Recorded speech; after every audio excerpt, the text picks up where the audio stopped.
passerby reported the fire. There was no one in the office at the time and no injuries. Abortion rights advocates protesting around the country, including outside Supreme Court justices' homes, after a leaked draft opinion that would overturn Roe v. Wade. Senate Majority Leader Chuck Schumer plans a procedural vote this week on a bill to make abortion rights part of federal law. The children of this generation should have not have fewer rights than their grandparents had. And that is the message. He's echoing what Speaker Nancy Pelosi wrote in a letter to House Democrats, warning that other rights are at stake and urging them to make it a campaign issue this fall. Meantime, the White House says the president supports the right to peacefully protest and that most of the public supports a woman's right to choose.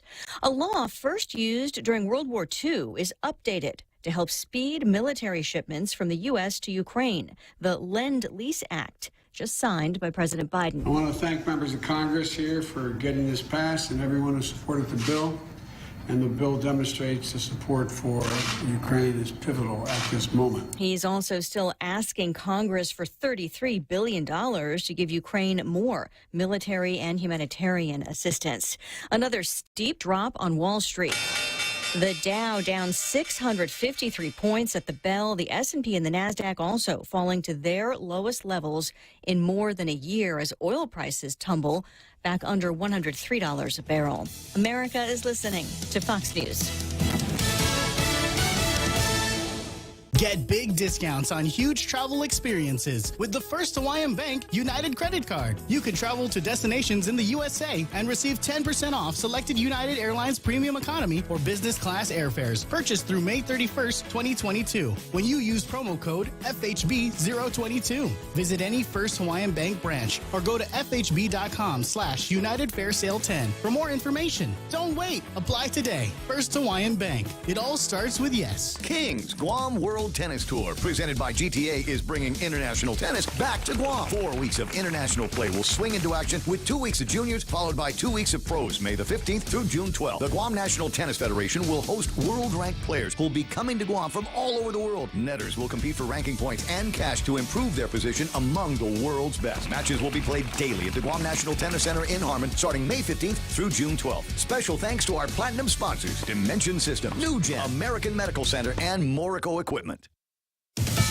High-speed internet will be free for millions of low-income Americans. The Biden administration has an agreement with 20 internet service providers for $30 a month plans, equal to a subsidy available for millions of Americans through infrastructure legislation funding. Today, too many families simply can't afford to get connected, even if there's access to get connected.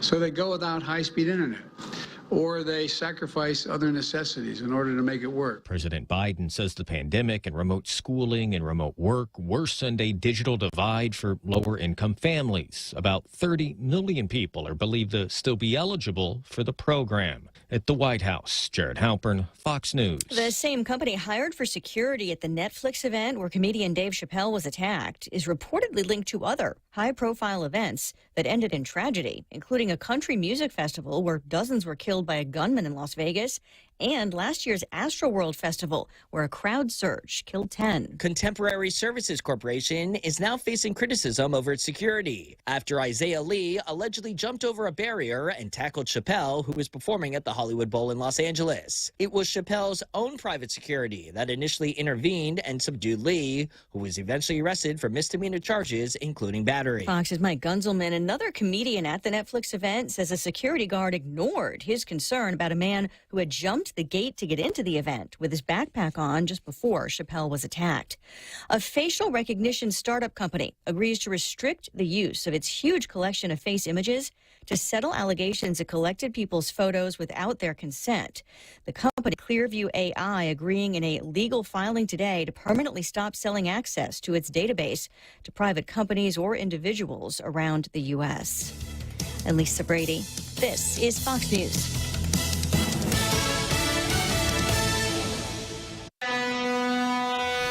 Half a day, this is Josh here at APL. Our expertise and extensive network can help you grow your business and reach out to more global markets. As a responsible carrier, APL is also committed to a sustainable future, whether it's protecting the environment or investing our efforts in giving back to the community. Our dedicated teams in Guam, Saipan, and on U.S. mainland are here to support you.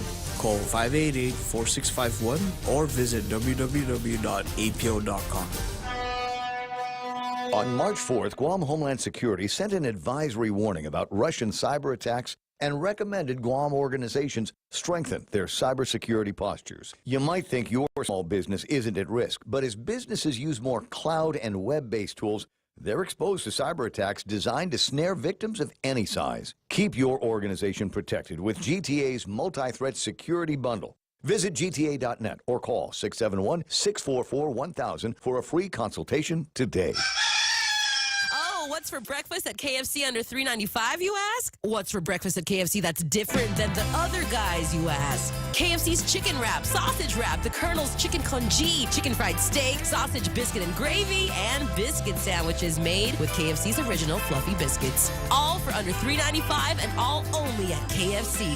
Plus, with waffles and the Colonel's chicken fried rice, we've got something for everyone. So visit KFC for breakfast today. It's finger licking good.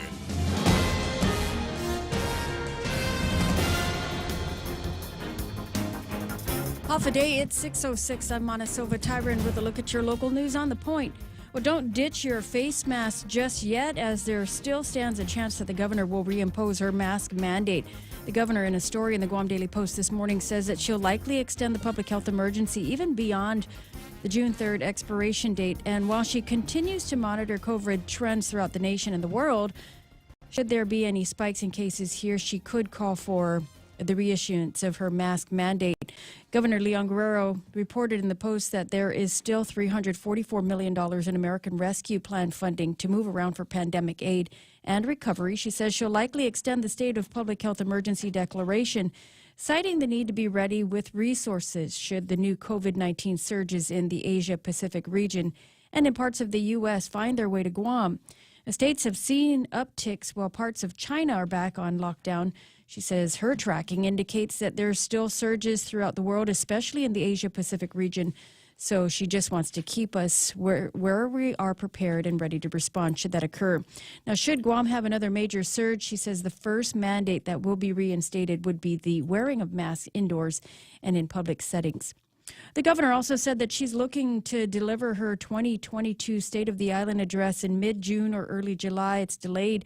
She says she didn't say why she pushed it back several months, but she did say that Guam is on its way to a very safe recovery. And she, along with public health officials, have acknowledged that Guam usually experiences COVID-19 trends in the states and Hawaii, including surges about 4 to 6 weeks later. There's also an ongoing surge in nearby Asian countries that could impact Guam. We'll have more news right after this. Half a day. My name is Jerome Kinata from the village of Umata. I've applied for the program as Salapi to help me in my daily commute from Umata to Manila.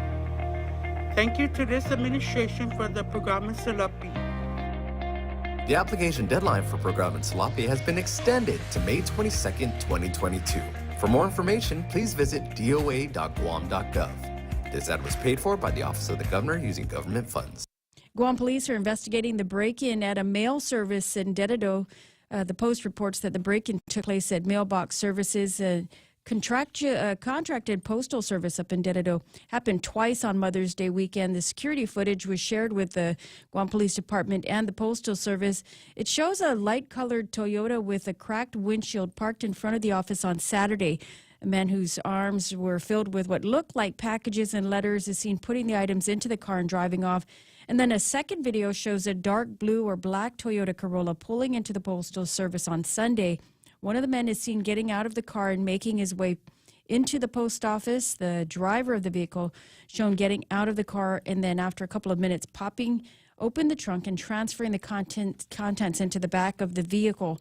Meanwhile, another video shows a passenger using what looked like a screwdriver to break into the locks of the mailboxes and then grabbing the contents. And this scene also returning to the car and dumping the letters into the car before taking off. Now, anyone with information is asked to call the Guam Police Department. The owners did say that they shared the videos with the Guam Police Department and the U.S. Postal Service, and is also hoping that the federal investigators will get involved. A man accused of abducting a little girl and raping her back in 2019 is finalizing the details of a plea agreement that would allow him to serve less time in prison for admitting to the alleged crime against him. 56-year-old Paul Moffness Jr. appeared in court yesterday, according to the Post. The judge did raise concern, though, that if he does plead guilty to these charges, it would be his third conviction for criminal sexual conduct. The court shared their concerns, saying that this would suspend all but 15 years of a 25-year sentence. Moffness, as you might recall, was arrested back in April of 2019 after investigators learned that he allegedly forced the child of his into his car and then raped her in a parking lot in Tamuning. He was also convicted back in 1999 on multiple rape and kidnapping charges of 4 girls in those cases, a range in age 13 to 18.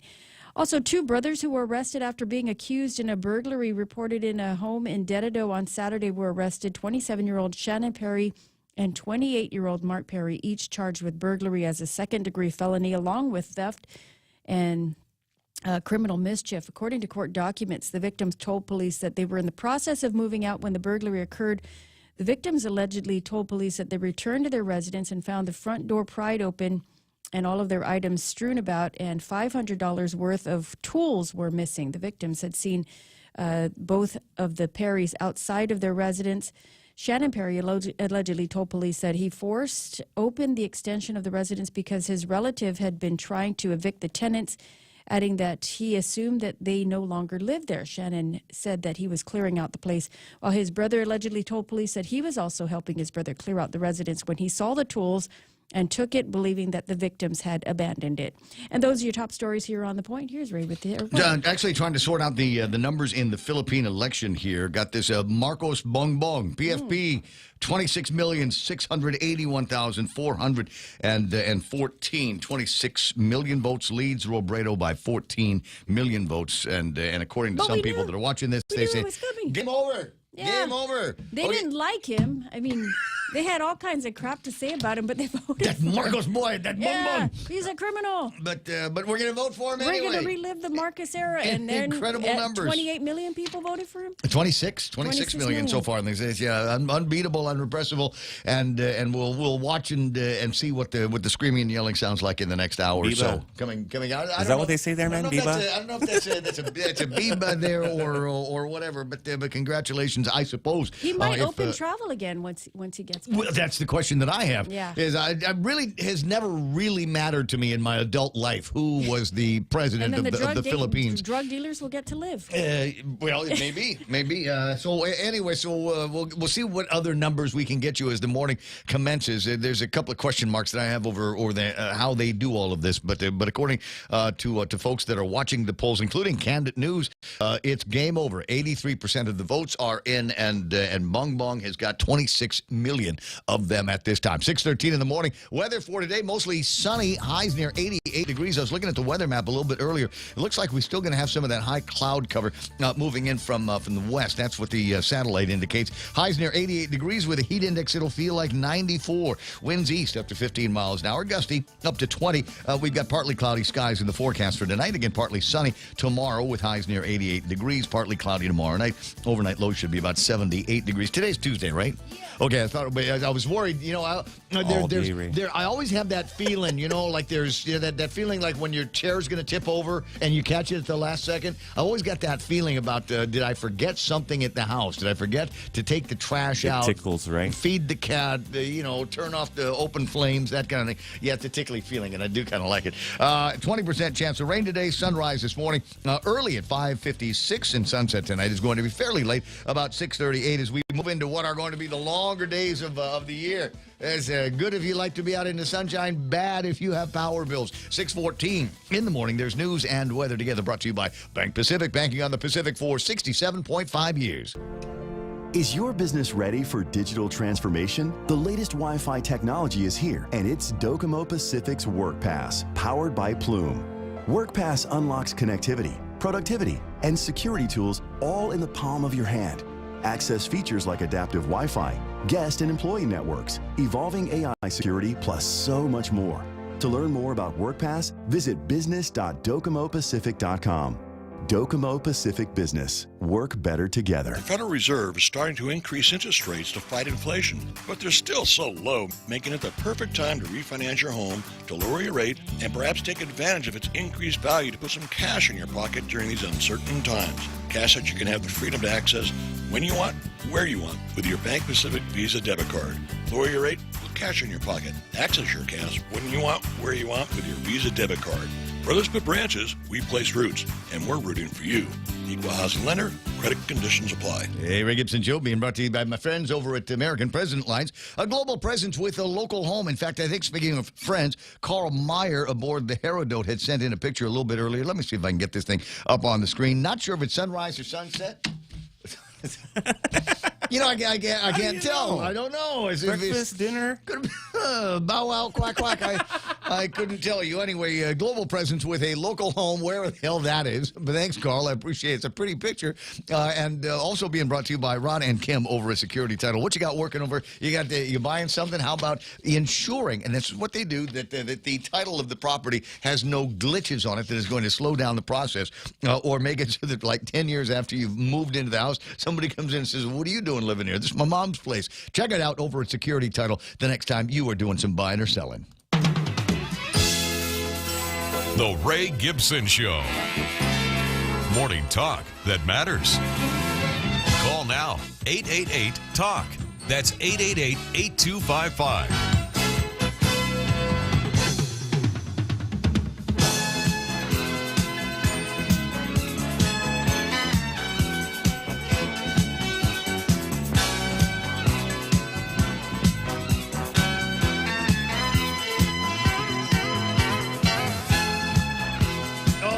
Feisty Friday feeling in my bones, ladies and gentlemen. Welcome to the program.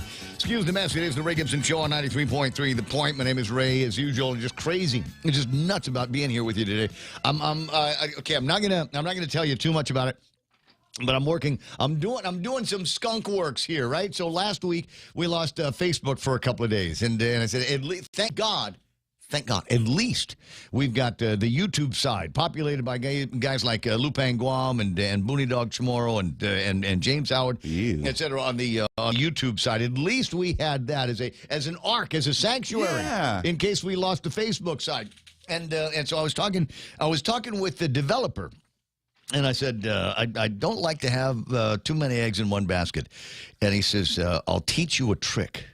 So there is another channel that I might be able to exploit here. And I haven't done the experimentation on it. It involves codes and little ticker symbols, and I'm sure there's a QR thing that I've got to... Right? I'll just say this. I'll know maybe by the end of the week whether it's going to be worth pursuing. But if I'll give it... Here's the large hint. If it's good enough for Elon Musk, it's good enough for me. Oh, man. If it's good enough for him, it's good enough for me. Are you? Isn't it a special feeling? 6:18 in the morning. That's my buddy Real Joe. He gets the phone when you call at 888-8255. 888-TALK is the telephone number around here. And then we've got Montesilva Tyron is going to be taking care of big news and information. So the big stories that we've got in front of us here. Number one is new president eventually in the Philippines. Looks like it's headed in that direction. Doesn't look like there's anything going to be stopping it. 26 million people that have voted. 26 million, incidentally, the same number of folks that have gone through Cafe Havana in right there in Makati. Yes. It's a huge number of people, and many of them have been trying to use the bathroom at the same time. If you know the scene that I'm referring to, then you know the scene that I'm referring to. Cafe Havana, incredible food, wonderful nightlife, wonderful wildlife that you get there. And you just kind of sit and drink beer and eat chesa Philippine style all night long. People watch. And eventually, you pop the seal. You got to pop the seal. And we all apparently are popping the seal with the San Mig light at exactly the same time. So 26 million people voting for what's his name, Bong Bong, and now we're going to 26 million, same 26 million people that we're trying to get into one of two stalls at Cafe Havana at the same time. Anyway, 6:19. And less to talk about this morning. That's the big international deal. The other big story that we've got for you has to do with not even a week. Not even a week. Don't throw your mask out. I was looking at the mask hook. I have a mask hook at near the front door of the house, and it's got all of the cool. Well, I'm not going to say all the cool masks, but like what's his name from Romeo and Miranda gave us the mask, right, with the point logos on it, and then you got me one from Rotary Sushi, and I've got a couple of what's his name? Found on the ground. No, Kanata gave me one with the little the 6-7 the religious phrase on it 6-7-1. You know what I'm talking about? Yeah. It's the same as his icon on Facebook Live. Not religious. FYI. It's 67 dot so something or religious. 6.71. Just look at his thing. It is. Oh, okay. There's scripture attached to it. Are you gonna lecture? Are you gonna lecture me on the Bible? No, I'm just checking. Academy girl. Okay. Just checking. But not. So I'm looking at the thing, and I was almost ready to grab all of them en masse and throw them away because tomorrow's trash day over at the house. And then I thought, no, I better hold on to those. No, keep them. I better hold on to those because you just never know where it might come down to. And I was thinking maybe. Well, you do need them to go to the hospital or. Yeah, I go to the hospital every day. I go and visit my sick friends. But it occurred to me, two things occurred to me. Number one, I should save them for posterity because I think our kids and our grandkids will never understand how the hell we let our government do that to us, force us to wear these diapers on our face for absolutely, literally, scientifically, medically, no good reason. And a time capsule, right? One of these, I'm going to have to explain this to the kids, right? We used to have these signs that said no mask, no entry, and virtually everywhere you went. The signs are coming down, but the ultimate sign here is there's still twitchiness out there. There's still twitchiness, and the governor says in today's Guam Daily Post, you know, people were just starting to like you again. People were just starting to go, oh, you know, she's not so bad. You know, mask mandate's been lifted inside, outside.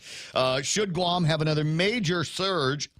I'd love to see how we define that. She said the first mandate to be reinstated would be the wearing of masks indoors in public settings. I told you guys. I told you. Lifting the mask mandate is nothing. It's nothing. It's the extension, these perpetual recurrent extensions of this public health emergency for whatever reason. This comes about a week after the governor lifted the last local mandate, which was the indoor wearing of masks. No, it comes less than a week, less than 7 days before somebody starts getting twitchy about it. And they go into the other story here. As of April 30th, there's still a balance of $344 million, or 59% in total ARP funding of $578 million. I love this. This is Haiti doing some mathematics. 59% in total. That means the government so far spent or committed about 41%.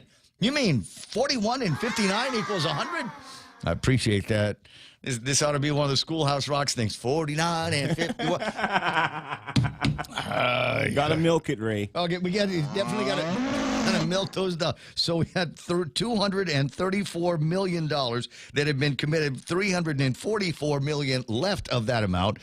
And how many more days before the primary election? Let me see here, 108. I wonder how much of that is going to be happening. Okay, so let me tie a couple of things. Let me tie a couple of things here in together that are in my head. I don't know if you've seen this story, but it was one of the first things that I saw this morning as I was waking up.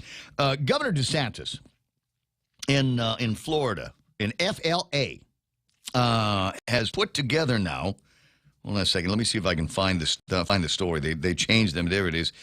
Governor DeSantis has signed a $1.2 billion tax relief package to benefit families.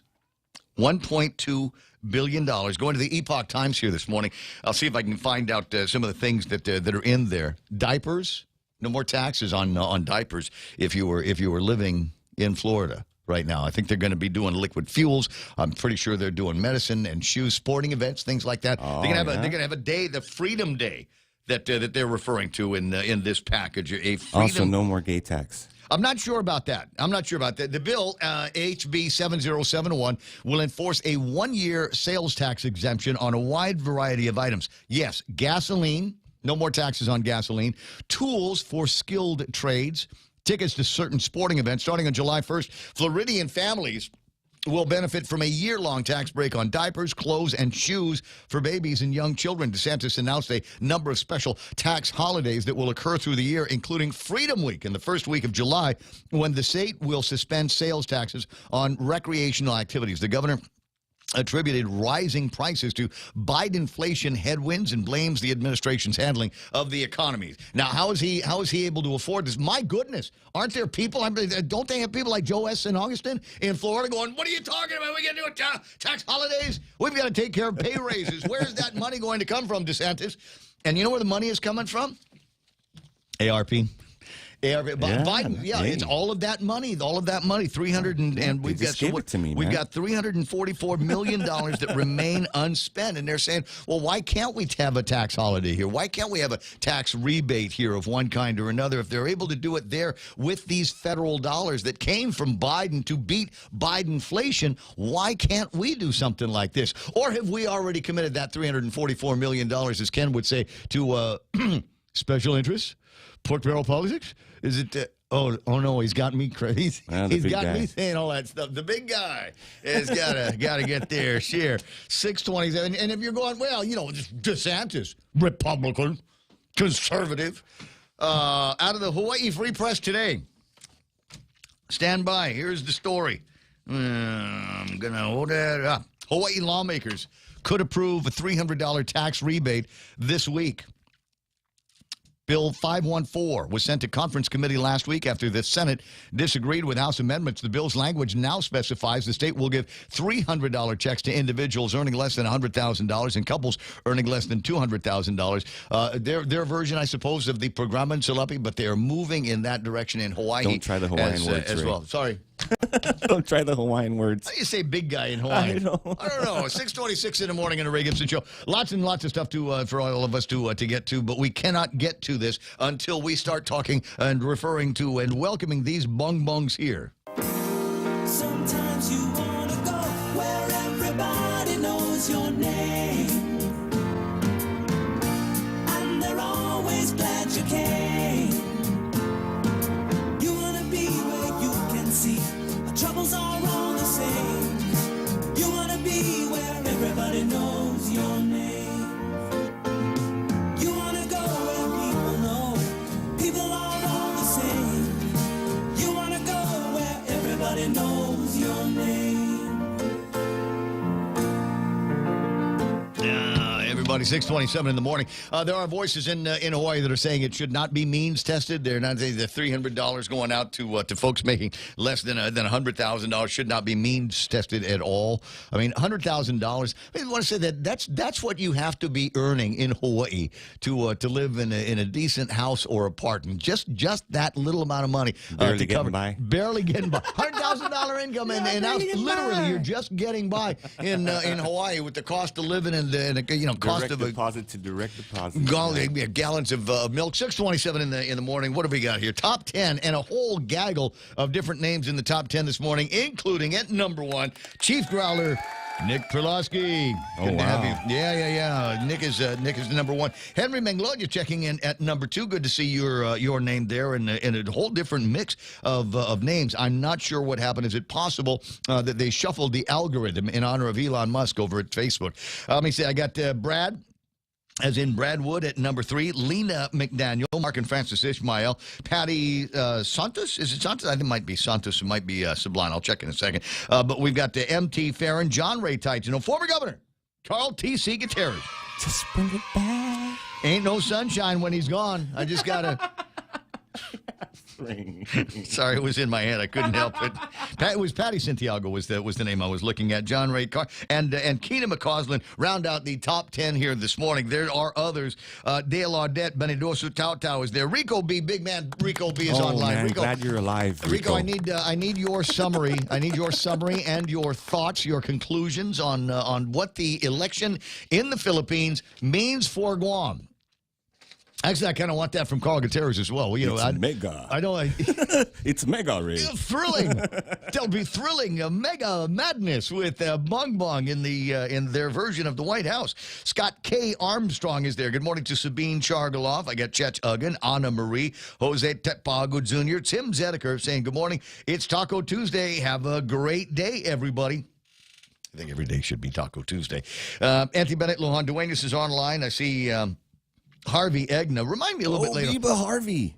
Biba, Harvey, we were talking yesterday with Mayor Jess Alec about, needing more foster care families. And Harvey Egna heard an earlier version of that conversation, reached out to the mayor, and is now a foster father. Foster, there's a great story behind this. I'll share what I can. I mean, you got to maintain everybody's privacy on this. But Harvey Egna and his missus, proud foster mom and dad. Charles Craw is online. I see Ken Polino, Sabine Chargaloff, Pete Rivera, Ismael Velez. This guy. Morning, Chief. There was I can only refer to it as the big word conference that took place with over the island's defense thing. Right? We've got a THAAD thing. Yeah. So they're going to be moving it. Ismael. The Iron Dome. Thank you very much. Moving the THAAD. Some genius finally realized that having it on Anderson leaves the naval base vulnerable on the outside of the dome. So we're going to move it. We're going to move it over here so that we can better protect our assets, certainly over at Camp Bloss and certainly over on Naval Base as well. Dan Rosal hanging out with us this morning. There's Mike Lender. Love to see new names. Auntie Bennett, Manny, and Ning Regis. That's Sandra's mom and dad. Jose Tetpago says gas prices should be dropping. Yeah, I'll take a look at that. You guys see what's going to be happening. Because you know what? The gas prices could drop. They absolutely could drop. You know what it requires? It requires 10 people over at the legislature to make it so. There is legislation. It's already there. It's already there. Who put that in there? The Speaker of the legislature. The Speaker at the legislature. And they've still got her bamboozled and bullocksed over at the committee. You would think that the Speaker would be able to say something like, okay, look, we can do this the easy way or the hard way. Look, there's a lot of people here that want to get reelected. Maybe that's the way we ought to frame this. Not saying that the measure is being proposed by Speaker Terlahi as much as saying it is being opposed by Joe S. St. Augustine and other members of the Finance Committee. They are the ones that are holding up, standing in front of some kind of relief to the taxpayers here on Guam. Are we gonna do no? Because it's nice politics. We got gloves on with this politics. As the surveys start coming out, and we seeing besides the central election, the central executive committee of the Democratic Party, we've already seen how twitchy they are about the possibility that Mike St. Nicholas might beat Lou Leon Guerrero in the election. Imagine how twitchy they're going to get when it starts getting loud that there are so many things that need to get done for the actual taxpayers, everybody in the island of Guam, that's being held up by the Democrats. You guys want to lose? You want to lose Adelup and the majority of the legislature? It's up to you guys. Joe Cruz, I know that guy. Bob and Connie Bartonico, Marie Babauta / Balbin is watching the program. Army Lynn checking in, saying good morning to the family. Nice to see Simon Sanchez in the Consolidated Commission on Utilities there. Amy Rose Agigi Edmondson, good to see Johnny Atulai Taitano. Whoop, whoop.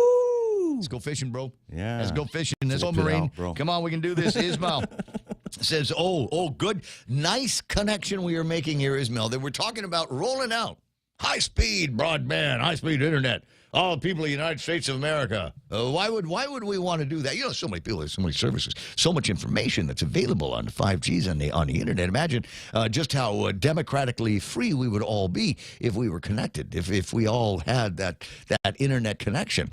What else could we do?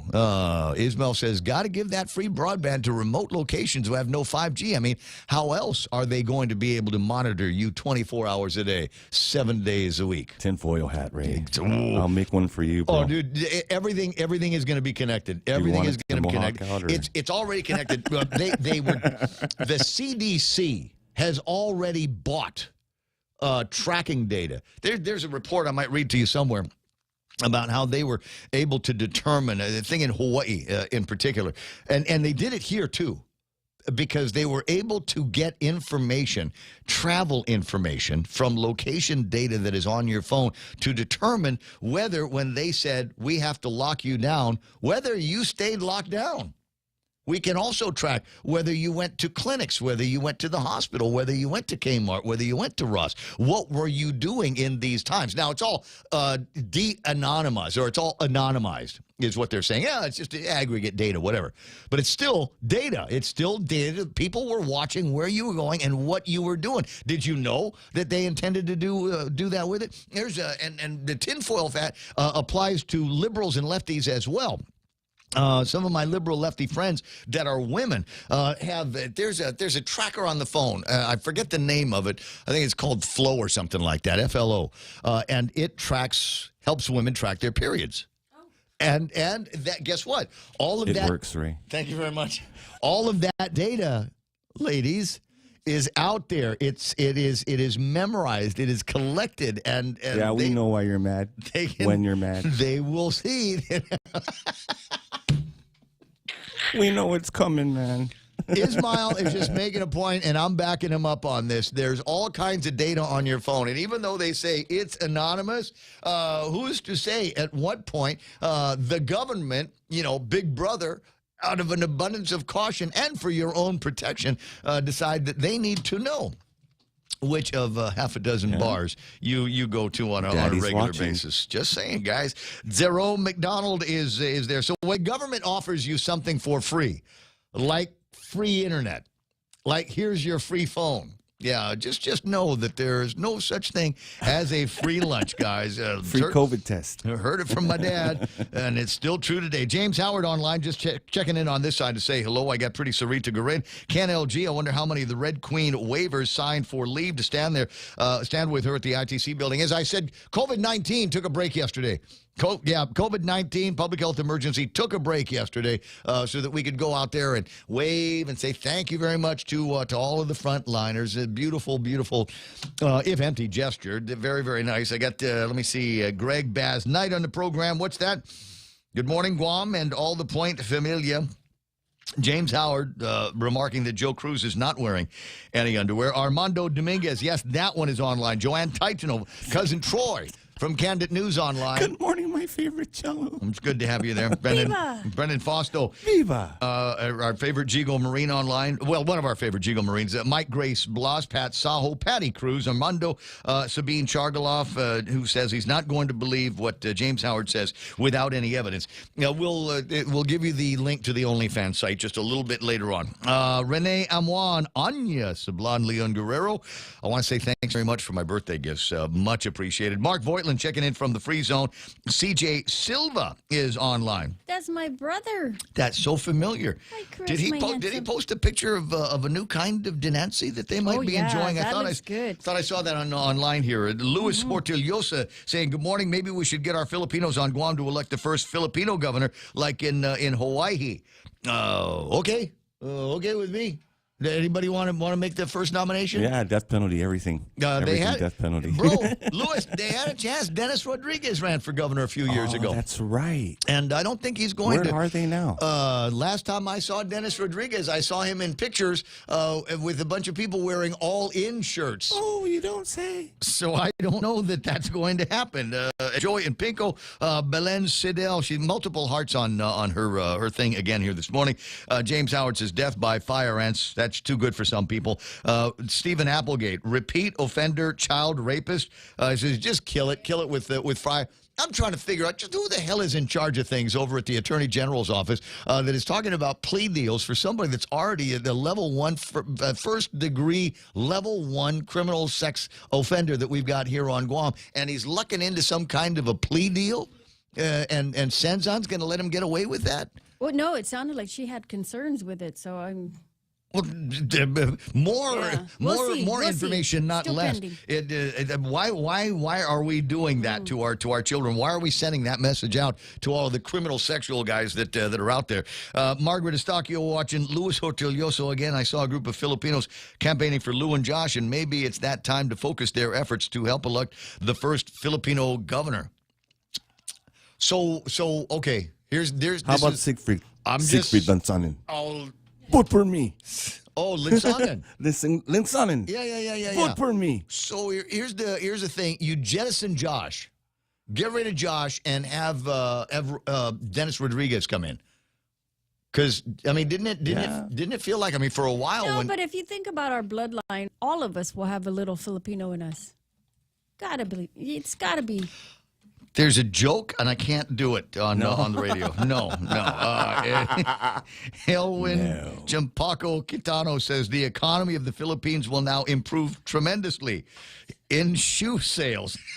Brandy is online. Matt Galendez. Carl Meyer, Filipinos on Guam are as divided as they are in the Philippines. Regional distances, language differences, the difference between a Filipino and a Chinese Filipino. Anybody want to spend some time deconstructing all of that? Jose Tetpago, 2,000 carabaos. This tyrant governor is addicted to power. Edwin Kitsitso, Havadetwin, Gemma Bustamante is online. Trina San Augustine. And we say congratulations to Trina. She has apparently got the tap from the people now in charge of Varo, Victims Advocates Reaching Out. Good for you. They've got somebody that's going to provide some great leadership, know-how, and an ability to communicate. Greg Fausto is playing with us. So is... starting to see a lot of repeat names here. Gina San Nicolas. There's Janine Blas, to which we say...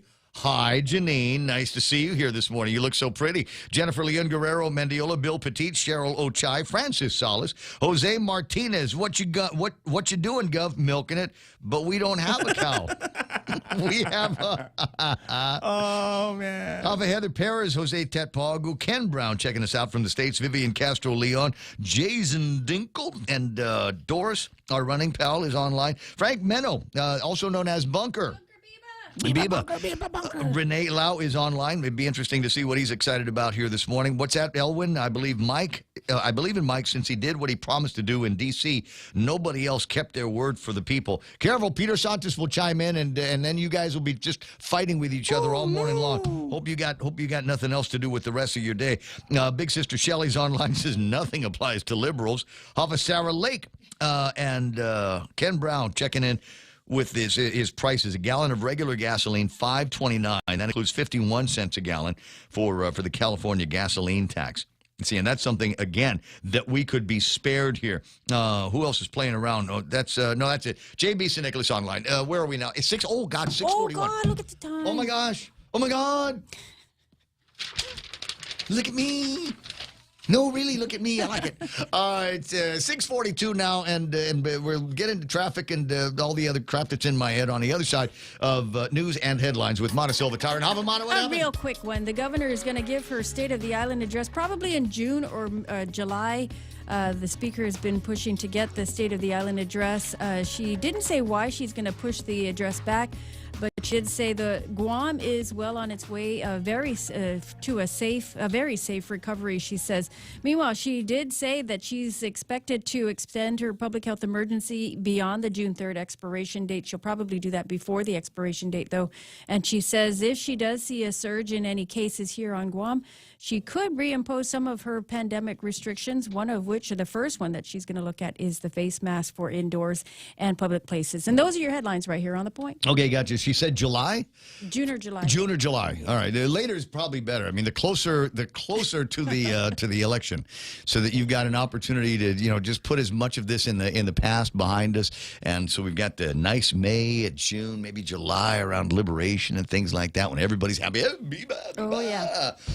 And then you've got the primary in August, and hopefully by then they'll be able to gaslight as many people as possible on Guam and make them feel like the last 2 years and the veil of tears that we've been down have all been worth it, or didn't happen at all. 6:43, Ray Gibson Show, 888-825-5888-TALK. Be right back.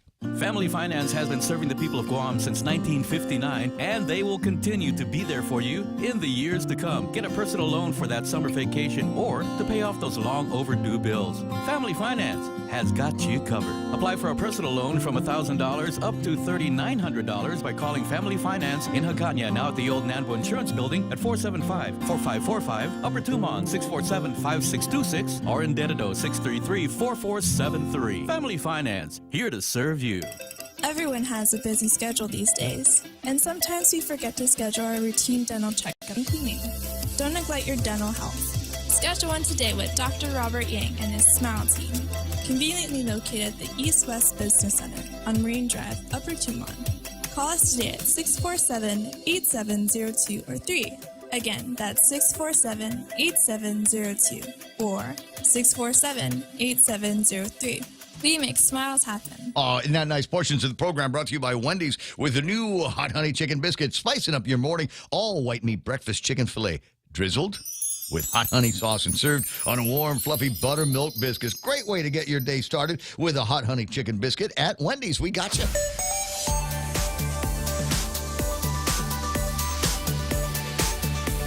644 Ray Gibson Show. Mustache wisdom coming up here in just a moment. But first, we'll take a look at what's happening on your roadways. Generally, there's not a whole lot going on. And sure enough, there isn't. We've got work up in Chigo a little bit, getting into Anderson Air Force Base. Maybe a little bit of traffic moving up Wysang Song. Ukadu traffic starting to get a little bit busy, as is the intersection of 1 and 3 and 1 and 16. 16 looking pretty good all the way to 8, 10, and 16. Tiny bit of traffic on Route 8 as you make your way. That looks like the towards Harvest for a little bit right now. Southbound traffic, Marine Corps Drive into Agagna, smooth sailing all the way into Petey. And then Big Navy and Sumai looking really, really good. Now would be a good time to get onto the roadways. 645, that's your right now traffic. This is The Point. Go green, go hybrid, go to Nanbo Insurance, and your next power bill is on us. Insure your hybrid car at Nanbo and get up to $350 towards your next power bill. That's instant savings for keeping our island clean and green. Nanbo has been providing Guam with over 50 years of reliable and affordable auto insurance.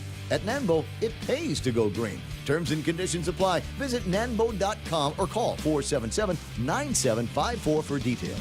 Win a $100 gas card when you purchase Gasolina energy drinks. Be one of 5 winners and enter now when you purchase 3 for $4 Gasolina 8-ounce or 3 for $5 Gasolina 16-ounce energy drinks. Drawing on June 21st. Free gas with 76 Circle K. Take it easy. Ice, baby. Get a 10-pound bag of ice for only 95 cents when you purchase a 12-pack or more of any soda or beer. Only 95 cents for a 10-pound bag of ice. Swing by Circle K today. Some conditions apply. See stores for details. Circle K. Take it easy. Ice, ice. It's the Ray Gibson Show. Call now. 888-TALK. That's 888-8255.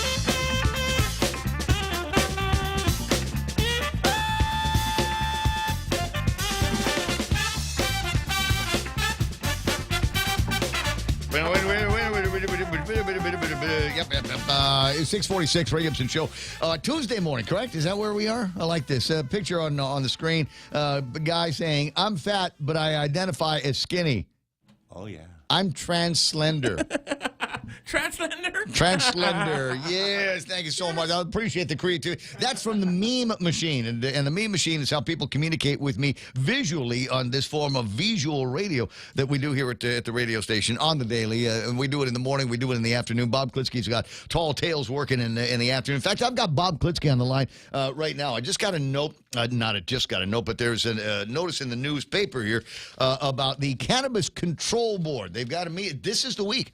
It's Thursday, the 12th, is when the cannabis control rules and regulations that have been promulgated over these last 2 years is finally going to get heard over at the legislature. Now, I'm kind of under the impression that if there's parts of this rules and regulations, Your Honor, welcome to the program, by the way.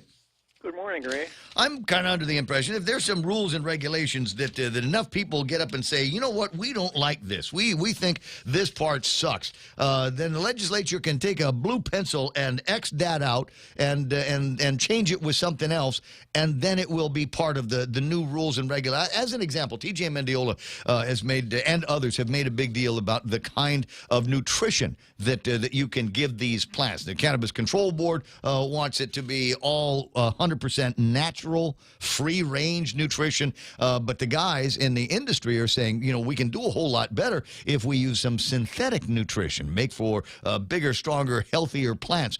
And so they'd like to see that change. So how do we affect that change under the current rules of the legislature?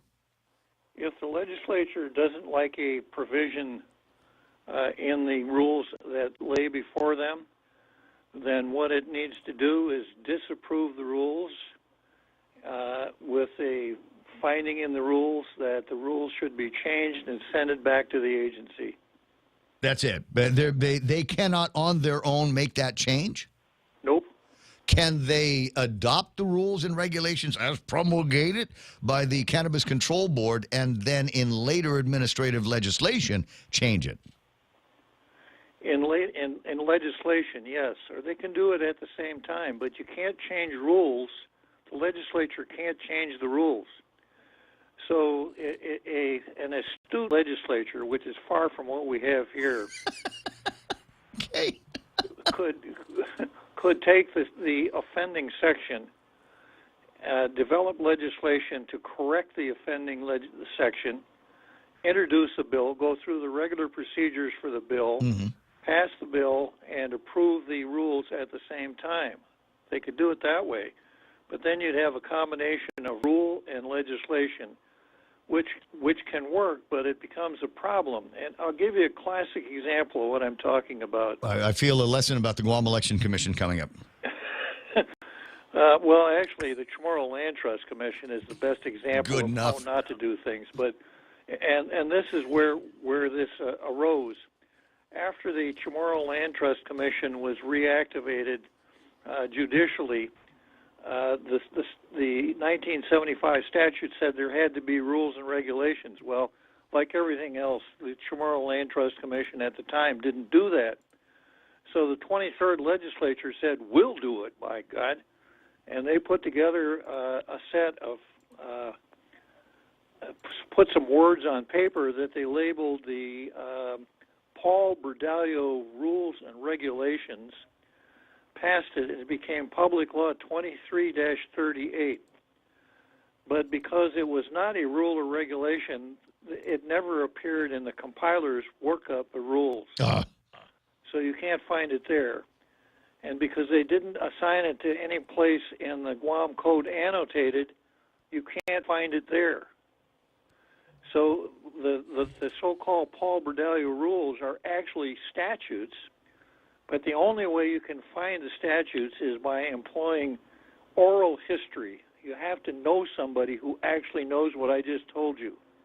Otherwise, you can never find those rules. And that's because the legislature didn't understand that it can't make rules. It can pass statutes, and we all know how that goes. You introduce the bill, you have a public hearing, a committee report, rules, to the floor, 8 votes, over to the governor, etc.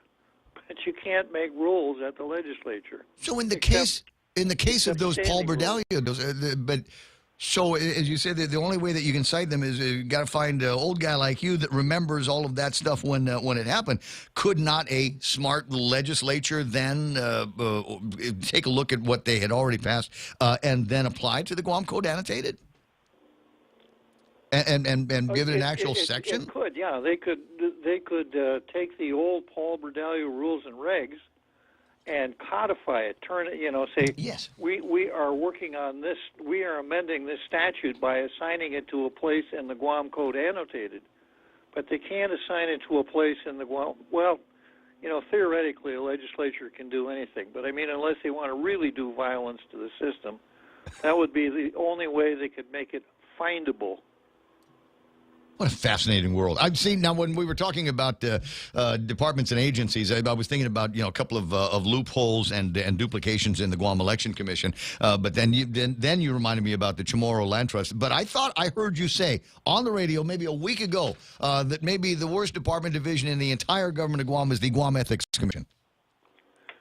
Well, given the fact that they only started so recently, they have really set an extremely high standard for a new agency. Did you see where they wanted to hire their own legal? I'm not surprised because they've been in operation. It took them 2 years before they actually did anything, other than show us that they know exactly what you do. If you were a government agency, you got to find a building, you got to hire an executive director, staff car, the footman, the manservants, the main, and once you got all that in place, then if you still remember what your mission is, perhaps you could embark on that. But they started out after they got into action by violating the open government law. They would tell you that they can have confidential meetings, private meetings, and not go through the provisions for executive session. They did that again, didn't they? In the last week, in their last go around. They did indeed. Unbelievable. There's the Ethics Commission hiding. The rule is sunshine is the best disinfectant, and especially in this case where they're talking about sunshine, it involves or may not involve Carl T.C. Gutierrez and allegations that he's made against members of the board. It's going to be interesting to watch them flail about here. 6:55 in the morning. Your Honor, I appreciate the information. I just wondered what I might be able to expect, and what opponents and proponents of certain parts of the cannabis regulation might be able to expect. So we've got an opportunity here for them to work with an astute legislature in an election year. Not holding out any hope that these guys are going to be able to get it right, and what the proponents of the cannabis rules and regulations. Thank you. Of some of the changes. What you can expect, Ray, is you can expect the members of the legislature to on the floor in the committee of the whole amend those rules, which will mean that the entire project will be subject to lawyers and the courts, as opposed to their own particular oversight of the matter. Because the statute says they can approve, disapprove, or amend. The statute is just wrong. Somebody got to look. Somebody with brains the size of Bob Klitsky's got to take a look at that. 6:55. I got to let you run. I got the other governor, Leon Guerrero, on line 2. Hugging a kiss to Auntie Lou. I'll see you soon. Okay, Ray. Be listening for Bob Klitsky and his incredible logistical and common sense applications and deconstructions of all of the big stories starting at 4 o'clock this afternoon. It's 6:55. Ken LG, the other governor, Leon Guerrero, online. Buenas noches. I quoted you, bro. I stole your words. You did. I did. I used the what is it? Special interests.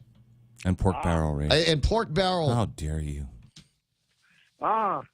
Well, you've chosen well. If you're going to use any words, I mean, we're getting ready to hear the governor actually do a counterpoint to my State of the Island address, and she didn't do one. I did one. So actually, she's going to be doing a counterpoint to mine. It will be interesting to see if she addresses the points that I brought up, because I only brought up things like affordable housing, safer villages, lower cost of living.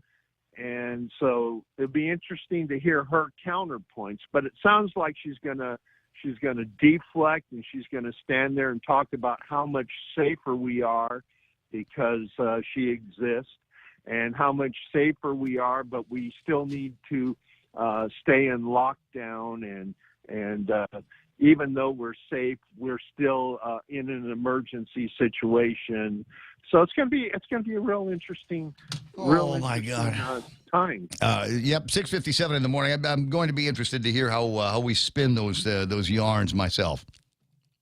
Yeah. So actually, I get another at bat. Do you? Is that what you think? I think we'll all have something like that at the end of it, and just go, where's the beef here, guys? And I'll make another point here, and you'll have to think in terms of in the Ray Gibson style of thinking here. Not you talk about affordable housing. All right, we need affordable housing to be sure, but we also need to educate our people so that they can afford well-paying jobs. I mean, that's our natural resource here on Guam, is our brain power. And too many of the smart kids are leaving town. You know, we've even got dumb criminals. Can I make this point here?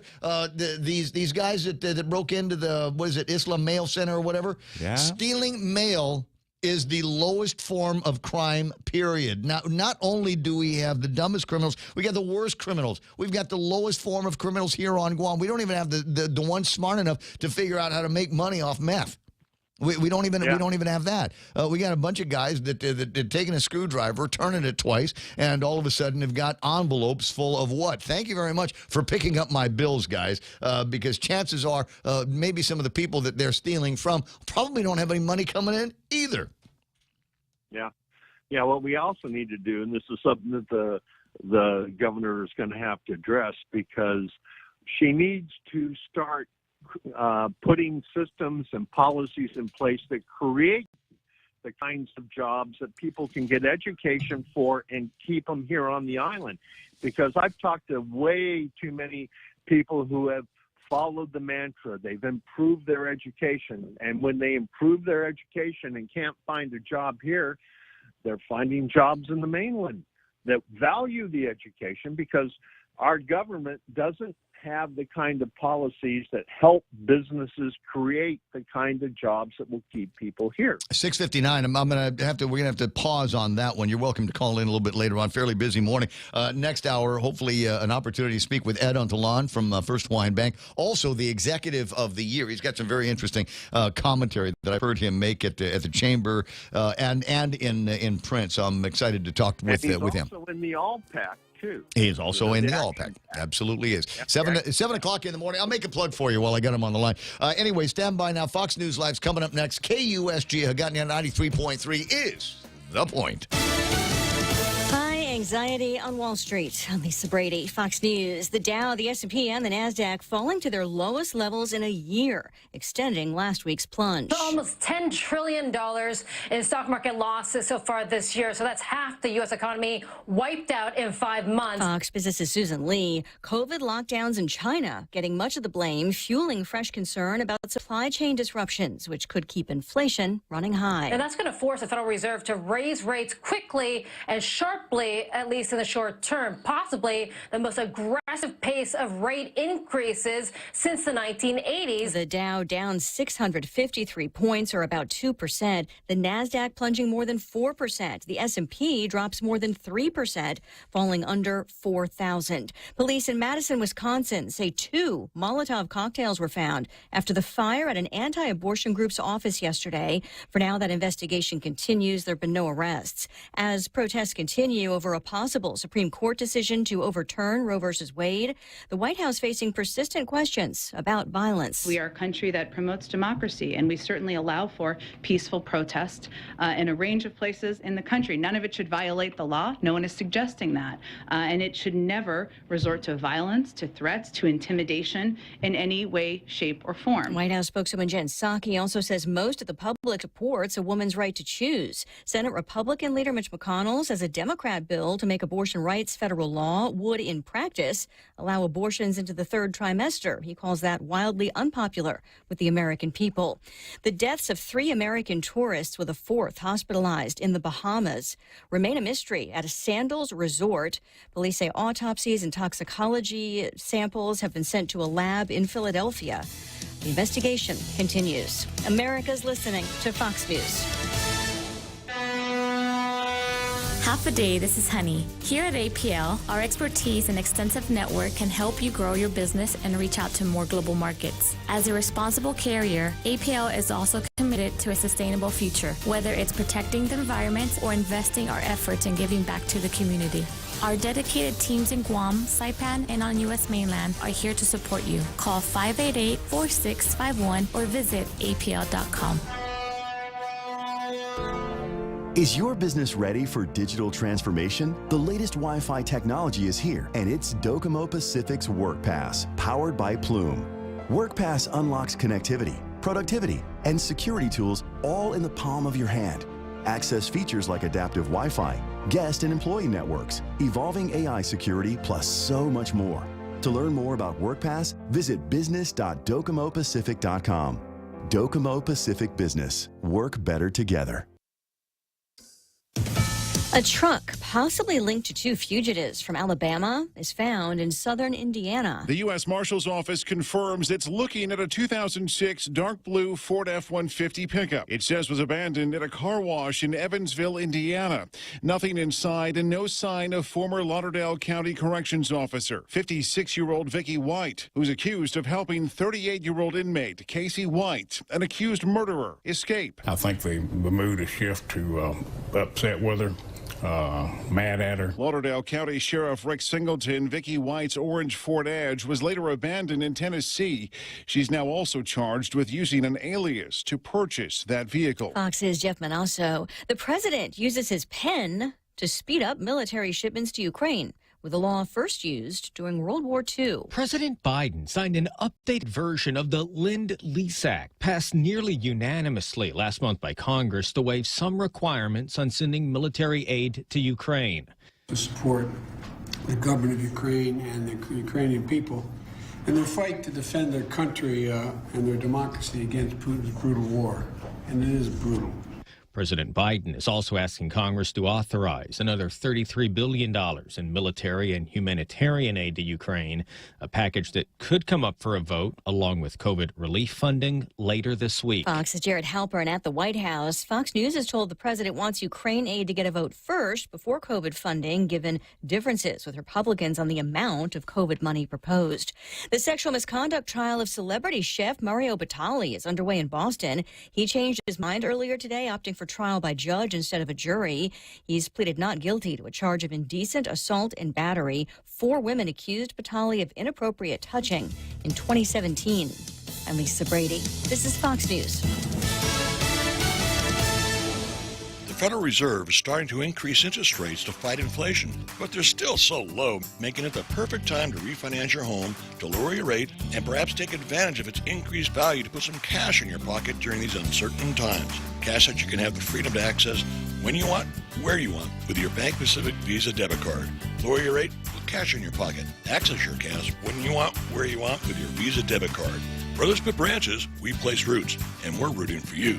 Equal housing lender, credit conditions apply. JV International Safety Equipment has it all for you. Fall protection, rain gear, traffic signs, speed bumps, custom signs and banners, PPEs, fire extinguishers, plus more. Check them out on Facebook at JV International Safety Equipment Company or visit their website, www.jvisec.com. JV International Safety Equipment, Guam's leader in occupational and environmental safety equipment. Call 688-9524. JV International Safety Equipment, located in Harmon Industrial Park. Half a day. My name is John Kinata from the village of Umate.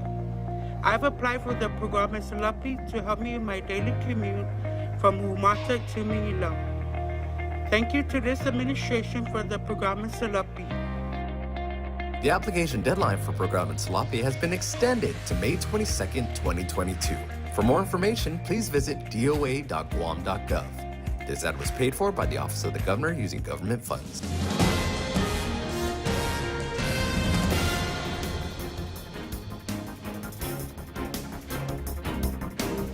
Off a day, it's 7:06. I'm Ana Silva Tyron with a look at your local news on the point. The governor's State of the Island will be late this year. The governor looking at delivering that 2022 State of the Island address sometime in mid-June or early July. The governor didn't say why it's going to be pushed back, but she did say in the Guam Daily Post story today that Guam is on its way to a very safe recovery. But despite that, she continues to monitor cases of COVID-19 in the states and throughout the region, and she's expected to extend the COVID-19 public health emergency on Guam even further than the June 3rd expiration date. There's a chance also that the mask mandate will be reimposed. The governor saying that she will likely extend the health emergency, and she continues to monitor the COVID trends throughout the nation and the world. And should there be any spike in cases here, she'll call for a mask mandate. She says in the Post that there is still $344 million in American Rescue Plan funding to move around for pandemic aid and recovery, and she wants to extend the State of the Public Health Emergency declaration should she need to tap into resources to provide. She says states have seen upticks while parts of China are back on severe lockdown, and she says her tracking indicates that there are still surges throughout the world, especially in the Asia-Pacific region. So she just wants to keep us in the public state of emergency so that she's prepared and ready to respond should that occur. Now, should Guam have another major surge, she said that the first mandate will be to reimpose the mask for indoors and public settings. Meanwhile, the PDN reports for the first time in more than 2 years, military officials are scheduled to brief Guam lawmakers about the status of the Guam buildup during an informational hearing that will take place today at the legislature. The last time the military briefed Guam lawmakers on the buildup was during the public hearing on November 2019. The pandemic postponed further updates. According to the vice speaker, who's the chair of the buildup committee, the committee is scheduled for 1-hour panel discussions starting at 10 this morning in the public hearing room. The first panel will provide an update on the governor's Community Defense Liaison Office, which the governor created by executive order in November of 2020. It's the single point of contact for all DoD current and future growth activities. The second panel will provide information from the East-West Center, which received a federal grant to examine the relationship between the United States and the Pacific Island countries and territories. Since 2009, there have been 270 military projects with a total cost of $1.6 billion. The military plans to transfer as many as 5,000 Marines from Okinawa, and this will take place through 2027. The total relocation cost is expected to reach about $8 billion. And those we'll have more news right after this. Attention! Lolita Kamet is now with Half a Day Realty. She'll always be that hardworking and passionate real estate professional who is committed to helping you make a difference in your life and helping you achieve the American dream of home ownership. She also specializes in commercial leasing, land sales, local residential sales leasing, military and corporate relocation. So for all your real estate needs, call Lolita Kamet now with Half a Day Realty at 688-6743. That's 688-6743. Guam police are investigating the break-in of a mail service up in Dededo. The Guam Daily Post reports that Mail Services Inc. was broken into over the weekend. 30 mailboxes were broken into. Security footage was shared with the Guam Police Department as well as the U.S. Postal Office or Postal Service. They're asking anyone with information to call the Guam Police Department. Also, a man accused of abducting a little girl and raping her back in 2019 is finalizing the details of a plea agreement that's being offered to him to allow him to serve less time in prison for admitting to the alleged crime against him. 56-year-old Paul Mofness Jr. appeared in court yesterday. The judge did point out that if he does plead guilty to this charge, this would be his third conviction for criminal sexual conduct, and he's already a level 1 sex offender. The court shared its concern with the plea deal, that it would suspend all but 15 years of a 25-year sentence. The details of the plea agreement were not shared. And those are your top stories here on The Point. Here's Ray with your weather. She didn't have to accept a plea deal. No. She didn't have to. I mean, she can look at it and say, well, thanks very much. You admitted it. We thought so. Deport. And so, yeah, all 25 years for you. I don't know where we deport him to. But that, in my mind, is alarming that they're even considering that over at prosecution. Give it to Basil, for heaven's sakes. Basil doesn't seem to be afraid of things. Portions of the program here at 7-Eleven is a thought about weather here normally. But in my head, there's something else that it's kind of freaking me out a little bit here this morning. So Ukraine, and what was it Biden was just saying about Ukraine? It's murderous and horrendous, and oh my God, it's the crisis filled, and damn Putin for what he's done to Ukraine. But apparently, Ukraine is apparently just as popular a destination as say Hawaii. Joe Biden in Ukraine the other day. Did you see that? Oh, and his wife, yeah. His wife was there. You know who the latest celebs are in Ukraine right now? Bono and The Edge. Oh, sweet. From U2. So they're doing concerts now. In Ukraine. In Ukraine, in Kyiv. This is in honor of Bob Hope, because he did the same thing. There's war and there's visit the troops. But he didn't do it in the capital city that was being bombed all the time. They stick them out over here in the sticks where we could control all of this kind of thing. Maybe they get hazardous pay. Unbelievable. Unbelievable. And who was the other guy? Was the guy from Fast Times at Ridgemont High? I'm so stoned. Oh, Sean Penn. Sean Penn. I mean, he's can't out believe there. you don't know Sean Penn, Ray. The guy, he did. Spicoli. Come on. When I saw that too, I was like, "Come on, Mr. Hand." Sean Penn's. Come on. I mean, should we go? Should we book a trip? I guess this is how you stay relevant. You go Let's to go with Ukraine. Johnny Depp and Amber Heard. And they go together. Makeup. 7:12 in the morning.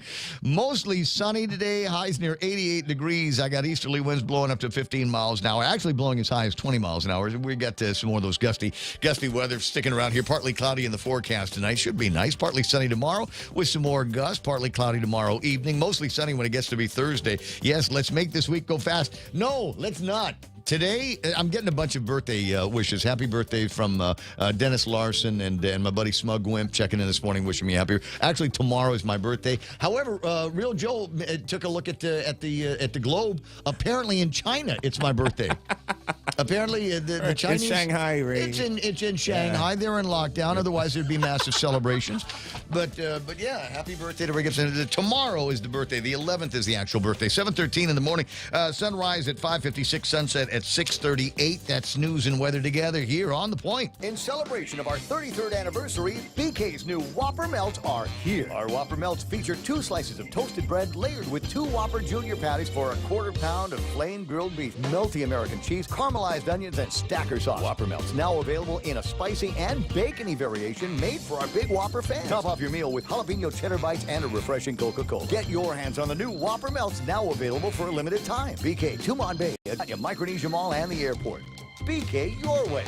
When one of my family members needs to be seen by a medical provider for an illness or injury that's not life-threatening but still requires immediate medical care, I go to the FHP Health Center Urgent Care. With convenient hours, no appointment needed, and medical providers I trust, I know my loved ones are receiving quality medical care. I trust the FHP Health Center Urgent Care. You can too. For more information, go to www.fhpguam.com. FHP Health Center, the island's only truly dedicated urgent care. 7:14 in the morning. You know, I was riffing on the idea that our privacy is no longer something that we can guarantee. Did you hear me talk with Fernando Estevez last week? We're talking about the new version of COVID surveillance, right? They originally tried it with contact tracing. Remember, you go into the restaurant and you sign your name. I'm sorry, you sign Josh Tenorio's name and the front the number to Adeloop and all of the date of birth, all of that stuff that they bugged us to do. And then they came out with that app that they eventually abandoned because nobody was using it, including Public Health and Social Services. They weren't even giving. If you got positive, the idea was that you got a code and then you put it into the thing and it populates and it reaches out to all the people that you'd pinged earlier with their code. But then they stopped doing that. Well, they never sent the code. I don't think they ever sent the code. Forget well, it. How many people? You remember how many people would take the test and then they'd go like 3 or 4 or 5 days before call up and say, "Oh yeah, and yeah." So there were people who you really were positive. gave it. Sorry, they gave it a serious effort to put it on their phone, and they never received a code when they exactly. But so the new form of surveillance, the new way that they're going to be determining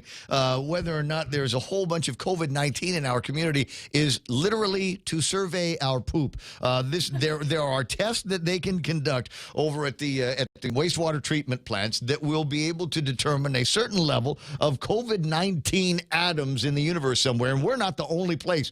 So here's the thing. If you want to completely go off-grid and make it so that your COVID-19 status is not detectable by even the guys over at the Department of Public Health and Social Services, I would dig a hole in the backyard.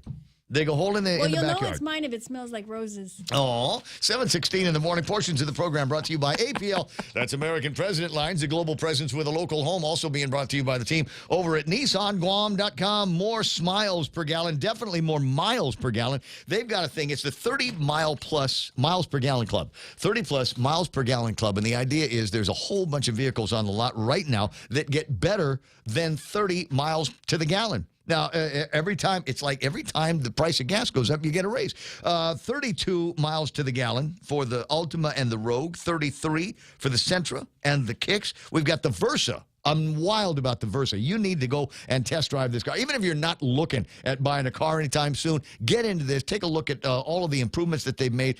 Dashboard improvements, electronics improvements, comfort improvements, safety improvements. Probably should have started with that. And how about this? 35 miles to the gallon. You want details? You want to know about the Leaf, the Nissan Leaf, that will do the equivalent of 111 miles to the gallon? NissanGuam.com.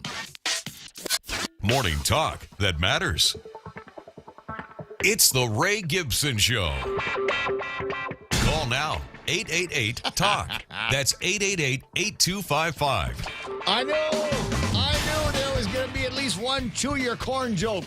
I knew it. Let's see who said it. Hold on a second. Let me see who's responsible for it.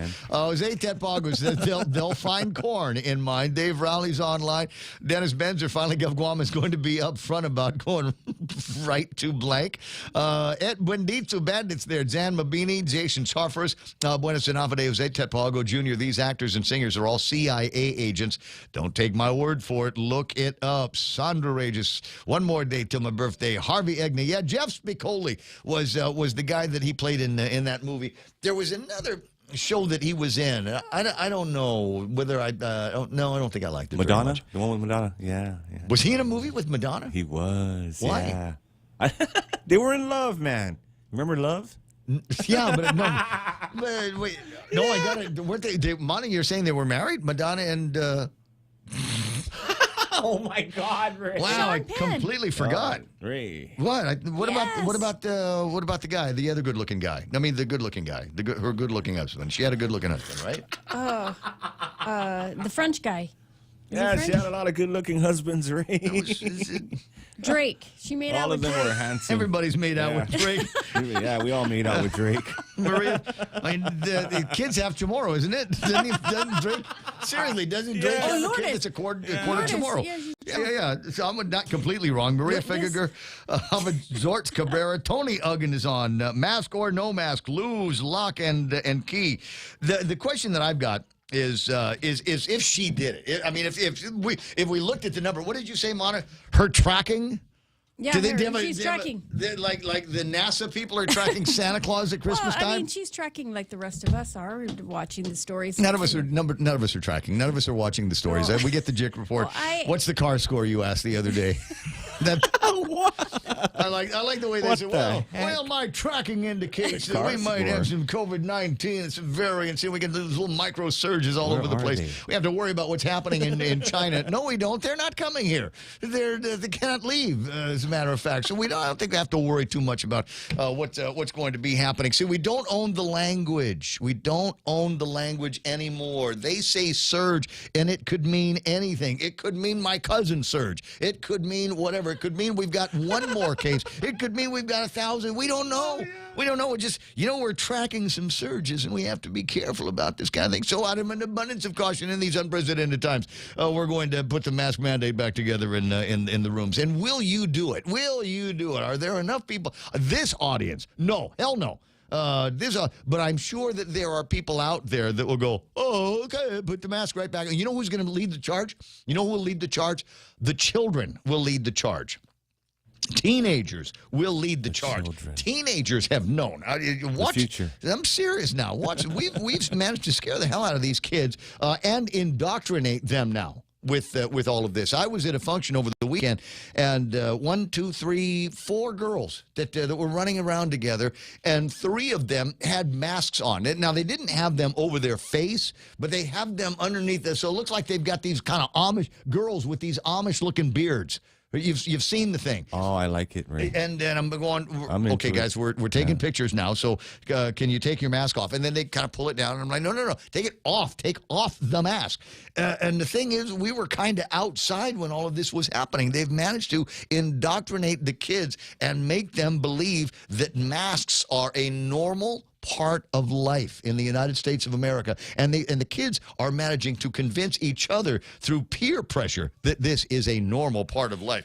We need to watch out for what these kids are getting told and indoctrinated into schools. Maybe it's a good thing that summer's coming up and they can go back to mom and dad, that it might have a little bit more common sense. Don't count on it, but because there are a lot of mom and dad Kool-Aid drinkers out there as well. 7:22 in the morning on the Ray Gibson Show. Let's take a look at what happened on the markets. Was it a good day on the markets? Not according to the breathless woman on Fox News. You might have heard that just a little bit ago, talking about how half the economy has been wiped out in the last 5 months. We'll need to get more details on that. Could you cite your sources, please? S&P 500 off by 132 points, 39.91 the NASDAQ.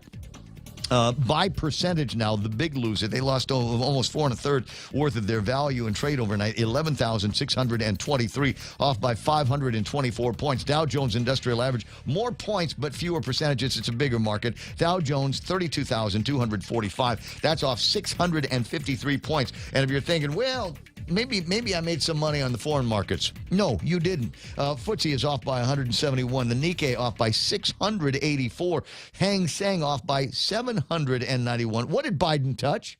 What did he touch? He must have done something. He must have done something. Why is he sending so much money to Ukraine? Why can't we get some of that dough around here? The Shanghai Index is the only one that's up, and it's up by 2 points. DAX off by 293 points. Just an ugly day. All right. So I told you the NASDAQ was the big loser. There was some green. Kraft Heinz, Amgen, Moderna, Packer, and Cognizant Technology are in the NASDAQ's top 5. Bottom 5, Mercado Libre, Okta, Splunk, CrowdStrike and Airbnb are on the downside there. We're looking at oil trading at $102.35. That's actually pretty good. It's off by like 7. You remember the number I quoted you yesterday was $109.77. Now down to 102 and some spare change in there. We got Tapas crude that is at $117.16. Now that number might have gone down or might be headed down. I got my fingers crossed. It might be headed down. And how can you tell? They haven't changed the price of gasoline yet, so we know that it's not much higher than $117. But your mileage may vary. Start looking around at places like Nissan for great gas mileage or bum rides from your friends like we used to do in high school. 7:24 in the morning. Do I have a Bitcoin number, Real Joe? Oh, yeah, you do. You got a Bitcoin number, Ray. Can you tell me what it is? Okay. All right. 31,190. What? 31,190. Wasn't it just 40 the other day? It was, yeah, it was up there, around there, 38, 39, Need to get 40, some data from Rudy Magallanes. I wonder what the weight word on is the market. floundering, Ray. Floundering. I got that. That's one of my favorite fish in the whole wide world. It's 7:24 in the morning. Jerry Roberts has got the extra point coming up in a second. 2 times Jerry Roberts today. You get him online here on the Ray Gibson Show. You'll also get him in print in the work zone in today's Guam Daily Post. What are we showing the world is the nature of his contribution in the Post. So check that out in print. On the air now, Jerry Roberts is brought to you, and the extra point brought to you by First Hawaiian Bank. I think it's generally considered true that seniors are kinder than younger generations, and I probably won't get a lot of arguments on that point. But did you know that the likely reason for their overabundance of kindness was thanks to the love hormone? We'll dig into this next and see what it's all about on the Extra Point. Get big discounts on huge travel experiences with the First Hawaiian Bank United Credit Card. You can travel to destinations in the USA and receive 10% off selected United Airlines Premium Economy or Business Class airfares purchased through May 31st, 2022 when you use promo code FHB022. Visit any First Hawaiian Bank branch or go to FHB.com/United Fair Sale 10 for more information. Don't wait. Apply today. First Hawaiian Bank. It all starts with yes. Scientists report that it's a brain chemical that makes many of our older folks as nice as they are. Wait, a brain chemical?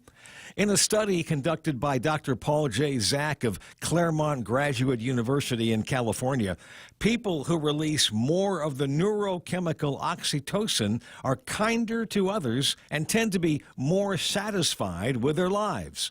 The research shows that as people age, the amount of oxytocin released in the brain increases and they are more caring. Experts say these findings are consistent with many religious philosophies where we feel better about our life through helping others. Oxytocin is known for its role in social attachment, interpersonal trust, and generosity. As mentioned, it also carries the label love hormone.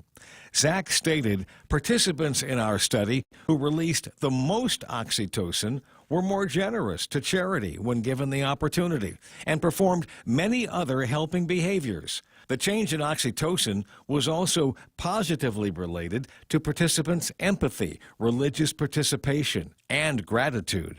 So, is it just about age, or could younger people somehow be conditioned to release more oxytocin, therefore enjoying life more? Researchers organized another study. Over 100 people between the ages of 18 and 99.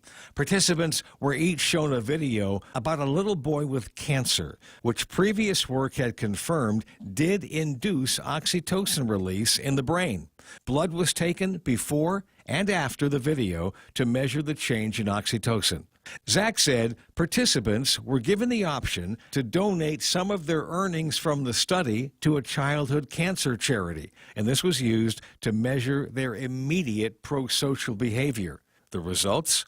People who released the most oxytocin in the experiment were not only more generous for the charity, but also performed many other helping behaviors. And it wasn't just seniors. So yes, younger people can engineer a life with greater satisfaction by choosing activities that offer a benefit to others. We can do this individually or perhaps as a group in the workplace. Now somebody is going to ask, is oxytocin available as a drug? It is, in injectable form to assist women with labor and nursing babies. There are also sprays which are sold without a prescription needed and come with various claims and suggested benefits, etc. So, buyer beware. I like the hormone concept, that oxytocin is released in the course of doing good for folks who need it. Apparently, it's great for team building, too. That's the extra point. Be responsible and make something good happen today. For 93.3, The Ray Gibson Show and First Hawaiian Bank. I'm Jerry Roberts. How did he know I was going to ask about whether or not it was something I might be able to buy over at Rexall? 7:29 in the morning in the Ray Gibson Show. Jerry Robertson, again, brought to you by First Hawaiian Bank. If we're lucky, we'll get Ed Untalan from First Hawaiian on a little bit later on to talk about some of the incredible things that they have got going on as with the All Pack, as well as his dream goals and desires. Now that he's got the cape and the sash and the crown as Guam's Executive of the Year. About time for news and headlines with Montecillo Tower now, brought to you by Lolita Cammett with Hoffaday Realty. The number is 688-6743 for all of your, quote, real estate needs. And happy 33rd anniversary to our friends over at Burger King. They're celebrating with Whopper Melts, a gift for you, as it were. Whopper Melts, and they come in, like COVID, it comes in variants. They've got the bacon variant, and then they've got a spicy variant that has got the jalapeno chips on the inside of it. I urge you to drive through and try it today at BK. Now, with news and headlines, Montecillo Tower and Hafamana. What happened? Well, it's going to be the first time in several years that military officials will be able to brief Guam lawmakers about the status of the Guam buildup. It'll happen during an informational public hearing that's going to take place at the legislature this morning. The first part of that hearing starts at 10 o'clock. The last time the military was able to brief lawmakers about the buildup was on November of 2019. The pandemic caused the delay of those discussions, but the buildup is expected to take place over the next course of the next 5 or 6 years, with about $8 billion spent on the total cost of buildup. Meanwhile, the governor will be giving her State of the Island address a bit late this year. She's looking at mid-June or July. In that, she's going to discuss where we are in her administration. And she does point out that Guam is on its way to a very safe recovery. Despite that, though, she did state in a media briefing yesterday that she does expect to extend the public health emergency past the June 3rd expiration date. And she says if there's a spike or an increase in number of COVID cases on Guam, she could reimpose some of her pandemic restrictions. And one of the things she might impose first is the mask mandate. And those are your headlines right here on The Point. Only the fools would go down that path again. Bitcoin has fallen to its lowest level in 2022, down more than 50% from its all-time high. Cryptocurrency crashed, according to Rudy Magallanes, below 33,000 for the first time since July of 2021. That's according to CoinMarketCap's price index, marking the latest in a severe capitulation from its price peak back in November. The price drop comes amid a broader crypto market collapse, which has seen nearly $300 billion wiped from the value of cryptocurrencies over the last 4 days. Ethereum mirrored Bitcoin's demise, matching its 13% price fall since last week, while some other leading cryptocurrencies fared even worse. Solana fell by more than 16% over the weekend, while Terra dropped more than 25%. So what do you do here? What does the crypto guy do? Do you sell at 30, 31? Even though you bought it at 35, do you take the loss? Do you bend over and say, well, I tried to get into this game. I tried to be a big whale in this game, but I didn't make it. Or do you double down? Do you double down here and go and buy some more Bitcoin at 31,000, knowing that there's 50-50? Roll the dice here. 50-50 chance that it could go up significantly in the next little bit, because it's Bitcoin, and Bitcoin is tied to nothing more than feelings. Nothing more than feelings. It's 7:33 in the Ray Gibson Show. I'll be right back. Check out the newest hydro and garden center to hit Guam, Crop King Hydro. We have a huge selection of plant nutrients, soils, hydroponic mediums, organic pest control pumps, plant support, tools, and so much more. Call 635-4769. 635-GROW. Open Monday through Saturday, 10 to 6 at the Dededo Satina Mall, right across from Payless and Paradise Fitness. For whatever you grow, think Crop King Hydro. Crop King Hydro. Win a $100 gas card when you purchase Gasolina energy drinks. Be one of 5 winners and enter now when you purchase 3 for $4 Gasolina 8-ounce or 3 for $5 Gasolina 16-ounce energy drinks. Drawing on June 21st. Free gas with 76 Circle K. Take it easy. Ice, baby. Get a 10-pound bag of ice for only 95 cents when you purchase a 12-pack or more of any soda or beer. Only 95 cents for a 10-pound bag of ice. Swing by Circle K today. Some conditions apply. See stores for details. Circle K. Take it easy. Ice, ice. Studio time, 7:34, Ray Gibson Show. I love this. This just come on the meme machine. Plain Boy sent it in, and it did not take long at all. With the power grid under pressure, California is asking residents there to avoid charging your electric vehicles. Please stop charging your electric vehicles. Well, I sold the gasoline one. How am I supposed to get around?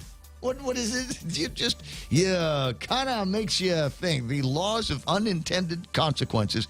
People out of California. Another example of why California is one of those states where they are just hemorrhaging people left and right. The only thing is, and if you move to Guam from California, keep your liberal, lefty, crazy thoughts to yourself. We want to continue to be a place where you can escape to and from the places that you were back before. And please do not come and say, well, the way we did it in California, is this. Because you'll just infect us with that same nonsense. We've got enough of that crap to deal with already. So keep your thoughts to yourself. And by the way, another piece of advice, well intentioned, but another great. Nothing ticks off Chamorros more than or Guamanians more than when you say, this is the way we did it in the States. Oh, you go, oh. There's the airport. There is the airport. You know where you can buy United airplane tickets. Go right back to the States then and do it. If it was so great, what are you doing here? Sorry, I had to get that off my chest. 7:35 in the morning. What was I supposed to be doing? Traffic? Yeah, some traffic, man. Okay, I can do it. I felt the need to exercise my editorial content capabilities. Yeah. All right, southbound traffic, Marine Corps Drive, Eagle into Paupau, into Dededo is looking kind of suck here this morning. Expect some delays. Why Sang Song? Not so bad, but it is affecting traffic on Marine Corps Drive. 1 and 3, a lot of traffic backing up over by the hospital at this time.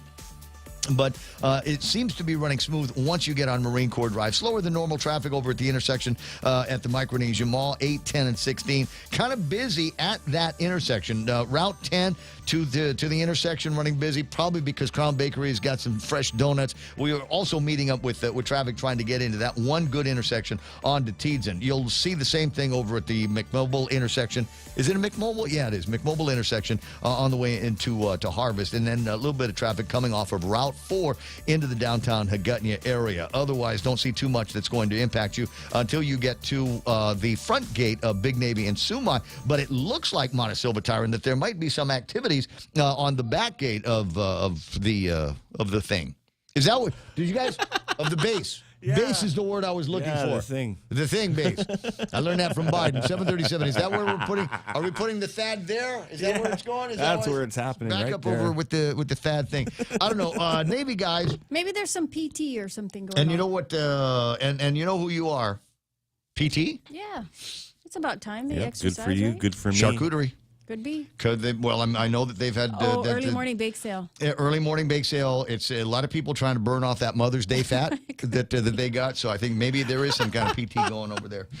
If you know what you think, do me a favor. Just hit us up 797-8255, 797-8255. Use the actual correct number, and then we'll know more about it. If you want to talk to Real Joe, and who doesn't, 888-8255 is the number for that thing. $15 might not get you that far, but Chili's is bucking the trend with $15 meal deals. At Chili's, $15 gives you not 1, not 2, but 3-course meal deals complete with a drink, a starter, and an entree.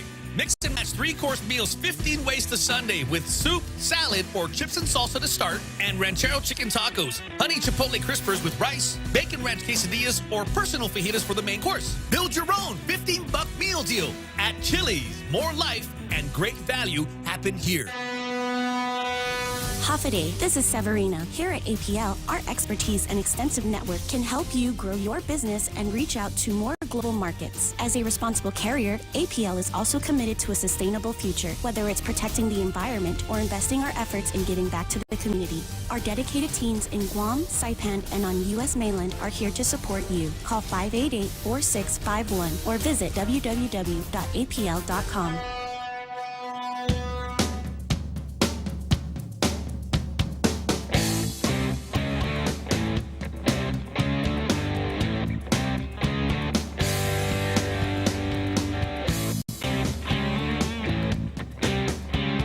$7:39 on the Ray Gibson Show. I got some paperwork in front of me and some pictures. I got a picture I might put up on the screen a little bit later on because it's just so cute. It's a picture of a Shell gas pump in the States that one of the listeners out there sent me.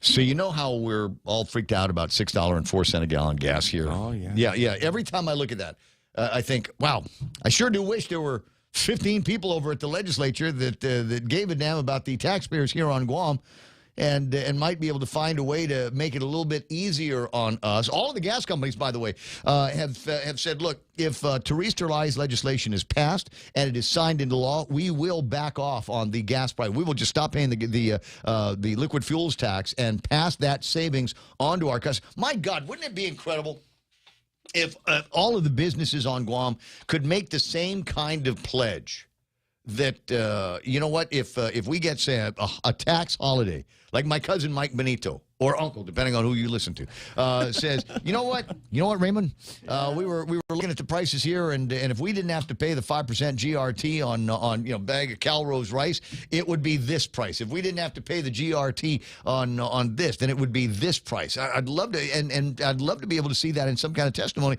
but we're never going to ask. In the state of not California. California will never drop taxes, but in the state of Florida, where DeSantis is, and what I like to refer to as the free zone, they are putting in place a variety of tax holidays. Now, I don't know how many of them are going to be permanent, and I don't know how many of them should be permanent. We need to allow for certain expectations that the government has got some needs for which they've got to pay.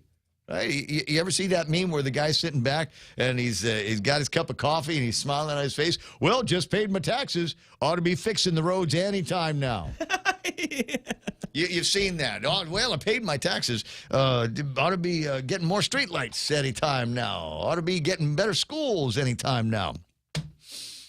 And so you just think about all of these taxes, all the costs that we've got the Biden inflation deal coming up. And I'm not going to call it Louflation because Lou hasn't even gotten the paperwork from the legislature. She hasn't vetoed. She hasn't had a chance to veto any of this tax legislation. So the question I got is when people over at the legislature, are you going to realize that you have just 10 of you, only 10 of you are required to be able to pass legislation that would provide a break for the taxpayers on liquid fuels tax and a break for the taxpayers, all of us, GovGuam employees, private sector employees. Can you imagine the people that are living on a fixed income, right? Social Security, retirement annuities and things like that. That's all the money they got coming in. And it is not going up while the price for everything else is going up. And the government of Guam, as Harvey Egna and I will point out every single time the topic comes up, the government of Guam has gotten a raise. They have gotten a massive raise. That 5%, it is not the same 5% that they were making before Biden took office. It's 5% of the price of whatever widget it is that you're buying, plus the inflation that has come along with it. The government of Guam didn't trim that down. They've kept it the same. The government of Guam has gotten a significant raise in the millions of dollars on top of the millions of dollars that they've got now. In Florida, it looks like DeSantis has just said, tell you what, I'm going to take all of this leftover money I've got from the ARP, and I'm going to pay whatever bills I need to pay for with that. The offset of our taxes on these tax holidays will be made up for by federal dollars. This, of course, is making liberals' heads explode everywhere, and we don't care. So that's got to be something that they start thinking about over at the legislature. And you, as taxpayers, need to be more vocal. I'll be happy to bang this drum all day long, every day. But near as I can tell, The only guy that's gotten publicly into this battle is Harvey Egna by writing a letter to the editor in the newspaper a couple of weeks ago. You guys need to be doing the same thing. You need to be banging on your call the legislators and tell them this is something that you need. Coming up before too much long, what have we got? There's Fox News Live, et cetera, as we make our way into the rest of the hour. 7:43. And a picture that I've got on the phone now that I would like to show you, just because I think it's interesting in a what the hell do they need that for kind of way. There is an invitation for bid, and I don't even know who to ask about this. Maybe this might be a TPOW thing over at the legislature, but there's an IFB for an office space lease for the Guam Police Department. What do they need it for? For this Special Enforcement Amphibious section. Hey, listen here, guy. That's C's. What? Special Enforcement Amphibious Section is just a C's. Amphibious section. So they've had C's before in the past, right? Are they just moving somewhere? Some call it sit, eat, and sleep, but yeah. Where? Weren't they behind the ITC building? Maybe their lease ran out, so what they have to do is get a they new have one? to rebid it. Okay, so what exactly do they do? The Special Amphibious. I think they're kind of a subsection of SWAT or something. When was the last time any of these guys were called? They use them for what? They do sea patrols. Oh, these guys are the black ops under, they're under like the SWAT wire. guys, right? These guys could go into North Korea and come back, man. Right? And They're gonna come after you. They won't even miss just for mentioning miss this, the Call B over there. No, so this is better probably let Real Joe start the truck. This is probably just their office space that expired. Uh-huh. Their term is expired, so they have to put it out for a rebid. And this would be where they park all their boats and all of their other equipment. Yeah, trust me, we need these guys, Ray. Where did we launch from the ITC building? Anywhere. Land, sea, and air. Land, sea, and air. Okay. Would these guys be the Army SEALs? If I go missing, Ray, if I go missing, man, please tell my mom I love her. 7:45. Did you see Elon Musk? Elon Musk tweeted something out there. And it said, I'll have to look it up. But he tweeted something out, and his mom chimed back in on Twitter. Said, "That's not funny." 7:45 in the morning. Ed Antolano on the line. Is that my bro? My primo. No, your primo. And he told me not to call him sir. the executive of the year, Ed Antolano from First Hawaiian Bank. Congratulations on the on nomination and the actual winning of it. Can you hear me, Ray? I hear you loud and proud. I can hear you just fine. All right. Well, thank you very much. Thank you very much. But, there's only one that all the honor and glory goes to, and that's, of course, our Father in heaven. So thank you very much, brother. Well, it's not like you haven't had something to do with this. As long as I've known you, and he's not that much older than I am, but as long as I've known you, you've kind of been, plugged in and a part of the business scene. Working back in the day with Carl Gutierrez on what would have become the unbelievably successful. We wouldn't have a slum there, Teeds and Trust. I thought that was incredible. You've done some outstanding work, obviously, over at First Hawaiian Bank, and just kind of, as I say, a well-respected member of the business community. And I think it's about time that other members of the community, including former executive of the years, have recognized what you brought to the table in the last 45 years.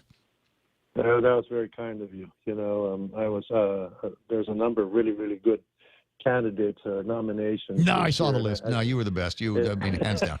No, I personally think they all deserve it much more than I do, but I'll look at it again, but subject to disagreement on general principles, it's all right. Hey, the last time we can always disagree, agree to disagree, and we won't kill each other, unlike some other.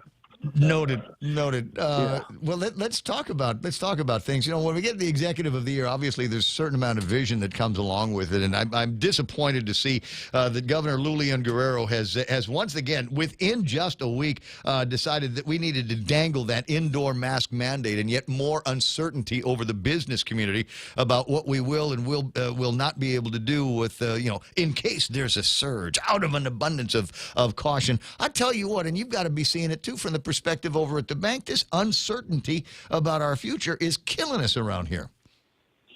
Well, when the mask mandate was lifted, I personally was very excited about it, but I could still see a sense of fear in a lot of the customers walking in, and some staff also, and that they just are afraid to be able to take their mask off with the fear that they're going to contract COVID.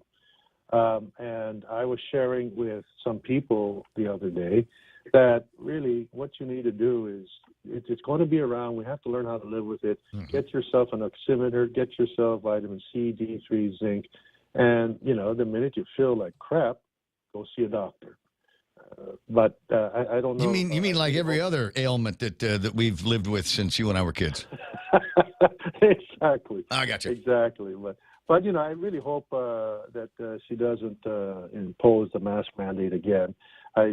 Being out, we've been to a couple of functions as well, and you could feel the energy, the community, just coming back, saying, oh, finally, we get to be able back to normal.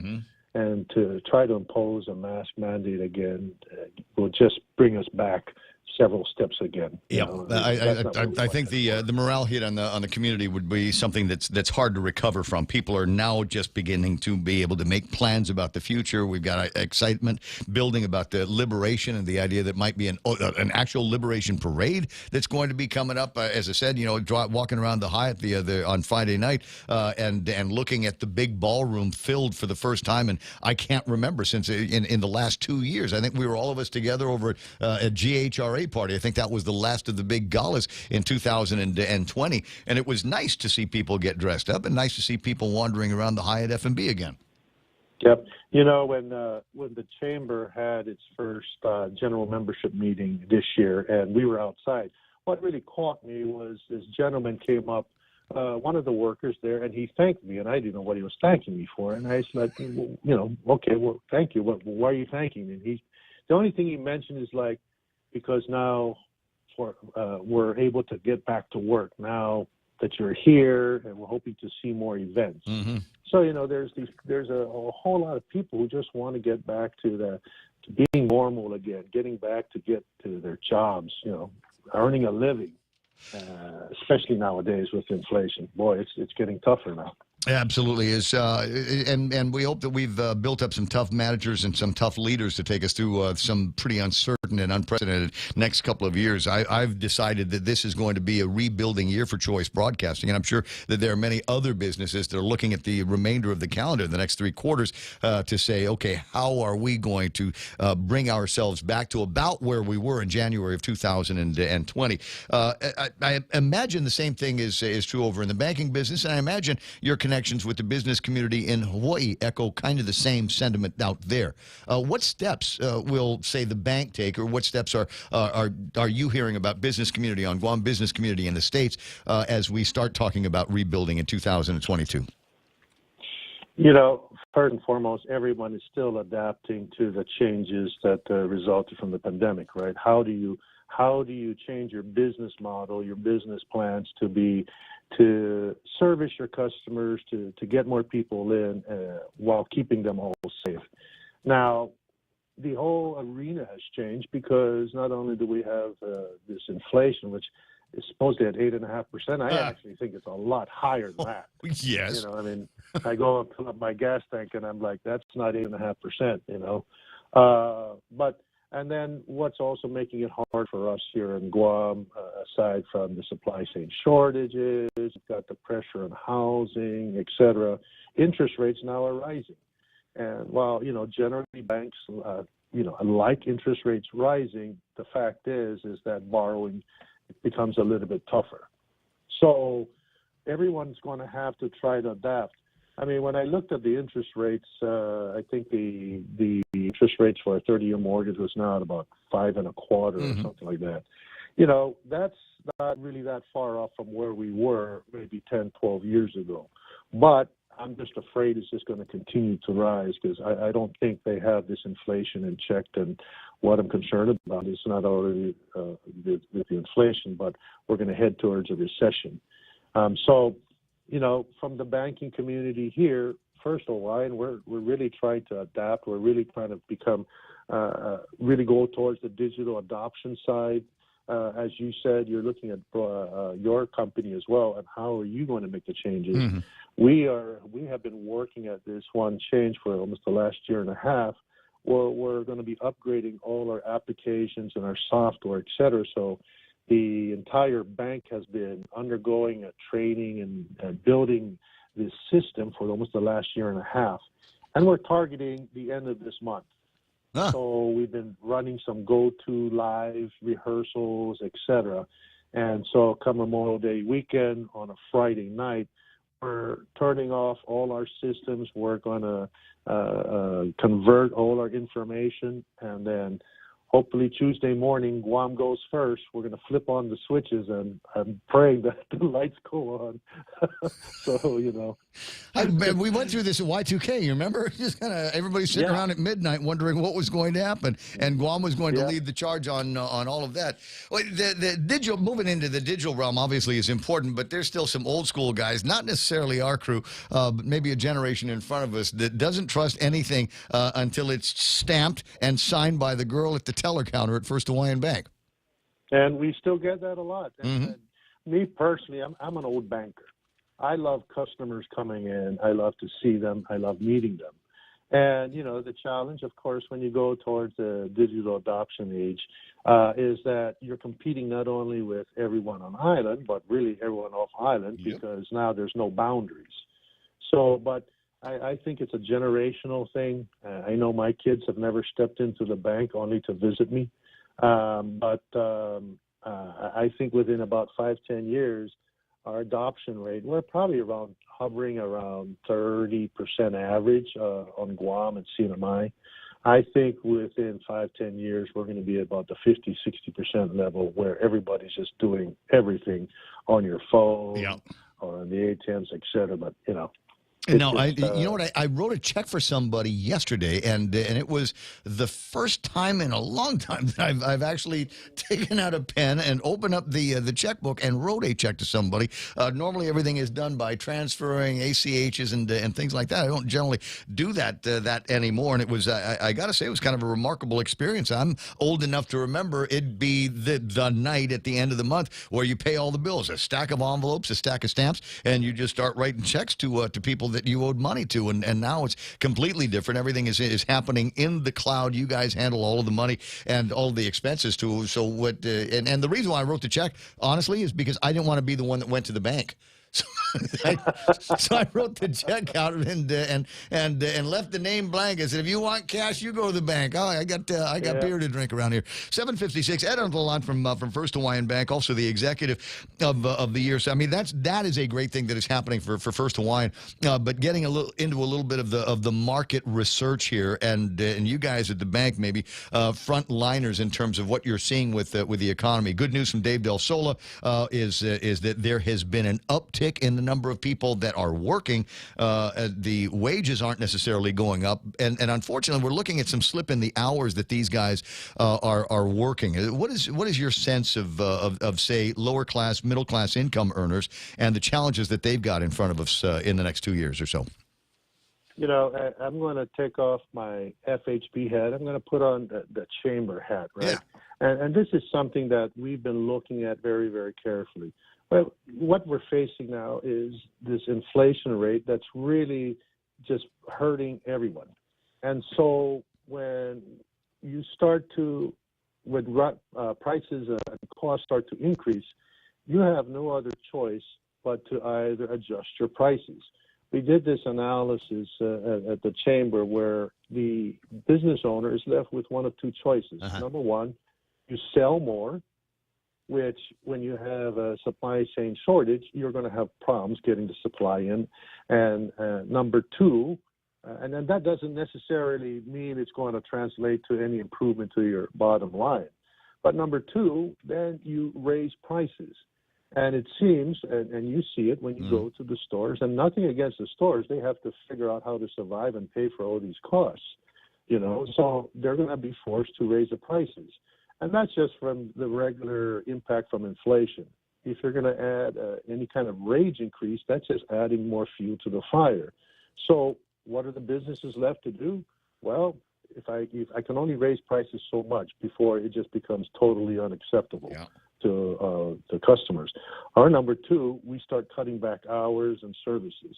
You know, and it's a balancing act, and that's why we're really hoping our leaders are going to help us with trying to address GRT, you know, a 1% rollback, even for a 1 year.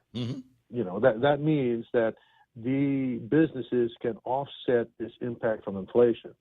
The other thing I thought would be helpful, and this is across the board when you think about how it will affect the community, is that if you're able to abate the liquid fuels tax, and I understand it's about $10, $11 million a year, and so if you can get 2 years, put it aside, they've got some cash, put it aside, and $10 million a year, that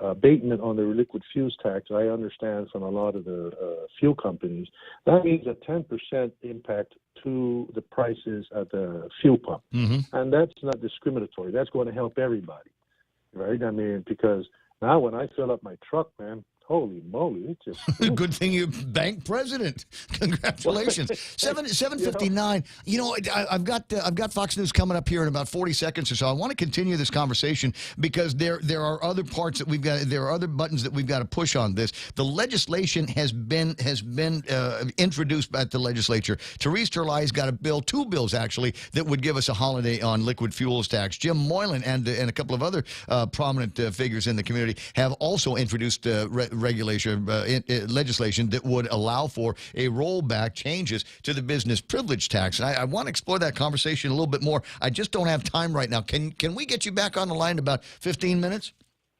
Sure. Right. I'll call back at about 8:15. All right, I appreciate that. Ed Untalon from First Hawaiian Bank. Also with the chamber, and that's the hat he was talking about putting on. We'll explore that in the next hour. I'm Lisa Lacera, Fox News. President Biden reviving a piece of legislation used over 70 years ago to aid the country. The Lend-Lease Act was first passed by Congress in 1941 to help arm allies during World War II. President Biden has signed an updated version passed by lawmakers to speed up military assistance to Ukraine. The atrocities that the Russians are engaging in are just beyond the pale. And the cost of the fight is not cheap, but caving to aggression is even more costly.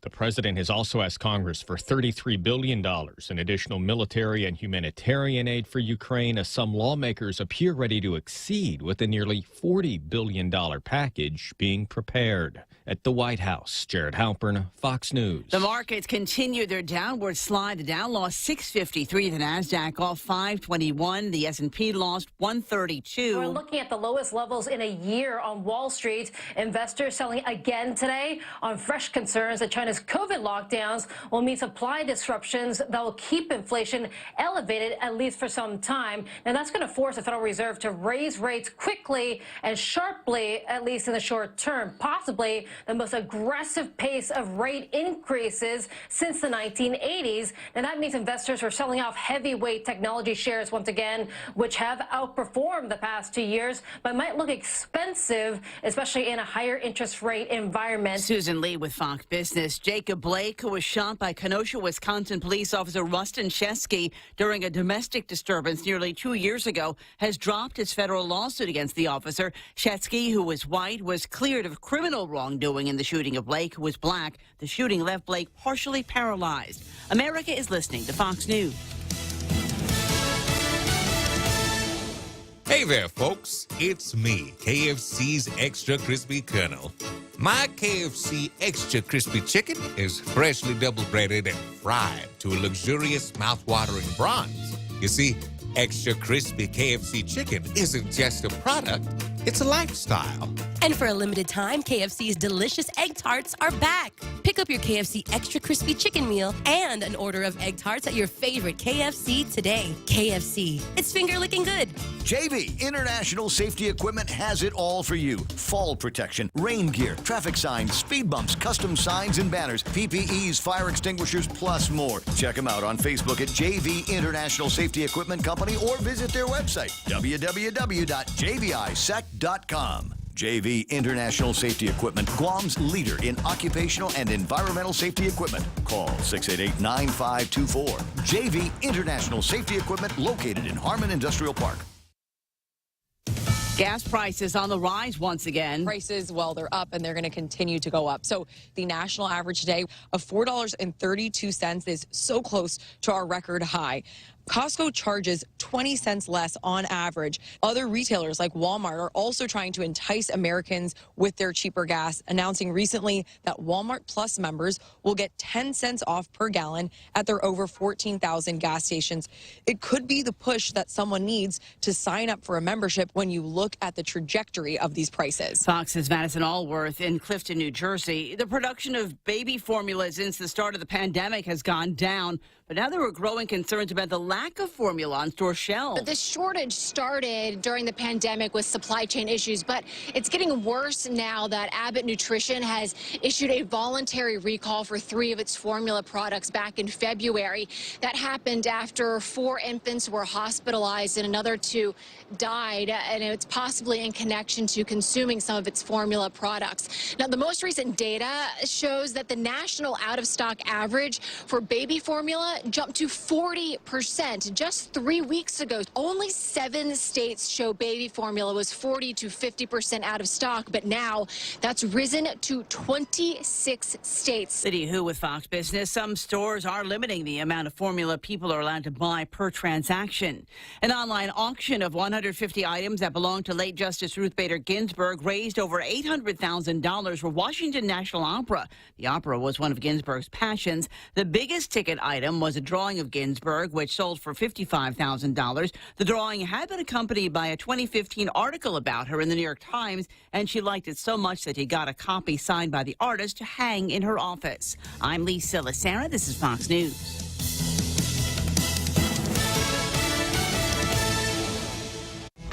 It's time for a fresh moment from Ruby Tuesday Guam. The Fresh Garden Bar is back to self-service, and for a limited time, you can feel the freshness for just $8.99. That's right, $8.99. You can also add on grilled chicken or grilled salmon for a few bucks more. The Fresh Garden Bar is back to self-service and available all day long. So come on in for a fresh moment at Ruby Tuesday Guam.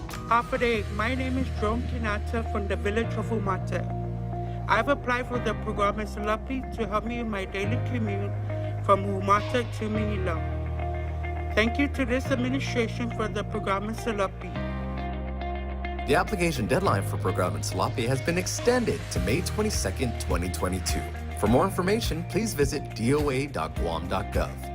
This ad was paid for by the Office of the Governor using government funds. Win a $100 gas card when you purchase Gasolina energy drinks. Be one of 5 winners and enter now when you purchase 3 for $4 Gasolina 8-ounce or 3 for $5 Gasolina 16-ounce energy drinks. Drawing on June 21st. Free gas with 76 Circle K. Take it easy. Get a 10-pound bag of ice for only 95 cents when you purchase a 12-pack or more of any soda or beer. Only 95 cents for a 10-pound bag of ice. Swing by Circle K today. Some conditions apply. See stores for details. Circle K. Take it easy. Your local news is brought to you by Nambo Insurance. Skip the line, pay online. It's fast, it's easy, and it's secure. Visit nambo.com for more information.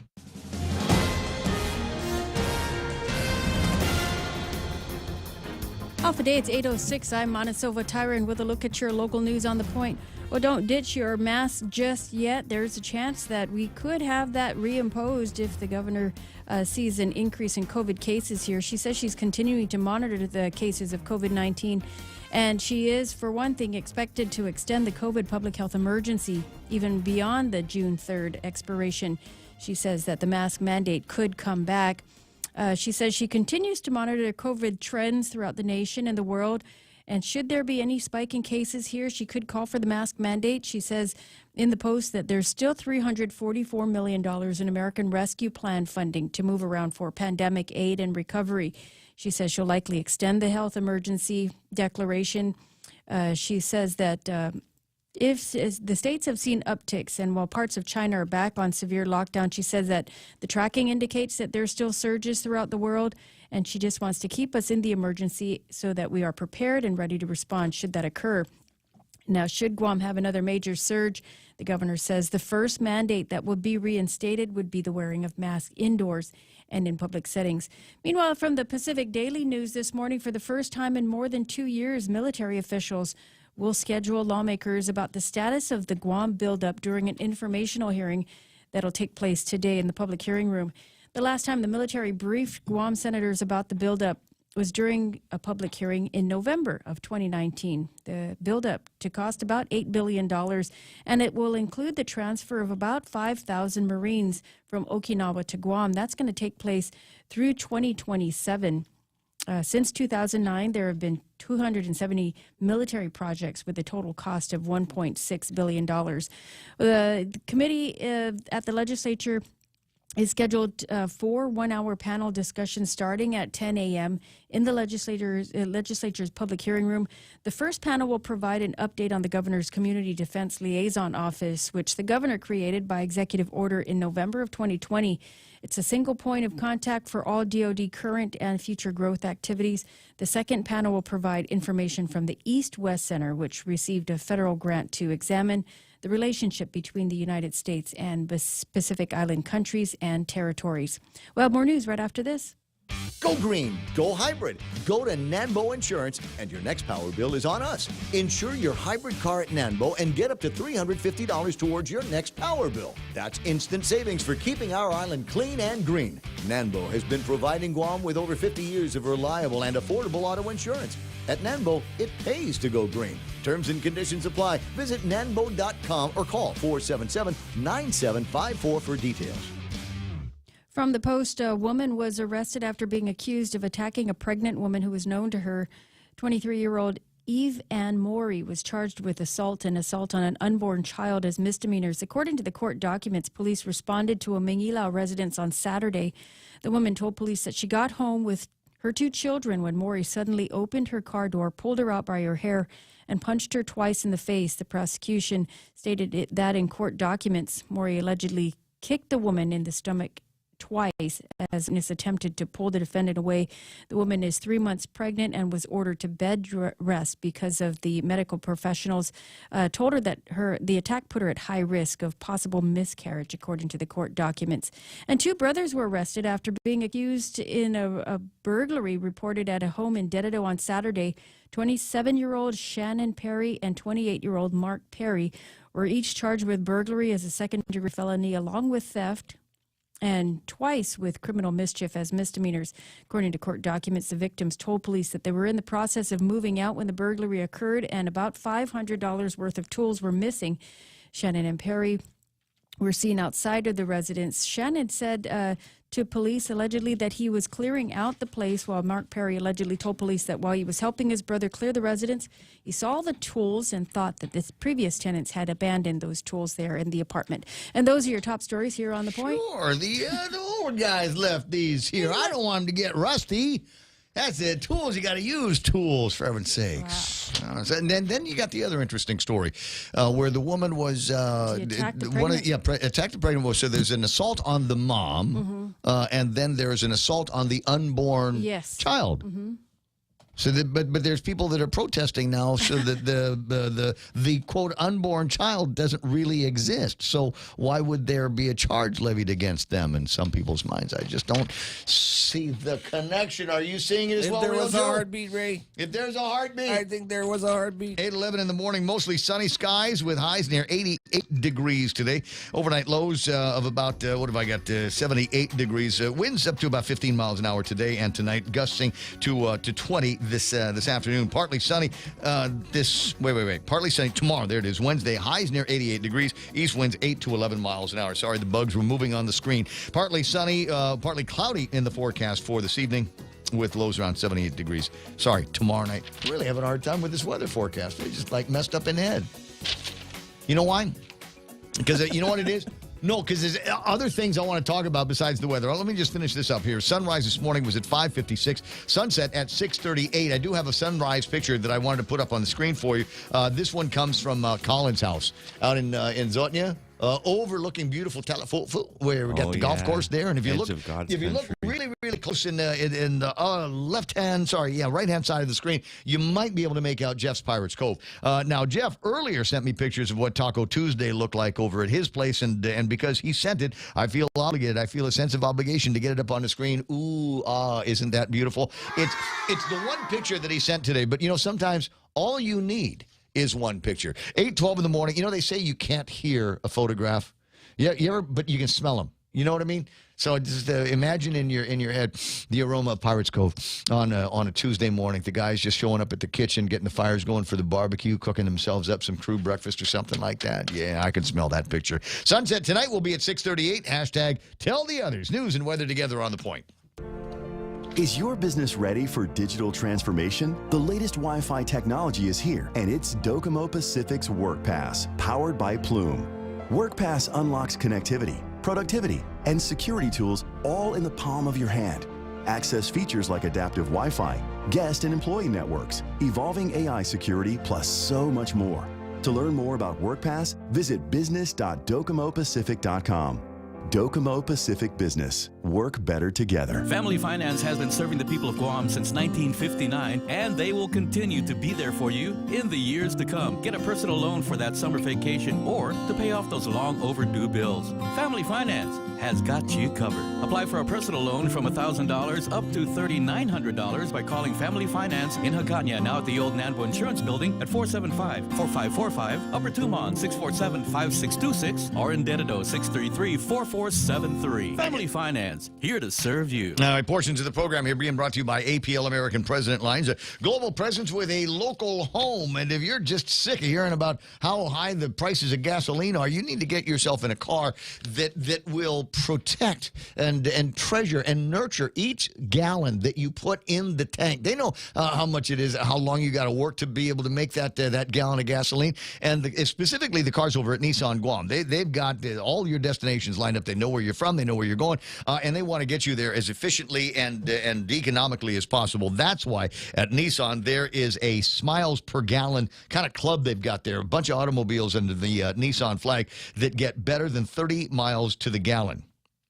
I'll repeat that. Better than 30. You know, there's some cars. Maybe the car that you're driving right now has got a little gizmo on the dash that'll show you what your range is on the car. And if it isn't at least 32, you're in the wrong car. The Altimas, the Rogues get 32. The Sentras and the Kicks get 33. The Versa, 35. It's built in. Japanese cars have been doing this for decades. Get yourself a new one, including the Sentra at 35 miles per gallon at NissanGuam.com. Morning talk that matters. It's the Ray Gibson Show. Call now, 888-TALK. That's 888-8255. Studio time, 8:15, Ray Gibson Show. Ed Untelon back on the line, the executive of the year and the high-talking chief of First Hawaiian Bank, as a matter of fact. And we were launching into a conversation as he wears his Chamber of Commerce hat in the last hour to talk about kind of the action pack that they've got going on over at the legislature. We've got Phil Leddy, who is driving the charge on that and doing sit-downs. Somebody sent me a picture of him having not drinks, but tea or coffee or somebody over at the Micronesia Mall. I said, "Do you know this guy?" I said, "Yeah, it's Phil Leddy."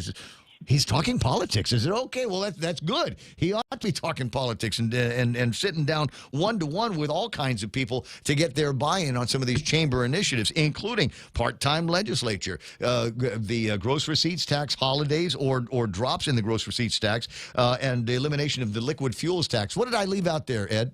What else are on the initiative list? Transparency, full transparency. But hey, Ray, before I go on, if you may, I'd like to really just give a shout out to all the First Hawaiian Bank staff on Guam and CNMI, because this executive of the year is really a reflection of them.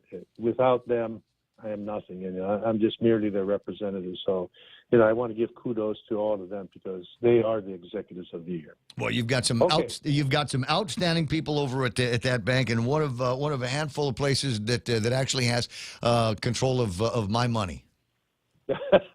Hey, can we just on that just real quick? There are lingering concerns. You got conspiracy theorists out there, and I will admit to occasionally buying into some of these conspiracy theories. And I worry that one of these days there might be a connection between my politically incorrect natural defiance mechanisms and access to my bank account. Is it possible that one of these days, something that I post on Twitter or on Facebook might be interpreted as being hostile to the state, and they'd freeze my accounts? That's not something that you guys would be into over there, right? No. I mean, our bank is an all-inclusive bank, but we're not we're not going to kick anybody out because of their political party. We have rules and regulations and policies and procedures that we follow strictly. So we don't care about your political affiliation or whatnot, or even what you say on Twitter. Well, Twitter head Elon Musk said, "If I die under mysterious circumstances, it's been nice knowing you." To which his mother on Twitter replied, "That's not funny." Yep. And Jeffrey Epstein didn't kill himself. He says it out loud. I might get nicked by the Facebook police on that one. 818 So let's talk about the getting back to the action packs. I think this is important, and if you don't mind, I'm going to paraphrase something I heard you say while you were playing guitar at the chamber deal last week. Is we have to take advantage of maybe the one time every 2 years where it looks like the politicians are paying attention to members of the business community. I'm used to election year after election year after election year, hearing the pillow talk and them with their looks of concerned attention on their face as they try to figure out how they're going to get my vote. How do we ensure? And I'm going back to last elections action pack. There were a bunch of people that were selected by the to get the nod from the chamber and recommendations that the people vote for them by the chamber. And frankly, I've been disappointed by many of their actions and the lack of attention that they've paid to the business community, especially in the last 2 years. Right. We had Sean Gumatalto, the last speaker of the general membership meeting. And I thought what he said, because someone had asked what would be the most important thing to do to be able to make a change. And he said, you got to get out and vote.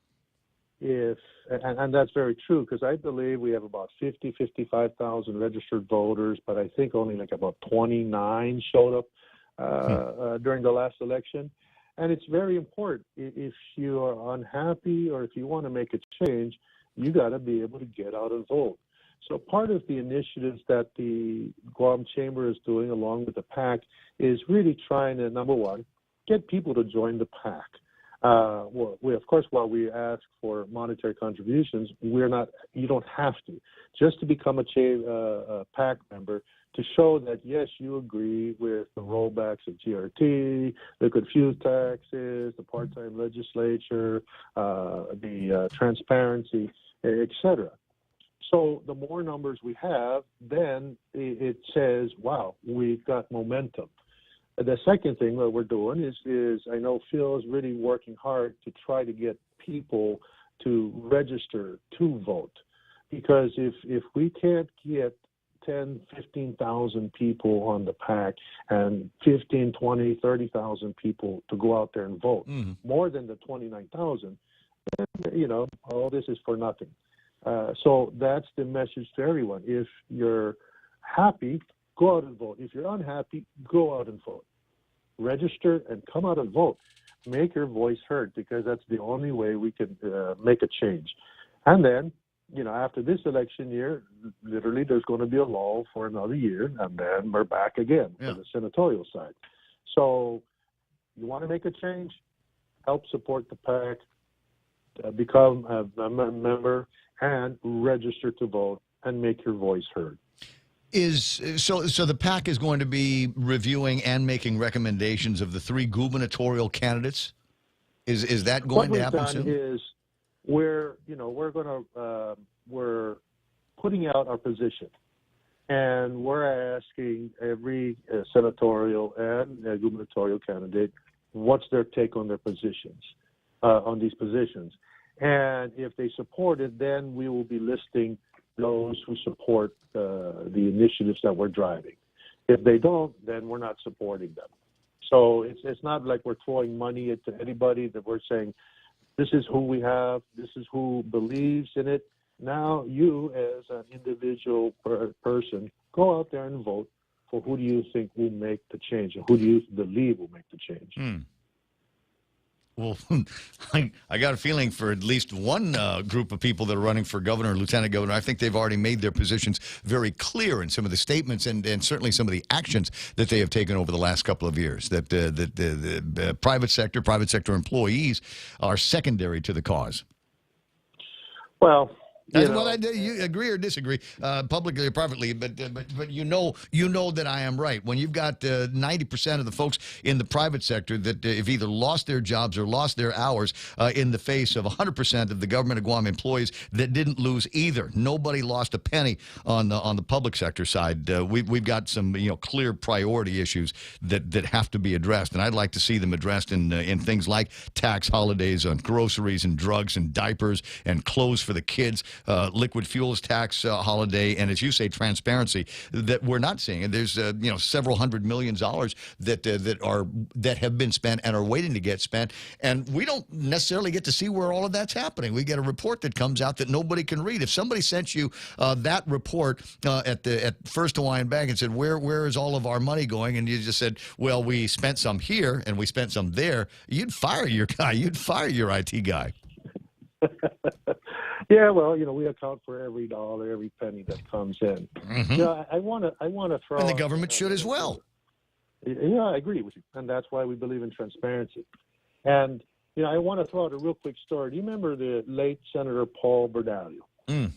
Yes. Yeah, he was a good mentor of mine when I was at DITA, and he really helped me to understand what economic development was all about. And the bottom line is about jobs. We need to create jobs because it's the private sector, the business community that drives the jobs. And if we can't get them the commerce to be able to build their business to hire more people, then those tax dollars start to dwindle.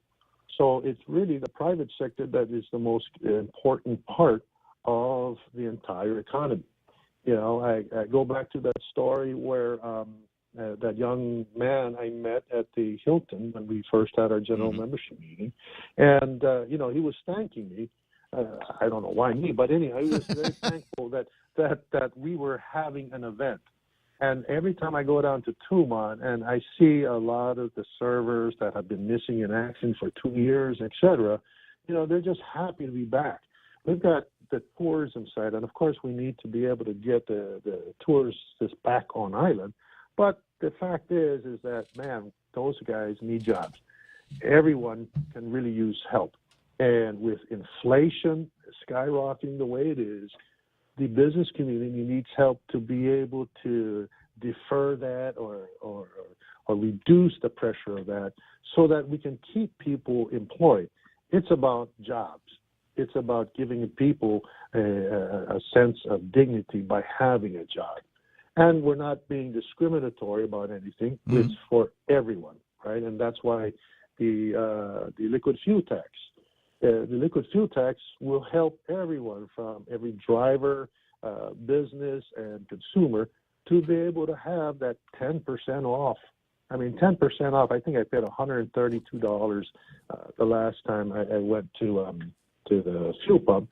$13 off is $13 off. Well, I mean, that extends to people who work in the government. That extends to people that are driving government vehicles. It will get more cops on that won't have to worry about whether or not they're able to fill the tank up in the car, the bus, or the ambulance, or whatever it is that they're going to be. That's why I'd like to get rid of that tax on the increase in properties that are valued at over $1 million. A useless tax. Number one, it discourages growth in that sector of the real estate economy, and number two, it increases the rental for the government of Guam. It's actually costing more in rent, and that's fewer government services as a result of that kind of, the opposite of circular thinking when it comes to money. 827, one of the things, before I let you go, because I know how busy you are, and Shelley won't let me go without reminding me that your youngest has just graduated from Father Duenas? Yep, he's just graduated from Father Duenas, so... following myself, his brother, just last week, Wednesday. Congratulations. Yep. Congratulations, underclassmen, class of 2022. And congratulations to you and Dookie. Are you going to be one of those kind of helicopter parents and follow him to college? No. In fact, all my kids went to school at the University of Guam, and he will be starting here as well. I think it's important. I think the University of Guam is a very good school, and from what I know, is that it's not really the school, it's really what you make out of the school.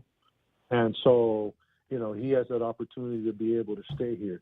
I know my first two kids, when they stayed here, they got to network. They got to know a lot more people, and they actually got to know the island a lot better than I did when I was growing up. Oh, yeah. Well, I mean, that goes without saying. You show up at 8 o'clock in the morning in the student center, and by 10 o'clock, you've blown off your first couple of classes. And what the heck? What are we going to do? Let's go to the beach. 8:28 in the morning, head up the lot. Yeah, this is how you can tell we were boys together. Anyway, and one last thing. I think, in addition to getting out the vote, I think it is important for members of the business community, listening to me carefully, members of the business community, that you politically activate your employees. There is nothing wrong with getting everybody together and saying, you know what, I've been talking with Ed, we've been talking with the chamber guys, and these are some of the people that we believe will support you as a member of this community and as a member of the private sector. These potential senators, these potential governor and lieutenant governor candidates have got you in mind in protecting your job and your livelihood here in the private sector. I'm not telling you who to vote for, but these are the people that we are supporting. Is anything wrong with that? Sticking a note in a pay envelope, maybe a couple of bumper stickers too. Yeah. From the business community, I mean, we're always very careful about doing something where we kind of be potentially influencing somebody to vote for somebody they may not like. So what we're encouraging all the businesses to do, like you said, is to at least get them to be registered, and then go out there and make their voices heard during the election. That's the most important thing. Go out there and vote. Be registered, and exercise your right to select who you feel would be best to represent them. Does the that's chamber? what we want to do. Ed, does the chamber have an army of guys and girls that will go out to businesses and register their employees? Well, we've got the board members. We've got 20 board members. We're encouraging them. We're encouraging all our members to be able to go out to their employees and speak to the employees. You mentioned about reaching out to the employees. It's really we've seen a lot of the small businesses close up because they can't afford it anymore. So the whole objective right now is to educate your staff, to educate your family and friends, and to be able to ensure that they go out there and register and exercise their right to vote for whoever they want to vote for. But the important thing is to go out there and vote. And on that, we end the conversation again. Congratulations on, is it Diego's graduation? No, his name is Aaron Nathaniel. Got it. Aaron Nathaniel's graduation. Congrats to you and Dookie, and congratulations to you on the nomination and winning the Executive of the Year awards. I'll be watching you anytime you need to get on the radio, talk more about the action pack and the needs of the chamber. By all means, find me. Okay. All right. My friend. All right, Ed, you have a fantastic rest of the day. 888-825-5888-TALK. Always a delight talking with him. Even more of a delight to hear him play. He plays guitar with some of the other members of Father Dueña's class of 79, including Tom from Tom's Willows. Oh, yeah. Yeah, he's a singer in that band. Yeah, it's a good band. I think they only do chamber events, though. I gotta find out where else they're playing. 8:32 in the morning on the Ray Gibson Show. About time for our last look at big news and headlines with Mona Silva Tyrant. She's coming up after these. Come try Guam's original Chamorro restaurant with Pica's Best 5 years running. Mezcla Chamorro Fusion Bistro. Experience Chef Peter's candied salmon over scallion coconut rice, octopus to naktak, Chamorro platter, and their award-winning gourmet hamburgers. Or if you're looking for something healthy, try their keto-friendly menu. Come and enjoy Mezcla's half-a-day service at their Hagåtña and Grand Plaza Tumon location. Call their Hagåtña location at 479-2652 for reservations. Half a day. Patsy Kogi from Security Title here with information about what a title company does. The title side of our business determines who owns a property and guarantees your ownership with a title insurance policy. The escrow side acts as an independent third party, managing the transfer of money and documents between the buyer, seller, lenders, and others. Security Title has a management of real estate closings down to a science. Give us a call. We are here to help.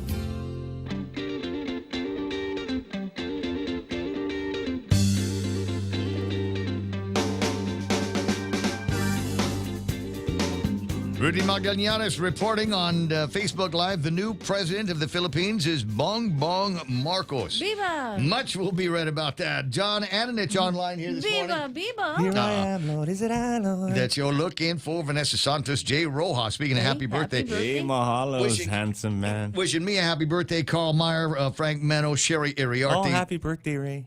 Vince Moore. Tomorrow is the birthday. Oh, that's right. Tomorrow's the, And is so the birthday. tomorrow is the day off. Oh, that's right. No. You gave us the day off? No. Oh, Thursday. I want to be here. I want to be. I Oh, it want to doesn't be count here when he's basking drinking. in. We There were will going be to celebrate for you, but forget it. basking in the love. You're going to be hurting. We can still. We can still. What is, look, what you do is you go to Carabao tonight, get me a big 64-ouncer of Kolsch, and stick that in the refrigerator, and we'll start drinking that. I don't know, 6. Something like that. It's 8:34 in the morning in the Ray Gibson Show, and time for her last big look at news and headlines. Look at that, 8:30 something. Here's Montecillo Tyron. How about what happened? Well, the mask mandate may be coming back. It isn't right now. It's been about a week since we lifted the mask mandate on Guam, but the governor says it remains on the table, and she's watching the potential for a expanded spread into Guam, back into Guam. She says that she's tracking some cases in the Asia-Pacific region, and if it happens to resurface here on Guam, she's going to reimpose that mask mandate. What she does say is she's expecting to extend the public health emergency past the expiration date, which is June 3rd. She says she wants to make sure that we are ready to respond should people need pandemic relief. Meanwhile, the PDN's reporting that military officials will go before lawmakers this morning in an informational hearing to give an update on the Guam buildup. The last time they went before the lawmakers was back in 2019. There are about $8 billion which will be spent in the buildup, and it includes the transfer of 5,000 Marines from Okinawa to Guam. And those are your headlines right here on The Point. Okay, just a note. Is it Admiral Nicholson that's going to be doing it? Yeah. Okay, just don't know. Here's the thing: is it whoever is writing it? I hate to send you back to the word processor, but I'm just going to tell you right now: use small words and speak slowly. Small words, speak slowly, because they're going to be people that are either not going to understand what the hell it is that you're trying to say, what it means for the economy, what it means for employment around here, and they're going to be on their phones and not paying attention. So they apparently recently had a get together, big THAAD thing, missile defense moving. Phil Leon Guerrero wrote about this, and I'm going to put this down as the big word meeting. They had a big word conference the other day and include words like hypersonic and ballistic missile threats and 360 degrees of protection. You know, that sounds like words that most people will understand, but the legislature is not made up of most people. And I think that's going to go right over, just right over a lot of heads. They brought hypersonic, like the supersonic. Hypersonic. They brought... You is for you me. For perfection, and you know that we are. All right, they brought some highly technical gear with them to really assess how things are in the electromagnetic spectrum. All right, trust me, there's people over at what the hell is the electromagnetic spectrum? We don't know. We don't know. Don't use words like that. Just radio waves. Whatever. Just find a way to dumb it down here. Nicholson declined to detail the exact improvements the new location would bring, citing security concerns, operational availability, operational security. Some interesting big words that they were using over at that conference yesterday, and they're going to apparently add another one. I like this one here. Nicholson also addressed whether moving live fire assets closer to civilian homes would put residents in greater danger from the missile strikes. The site is across the road. The site is across the road from neighborhoods like Astumbo Gardens. All right, it's going to sound mean as hell, but I got to say it. But I think if there was a bomb hit on Astumbo Gardens, it actually improved the place. I think it would be an improvement if we could go in there and just because there was a once upon a time. I remember once upon a time when Astumbo Gardens, there were actually some pretty homes there and some real nice people. It is 90% abandoned cars now, isn't it? I mean, just go and drive, just driving straight in. Old Jaguars and Ferraris. Oh yeah, at the gardens, and then of course we have the terraces. At the gardens, yes, we have the terraces and the gardens over there. You guys just put Target over that. It's 8:38 in the morning on the Ray Gibson Show. Ken LG is coming up after these. Don't move. Get big discounts on huge travel experiences with the First Hawaiian Bank United Credit Card. You can travel to destinations in the USA and receive 10% off selected United Airlines Premium Economy or Business Class airfares purchased through May 31st, 2022 when you use promo code FHB022. Visit any First Hawaiian Bank branch or go to FHB.com/United Fair Sale 10 for more information. Don't wait. Apply today. First Hawaiian Bank. It all starts with yes. On March 4th, Guam Homeland Security sent an advisory warning about Russian cyber attacks and recommended Guam organizations strengthen their cybersecurity postures. You might think your small business isn't at risk, but as businesses use more cloud and web-based tools, they're exposed to cyber attacks designed to snare victims of any size. Keep your organization protected with GTA's multi-threat security bundle. Visit gta.net or call 671-644-1000 for a free consultation today.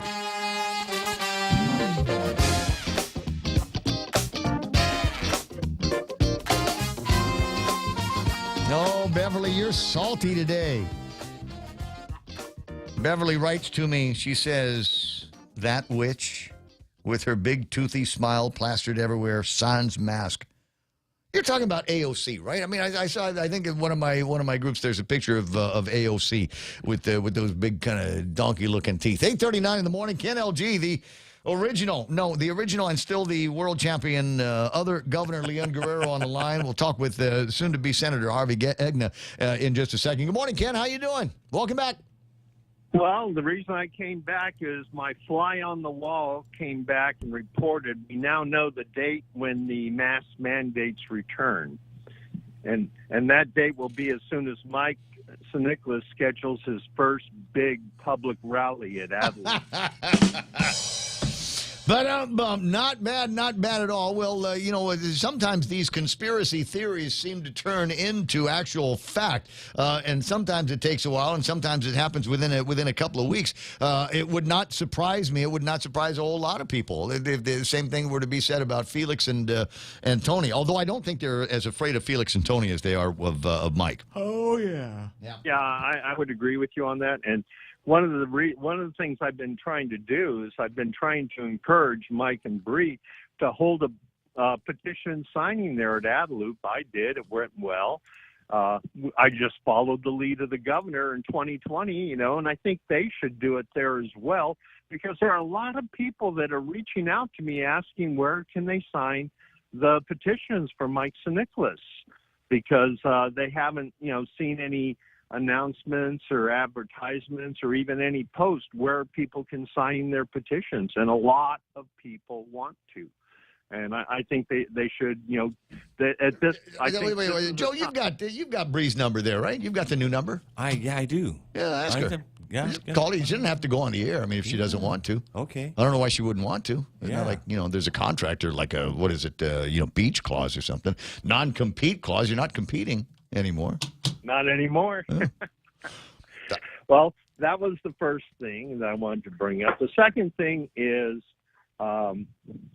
people are already asking me about my recommend list, and I want to refer them over to the action pack, because when people ask me who my recommend list is this year, after all, this will be my fourth recommend list. But, I'm saying, no, you need to follow what the action pack is doing. The action pack is going to have a lot more impact this time around, because the reason why they didn't have the kind of results last time was because we were in emergency lockdown, and we had athletes scaring the hell out of us, predicting that 6,000 people are going to die if they go to the primary election. And guess what? 6,000 people didn't show up at the primary election because they all thought they were going to die. Well, I don't know. There's I'm starting to put together the list. I've got this up on the screen. This is a list of members of the 36 Guam legislature. Some of them are coming back. The lines through them mean that they're not running for re-election in the legislature. And so I'm looking at some of the other names that we've got here and pondering in my head whether or not they will be asked back, and how many of these potentially returning members of the 36 Guam legislature deserve to be brought back, based on their actions or inactions or their rubber stamping for the administration. So I'm kind of curious how the people will respond after having 2 years of COVID-19, 2 years of a legislator led by these Democratic majority members that, honestly, in my mind, haven't done squat for the people of Guam. Now they'll say, no, we did that thing. We made it so that small businesses up to $500,000 don't have to pay any GRT. Have to pay 3% GRT. So the people of Guam should be getting a real big break from those guys. And I'm like, well, I don't shop at those stores all as often as you guys think I do. So that doesn't necessarily apply to me, guys.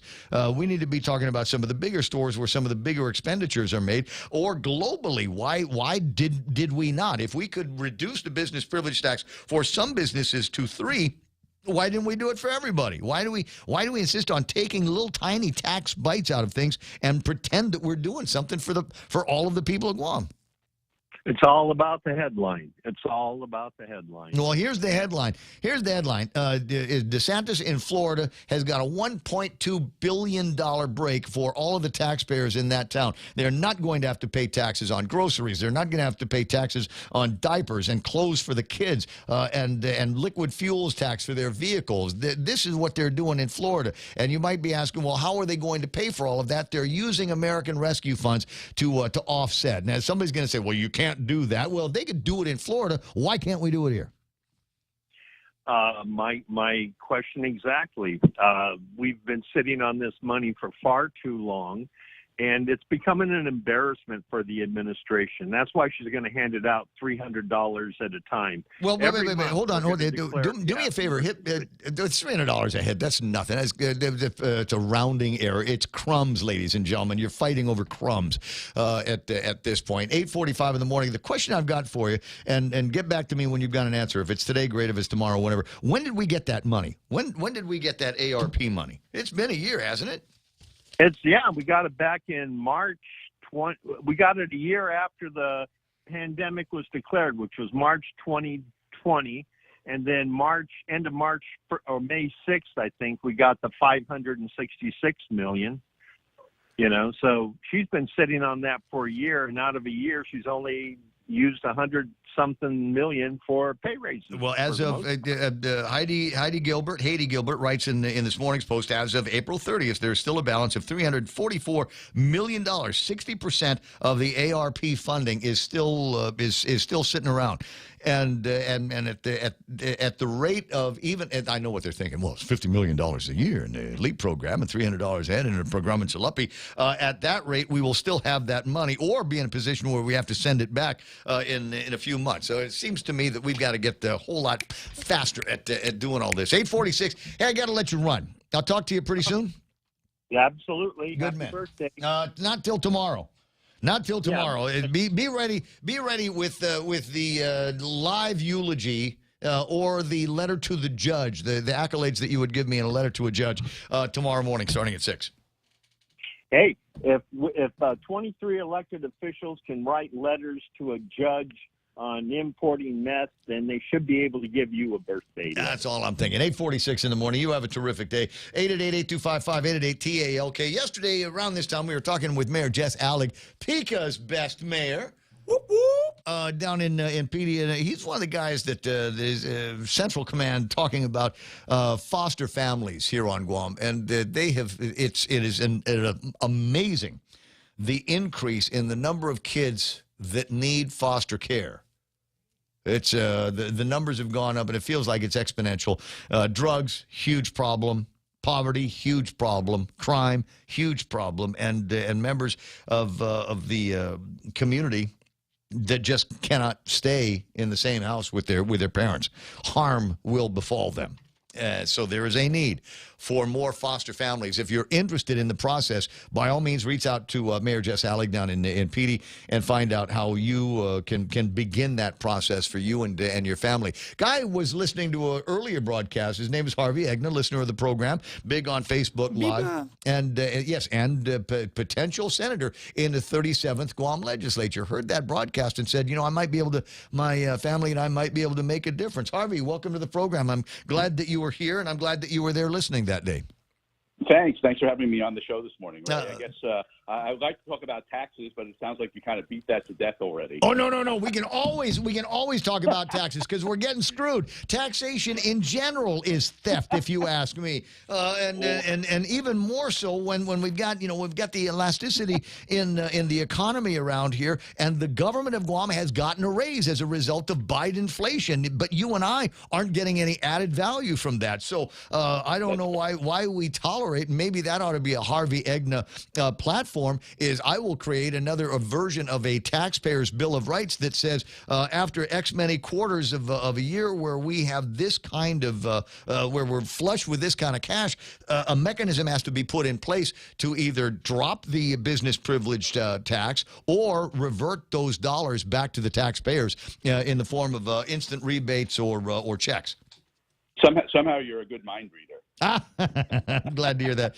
But let's beat that after we tell the story. So you're listening to the broadcast. Sure. You hear Mayor Alec talking about foster families, and you and your wife and your family decided that we got plenty of room, we got plenty of love, and so let's take on this challenge. What was the first step that you did? Tell me about that journey, if you don't mind. Well, about a year ago, we heard, there are articles periodically in the media about the hundreds of children in need through CPS, Child Protective Services, in need of stable family homes. And, we discussed it among ourselves in our house for a couple months, and then approached CPS and went through the application procedure. There is quite a rigorous but not undoable process to vet you and your family to see if you're qualified. As it should be. Take care of a child. A background check, court check, police check, that type of thing, and inspection of your home. And after about a month or two, it doesn't take very long. After about a month or two, we were accepted and actually granted a license to be a licensed foster family home. And we have been for almost a year host to a very, very nice young lady, middle school student. For privacy's sake, I can't give you any more information than that. But she came from a situation where she was in an abusive family with parents that were caught up in the criminal system, in the drug culture. And, her and her siblings were removed from that situation and then placed in different family homes. And she's become a very important part of our family, and she's a pleasure to have around. She's an A student. She aspires to becoming a doctor someday. And we're considering actually making her a permanent part of our family. I love stories like this. I'm not crazy about the genesis, but it's amazing when you take somebody out of a situation where they're stifled, they cannot blossom, and put them in a situation where they've got love and support. And all of those things, and all of a sudden we watch somebody just turn literally on a dime, turn themselves completely over. And I'm not thinking in terms of, well, great, and another productive member of society, but somebody who's all of a sudden whose dreams are larger than what they were before. Yes. She's really blossomed. You can tell that she really has grown in a stable home environment, which she didn't have before. She didn't have the traditional, mother, father, and caring siblings, someone that cared about her grades in school and whether she actually got off to school on time. Right.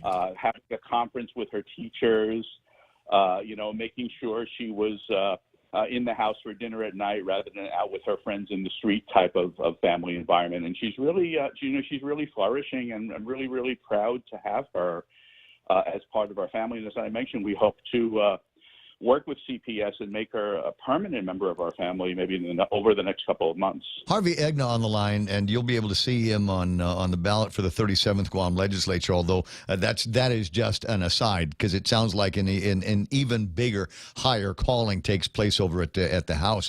Obviously, between you and Mrs., the decision had already been made. How did you broach this subject with the kids? I mean, sibling rivalry among biological siblings is tough enough. You start introducing somebody else to the mix.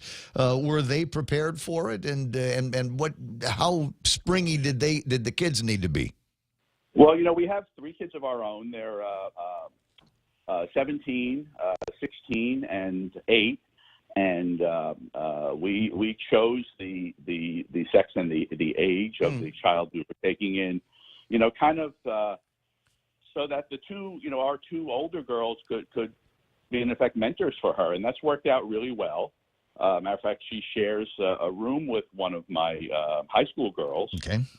And I think she's kind of learned a lot from that relationship, from that mentoring. Both my older girls are college bound or military academy bound, and I think she's developed well in that relationship. There were a little bit of rough spots in the beginning, but they kind of smoothed them out. And she's developed well in the house. She has her tasks just like everybody else does, her responsibilities, and she's just developed into. We are just like as if she's one of our own natural kids. Well, I think as it should be, Although I imagine in the beginning there was a little bit of a kid glove approach until everybody kind of knew each other, right? Yeah, there was a little bit of 1 or 2 maybe rough spots here or there where we were kind of each getting used to each other, but those smoothed out. And I do have to tell you, there's a tremendous amount of support from the CPS folks. As busy and as harried as they are, this Gov Guam Department, Child Protective Services, I mean, those folks are overwhelmed, but yet they always make the time. If you have a question or you want them to come over and have a meeting, they always make the time. And I think they're some of the unsung heroes of Gov Guam. I'd love to hear that. I know folks that work in that part of the government, and I will agree with everything that you're saying. Is there frequent surveillance, for lack of a better word, on you guys? They come by and just kind of knock on the door unannounced and make sure everything's okay? No, there's nothing unannounced. I would say we have a visit about every 3 or 4 months. And occasionally our CPS counselor will also visit our foster daughter at her school to have a chat. Yeah. But otherwise, if there's kind of nothing happening and everything is status quo, sometimes I'll chat on the phone. Once in a while, so she'll drop by in person. We'll usually know about it. But there's nothing, surreptitious going on, or no kind of like secret audits, or everything is status quo. We keep her informed. But nobody's going through your trash and looking at for Scotch bottles and beer cans. Got it. No. We keep her informed. We send photos and copies of report cards, and if there's any issues that come up, we kind of keep them informed. So we also keep a file. But otherwise, it's actually smoother going than I expected that it would be. I got just dumb guy questions about this, but you were talking about considering making her a permanent part of the family. She's already got a family that she comes from. Have you talked to her about this? Is she torn? Is she going, great? I like you guys way better than my old family. Love to. Can I have your last name? All of that. What's she actually does keep in touch with some of her siblings. Mm-hmm. By court order, there is no contact permitted with the parents. And again, that's not something I can go into in more detail. Okay, that's fine. But you can imagine the severity of the situation by that court order. But she does have supervised visit and phone calls with her siblings, and we encourage that she should stay in touch with them. Of course. Some of her siblings have been adopted already. I believe she may be the only one that is not. But we encourage her to stay in touch with her her natural family, her siblings, and we haven't rushed the adoption process. We want to make sure that she's comfortable with us, and we're comfortable with her, and probably give it at least a year since she's been with us before we sit around with our counselor from CPS and actually have that conversation. But you can tell from the time she's spent with us that she's comfortable and she's fitting in, and she kind of acts like a member of the family rather than a visitor. I like that. I'm in love with this story. I'm so glad that we've got some time to talk about this. In fact, coming up in the next hour, we'll be talking with some folks from Ohala Adoptions, and they recently came to my attention, and they want to be able to help families here that might be thinking about giving up a child for adoption somewhere. I think we're talking babies in this case. However, it's still an interesting conversation. 8:58. Before I let you go, Harvey, just a thought or two about if somebody came to you for advice, heard about this, and wanted to become a foster family, and come to you and say, "Man, Harvey, I don't know, what should I look out for?" What would you tell them? Well, the first thing I would tell them is to call CPS and have a conversation with them. They have a very, very good package of information that'll tell you, kind of what the expectations are and what the support is that they will provide. And then you can meet with them and go through the process with them and decide whether you want to take on that responsibility. It is a big responsibility. You're taking a child into your home that most likely has not had a very positive experience in life, and trying to change that. And I would suggest giving them a call. There are, I think, only 68 licensed foster families on the island, and there's much greater need. So if you feel you have the room and you have the patience and would like to take a child in, and there's children of all ages. I mean, from babies all the way up through teenagers. What a great opportunity to change somebody's life. What an incredible opportunity. I'm so glad that you had that opportunity. I'm so glad it's you and your family that are helping prepare this person, help heal some old wounds, and maybe prepare them for a life that they could never have dreamed about under their old circumstances. She aspires to becoming a doctor now, whereas before, I'm not sure what her aspiration was. It might have been just been. Well, where'd you get that from? You're not a doctor. Where'd that come from, Harvey? It wasn't from me. She came upon it on her own. So good for her, and good for you and your family. How terrific a story this is. Golly, I wish it was Christmas time. You have a fantastic rest of the day. We'll talk. I encourage everybody else that might be interested in opening their homes. Ohala Adoptions is coming up in the next hour of the program. Here's Fox News. Officer accused of helping him escape have been captured outside Evansville, Indiana, after a chase. During the pursuit, the pickup truck wrecked. Casey White surrendered. Vicky White has been transported to the hospital. Lauderdale County, Alabama Sheriff Rick Singleton. Casey and Vicky White are not related. Investigators think the truck was stolen in Tennessee and driven to Indiana. Officials say Vicky White is charged with helping Casey White, an accused murderer who was serving time on other offenses, to escape. The investigation continues into a fire at an anti-abortion group's headquarters in Wisconsin over the weekend. Madison Police Chief Sean Barnes says no arrests have been made yet, but they are looking for whomever is behind the fire Sunday at the Wisconsin Family Action Office. He said a passerby saw the flames, which firefighters quickly put out. Chief Barnes says it's believed a Molotov cocktail started the fire. When they got inside, the chief said, "We found two." As they seek a suspected arsonist, Chief Barnes says checks are being made on local facilities on either side of the debate. The idea is to prevent the next one if that indeed is the case. Police do not believe right now that it's an inside job. Gernal Scott, Fox News. President Biden signed into law a measure that will speed up military shipments to Ukraine. I'm signing a bill that provides another important tool in our efforts to support the government of Ukraine and the Ukrainian people in their fight to defend their country and their democracy against Putin's brutal war. The president also asking Congress to authorize another $33 billion in military and humanitarian aid for Ukraine. The United States calling an emergency meeting of the UN Security Council for Wednesday following North Korea's latest test of a ballistic missile. America is listening to Fox News.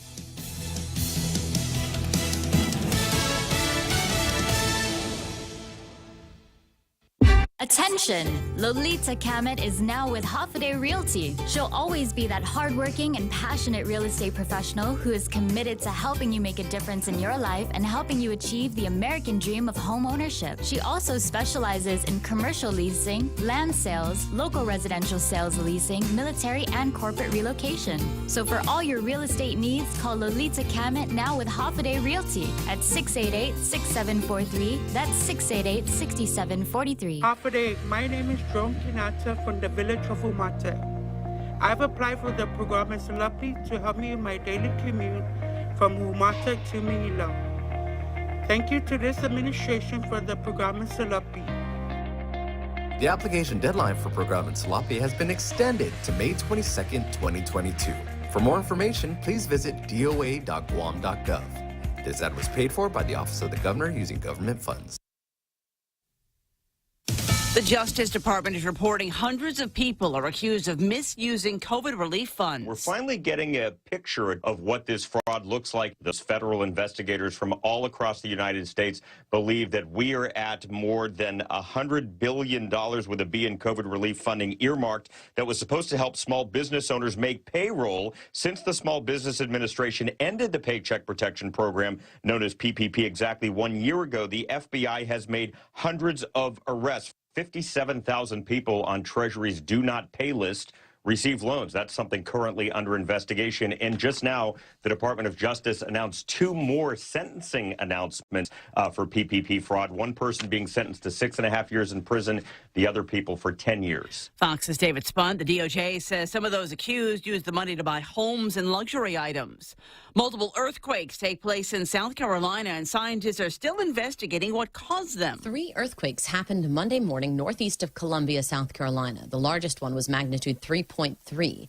While the USGS said there were no reports of damage, they did get hundreds of calls about the shaking. South Carolina officials say this is the 26th earthquake since late December in this area. The state's Department of Natural Resources says the cause of these quakes is not clear, as they occur within a plate and not at a plate boundary, that it may be due to stresses transmitted inward from the boundaries of the North American plate. They say because of all these quakes, the South Carolina Geological Survey is currently mapping faults and geological structures.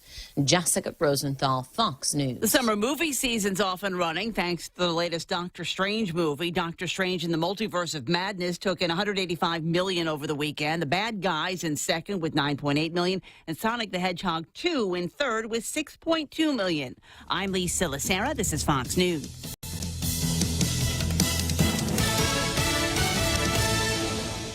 Happy day, it's Kiko the Carabelle. My sister Pika and I are here to share some great news for moms and dads, and kids too. New programs to help working families with child care starts April 5th, and Mom says so many more families now qualify.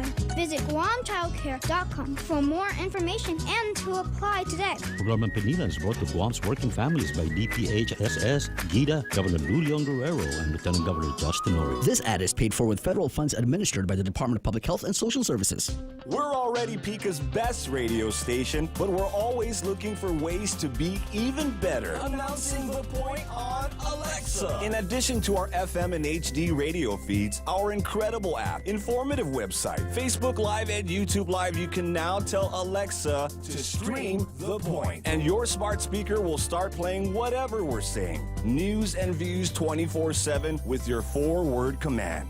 Alexa, stream The Point. Are you looking for a new place to hang out with your friends? Let's go along the sidelines at Sidelines Bar and Grill. Located at 154 Iriarty Road, Unit 4 and 5 in Tamuning behind Royal Bigs. Sidelines, a hidden gem with nothing but great things to offer. Great atmosphere, great food, top shelf drinks, and a great team. What are we waiting for? Let the fun begin at Sidelines Bar and Grill. Open daily from 3 p.m. to 2 a.m. See you there. 6 after 9 o'clock in the morning, and that awkward pause being brought to you by my friends over at APL American President Lines, a global presence with the local home, also brought to you by the guys over at Wendy's. And what are we making over at Wendy's? It's the hot honey chicken sandwich, heating up your mornings with the made to crave menu, beloved spicy all white meat chicken breast, melted pepper jack cheese. We've got 3 strips of applewood smoked bacon, crispy pickle chips, all topped with the decadent hot honey housed on a toasted premium bun. Is there nothing that we drizzle on this? There should be drizzlage, no?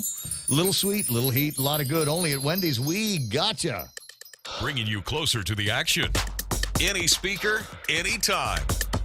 Watch and listen live on ThePOINT.gu. All right, let me see if I can press the appropriate buttons here. So I've got all of the different people in the studio. There we go, and nobody's name says Montesilva Tyrant under them. So I think we're all good to go here. As I love to say, welcome to the program. Excuse the mess. Ray Gibson here until about 10 o'clock in the morning. Great conversation last hour. In case you missed it, go to YouTube Live or Facebook Live. Look up the Ray Gibson Show or ThePOINT.gu and give a listen starting about 8:45 to Harvey Egna talking about his adventures. Hearing that there was a need for foster homes here on Guam, and getting in touch with Mayor Alec from Petey to learn about how his family could become a foster family. They have since become a foster family. Little girl lives with them, and I don't think wants to go anywhere else. In fact, wants to stick around with this family, her new foster sisters, and be able to do things that, as I said, in her old life and under older circumstances, just unable to even dream that something like that was going to happen. And the answer, at least for Harvey, was, yeah, I sure would love to adopt that one. And that kind of opens segue that allows us to segue into another conversation about adoption. Got a couple of lovely ladies in the studio. One of them, we were just finishing up that free race that the Guam Running Club did about a month ago, and as I was walking by, still huffing and puffing, literally fighting for every breath that I was to take, it was let me see here, Tracy Anderson, who comes up to me and starts talking to me like she knew me,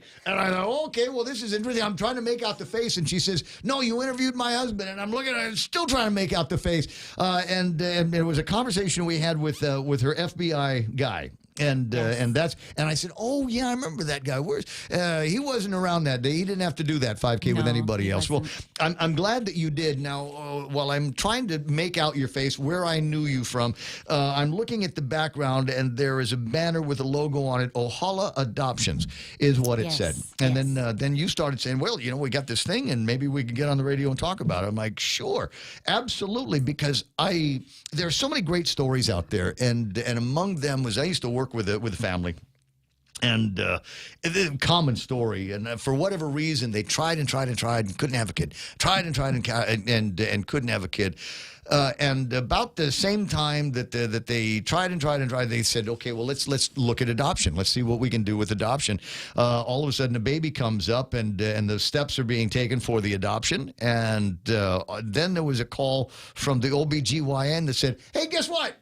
It worked. It's common. Taken. So common. And so all of a sudden we've got a baby that they were able to adopt and a baby of their own at the same time. And it's turned into just a wonderful family story. It is common, huh? It is. And no one really knows why, but rumor has it that you relax a little bit. You stop really trying and your hormones relax. You're just not thinking about that every single day. The pressure of making babies. Right, exactly. Especially for couples that are having a hard time having babies. And then you get that idea of, there's one coming.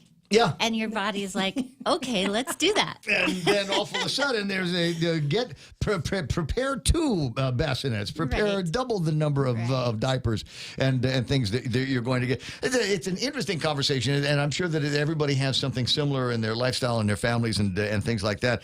But for me, I don't know that for me it was ever any kind of an option that we were looking at very, very seriously in any of the marriages that I had. But for some families that are trying, and for whatever reasons, mental, it's just a hill that they cannot overcome. And so adoption as an option for these families. That is why we're here. That's why we are. That's why we exist on the island. It seems to me it's got to. Well, we'll talk about the Genesis story in a second, but it seems to me it's got to go in both directions. You've got to be able to have families that were, or moms and dads, or willing moms and dads to say, okay, we've tried this, it's not working out the way we'd hoped it would, and the doctor said this, and the doctor said that. Right. So where do we begin the adoption process? And then you've got the other side where you might have an expectant mother that is unsure, and we hear a whole lot about the uncertainty uncertainties of things, and should There are we many. take this baby to term and actually deliver this baby and then give it up for adoption? There's a whole other side of that, and an interesting conversation that we're in the midst of now that they're talking about maybe overturning, or certainly overturning, Roe v. Wade, and the Heartbeat Act that's going through the legislature right now. And there are a lot of people that say, well, abortion's not so bad, and then there's others that saying, no, go ahead and put the 9 months in. Something good will happen for that baby. We will find someplace for that baby. If you're not comfortable as an expectant mother for whatever reason, abortion does not need to be your choice. Right. And I don't know, you guys feel the same way about life? We work with a lot of really brave, strong women that want to make a difference for their child. Some of them aren't ready to parent, no matter their age or their circumstances. I'm 60 tomorrow. I don't know that I've got it in me anymore. That's the voice of Lori Boss, who's in the studio, and a couple of directors of Ohala Adoptions. And so we'll get into a little bit of the genesis story here and pick up where we left off. Where did Ohala Adoptions come from? Was you guys just sitting around one day saying, we might have a solution here? Sort of. It's been in my heart for years. I've watched adoption. I've had family and friends adopt. I've lived in other countries, in Japan, tried to get it going there. It's not very acceptable in Japan. It's more now than it was.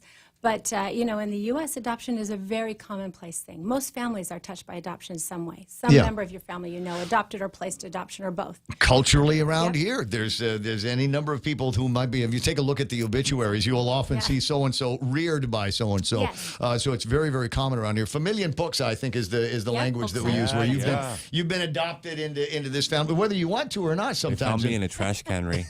That's what they told me. Help me find my real parents, 9:13 in the morning. So it's a very common traditional practice that we've got around here for whatever reason, and more common maybe for generations after the war, and maybe more common, unfortunately, for generations while we've been fighting a war on drugs and crime here on Guam. And I think that's where we came. We came together. I approached Tracy and our other director, Kelly, one day talking about it, and they immediately said, we want to be a part of this. And the three of us just formed this company.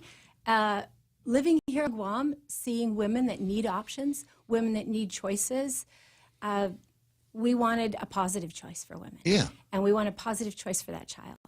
And we've just been working hard to make it a reality. And it's inspiring all the time. So tell me about the matchmaking that goes on. Obviously, there's statute and things like that. There's a safe haven law that we have here on Guam, which allows, if I read the paperwork correctly, which would allow for a mother to deliver the baby, and under safe haven, under that particular piece of legislation, it would allow the child to be almost immediately put up for adoption, or a candidate for adoption. You don't have to go through the CDC, the Child Protective Service process. So with the Safe Haven process, or the Safe Haven Act, it provides an option for a woman who is in distress to surrender her baby safely within 1 month. If the baby's less than 1 month, the baby is safe and healthy, and mom gives to an appropriate provider. And those are listed, and we try to get that out there. In some places, isn't a safe haven just drop the kid off at the emergency room? It kind of is that. The mom has options to give information, or she can totally be anonymous. And at that point, by surrendering in a healthy environment, then she is not prosecuted for there's a whole thing, question marks that I get in my head as a dad, or as the father of the child. I would like to have a little bit more knowledge on, hey, what happened to that kid?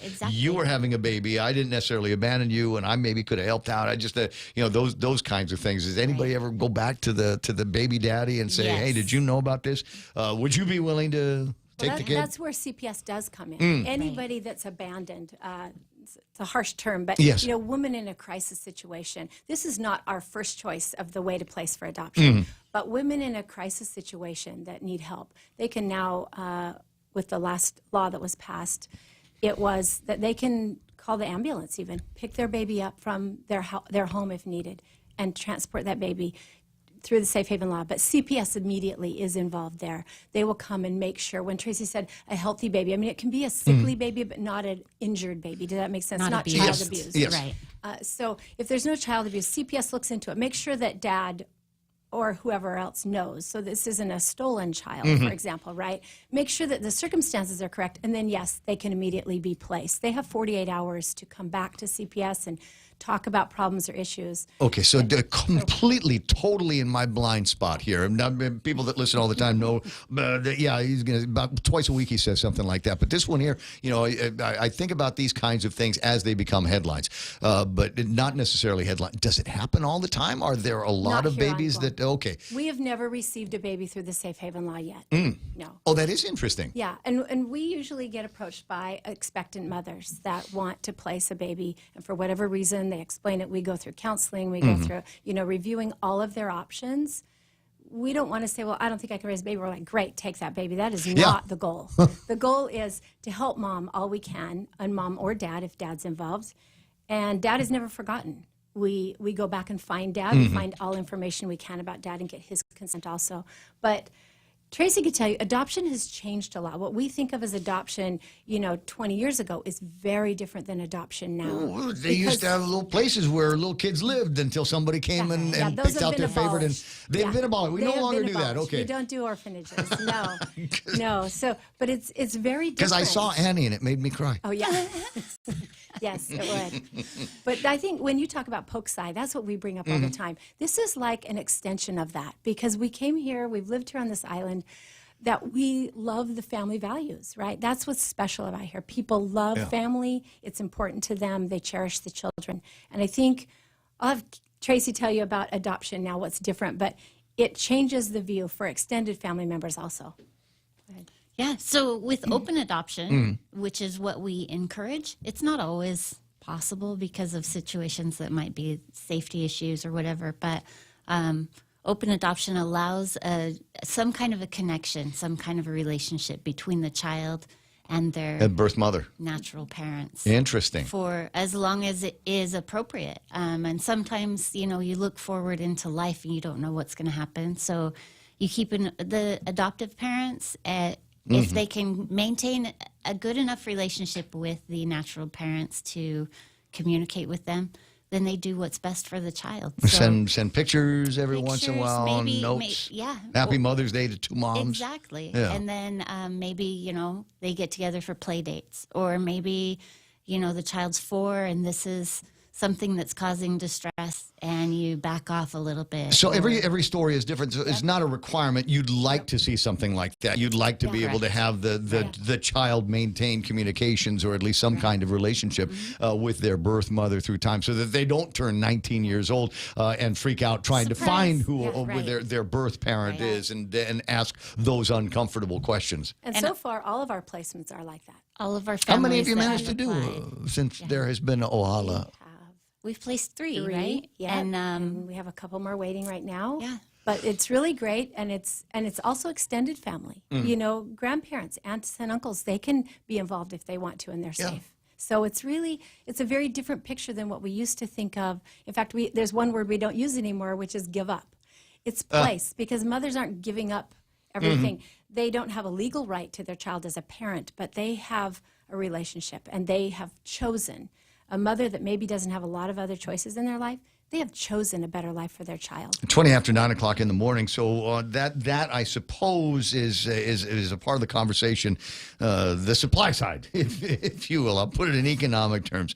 On the demand side, how husband, wife, and they're having a hard time on their own, or maybe they'd like to, as Harvey and his family did, open up their family to another child, and maybe childbirth for them is not practical. Maybe it's not possible, and they could sign up as potential parents with Ohala Adoption.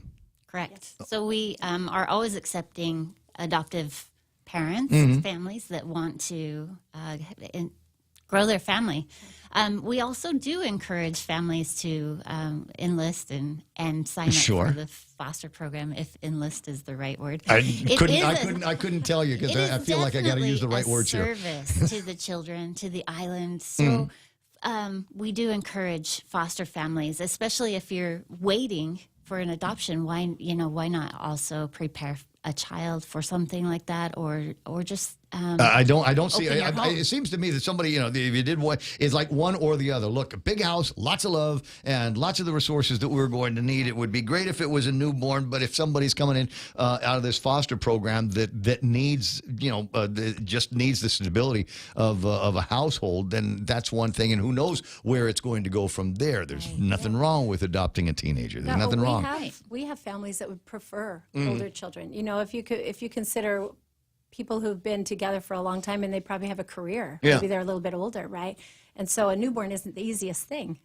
Or they have adult children and Right. they just want to add to the family. And we have families that would take sibling groups. So you guys, basically, there's matchmaking at different ages and across an entire spectrum. Whether we're talking about beginning as fosters, beginning as adoptive parents of older children, or adoptive parents of babies. All right. Yeah, Well, and the important part in that. Sorry. Go ahead. No. The important part in that is that we let mothers choose. Mhm. Tracy and I don't matchmake. We prepare every prospective adoptive parent puts forth a little summary of their family, pictures and what they're like, who they are, a message to a birth parent, or we provide those to them. And the expectant mother or couple gets to choose who they want to place it. Another version of flipping adoption on its head is back in the old days, you go to the orphanage and you pick out your kid. And in this case, the parents, the birth parents, are the ones that are saying, okay, we'd like to place our child in this home. Exactly. Oh, good. Good. I'm using all the right words. That was quick. I've picked up the number. Is there a cost for this kind of thing? You guys charge it all? Not for the birth mother. Birth family pays nothing. Okay. The adoptive family does. Our focus is on Guam,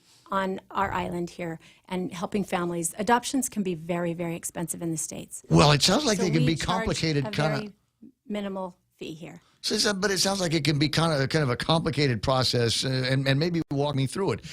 So I've laid out everything as a bachelor, but I want a kid. Can we do bachelors that want a kid? Yes, we can. Okay, Single so single parent wants a kid. I have a cat at the house, and it's a big house, and there's air conditioning and running water and hot water, and so there's an environment that, in the very least, is safe and healthy for the child. And a birth parent would look at my profile and say, "Yeah, I always wanted my kid to hang out with somebody in radio. So here you go." After that, after we've made that kind of connection, what are the legal, regulatory, compliance paperwork? There's a before. Oh, yeah, there's a before. Before that, talk about safety and So as we sign parents up to look into adoption, there's a lot of education that happens so that they are very much aware of the commitment that they're making. And what is, after all, a human being. Exactly, exactly. That it's not just you're caring for this child, but when you can't, then auntie will take it or whatever. This is a very permanent situation, and that's something that we've talked about a lot. Is the how that affects the child's development is the permanency. So that's kind of an education point that we've been working on. Anyway, we talk to our parents that want to sign up. We do an FBI background check. We do the on-island police and court clearance. Okay. And then we cover everything that the law on Guam requires for adoptive parents. Sorry, Joe, they are doing a police clearance. So everything that the law requires here are things that we do, and we do it prior to placement so that our families are already approved and pre-certified, so that when a child enters their home, we know they're safe and we know that they qualify for that. And the birth parent obviously would have access to some of that information as well. Let them know that that they have passed your rigorous testing and your rigorous research and background checking to make sure that when that child is placed, it's going where they think it's going. Exactly. So then, now I lost track of what your question was. The question was, it had to do with all of the different requirements that that an individual. So legally, what do I have to do? So you've already decided, okay, he qualifies. Background check clear, FBI check clear. Right. So Ray's house. Do you come by the house? You inspect the place. Yes. There's going to be all of that stuff. Right, and we check background, references, finances, medical. And none of the things, like if you say you have some health history, that doesn't disqualify you. Okay. It's just something to be aware of in raising a child. Is that going to be appropriate for raising a child. Same-sex civil unions welcome? Yes. Just checking. Yep. All right. So We follow all of just Guam law, basic law. Since we're the only agency here, we feel like we need to follow Guam law, and everything that Guam law allows, that's what we have. Then that's what allows as well. I know many children that have been raised in same-sex households, and they all seem okay to me. Right. It's 9:27 in the morning. Ohala Adoptions is the name of it. I've never spent a whole lot of time in Hawaii. Ohala is Ohala is it actually Chamorro word? Chamorro. Really, it sounds Hawaiian. It means Ohala, brother. hope. Hope. Okay. I'm gonna see. That's two words we learned today, right? Poksai and Ohala. So glad to get a lesson in there. So hope for just about everybody. It resolves a couple of issues here, and as I said, in this time where we're questioning the sanctity of life and women's health rights, or however you want to define it. For me, it's always been why curse the darkness? Light a candle. There's no reason in the world that I can think of. Period. That justifies the taking of a human life, and especially if there is a program, if there is a path forward to be able to place this child. Maybe you're not capable of taking care of it. Maybe you don't want to take care of it. Maybe it's inconvenient. That's up to you. But there is a way that we can take this child and put it into a family that will take care of it, will love it. Now, one last thing. I mean, I hate to make it sound like there's a shopping aspect to all of this, but if somebody signs up to be a parent, birth parent says, okay, I like that family. I've got the kid. Kid comes out, and there are health issues with the kids. Kid comes out, and there might be dependency issues that are brought on by the birth parent and things like that. And I hate to say, is there a way for the prospective family to be able to back out from that decision prior? Okay. Yeah, they will get an attorney. The prospective adoptive parents will get an attorney. And, it's like any other birth, right? We all take a risk when we're pregnant. Of course. When we give birth. And most of our families are willing to do those things. There are some things on island that we've approached. One time we encountered that, a family came to us and said, but I only have coverage on island. And as you know, on Guam, some health conditions, you don't have to be that severe. If you had a heart problem that could get surgeries in the States quite easily, here it wouldn't be so easy. So if your insurance doesn't cover you to go off island for surgeries, that would be a consideration. Right, to take care of a child. We do have a couple of families in the States. We do not actively try to get people from the States because we're focused here. But we have some people from Guam with Guam connections that are living in the States currently in military or whatever that have applied with us. Oh, there's several that are listening and watching the broadcast right now that may be interested in becoming part of the fellowship. 9:29 in the morning. There's a place on everything goes to points at some point to social media. How can people in social media find out more about this and begin this process from either side of the equation? Birth mother side, birth parent side, and adoptive parent side. How do we find you? The first place we tell people to look is our website, ohalaadoptions.org. Okay. And from there, we have Facebook. We also are on Instagram. And we are 24 hours. Our phone number is available, and we'll speak to anyone. So you do reference checking on the birth parents, on the adoptive parents. I'm sure there's a little bit of an investigation of one kind or another into the birth parents. And so who's watching you guys? Everyone.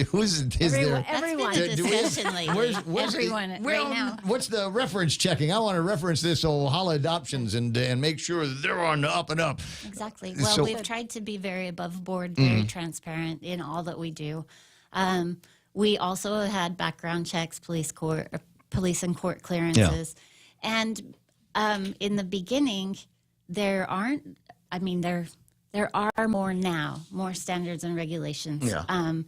The laws have changed so that those are being drawn up. It seems to me, about every 6 months I get an email from Mary Torres, and it says that something in the adoption laws have changed. She's been amazing at moving it forward. Yeah. Good. So we have tried to follow even stateside standards in setting up our agency, in following. We have a social worker that works with us and does the checking of the families and the counseling if needed.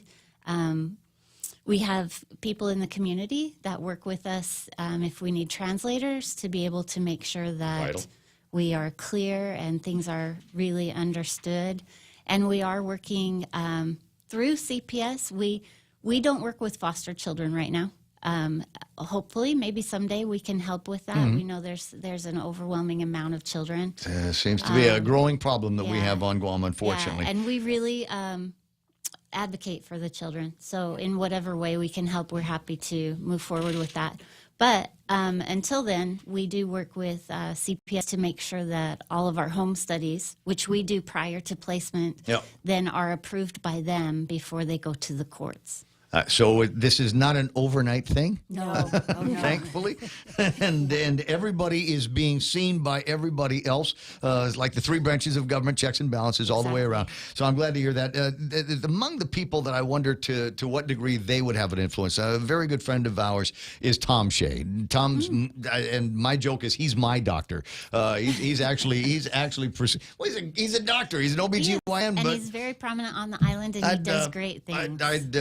After my daughter was born, I had just the strangest kind of sickness, nausea, whatever. You know what it is? I read that book, What to Expect When You're Expecting. There's a whole section of the book which is nothing but stuff that'll scare the hell out of a dad. You know, what, a baby's going to be born, the heart's going to be outside, or this is not going to be formed right, or that's not going to be formed right. And all you can think of, you know, while the process is going on is what I haven't prayed enough. I haven't been in church enough to get over the fear that I've got in front of me. Fortunately, when the girl came out, 5 fingers on each hand and 5 toes on each hand, and everything else was exactly in the right place. I was really happy about that. So the doctor has been my doctor. He's taken care of every woman in my family going back all the way. And he's also one of the guys that wants to light a candle instead of curse the darkness. Exactly. So I'm assuming that you hear from him and some of the other OBGYNs that say, hey, listen, I might have a birth parent candidate for you.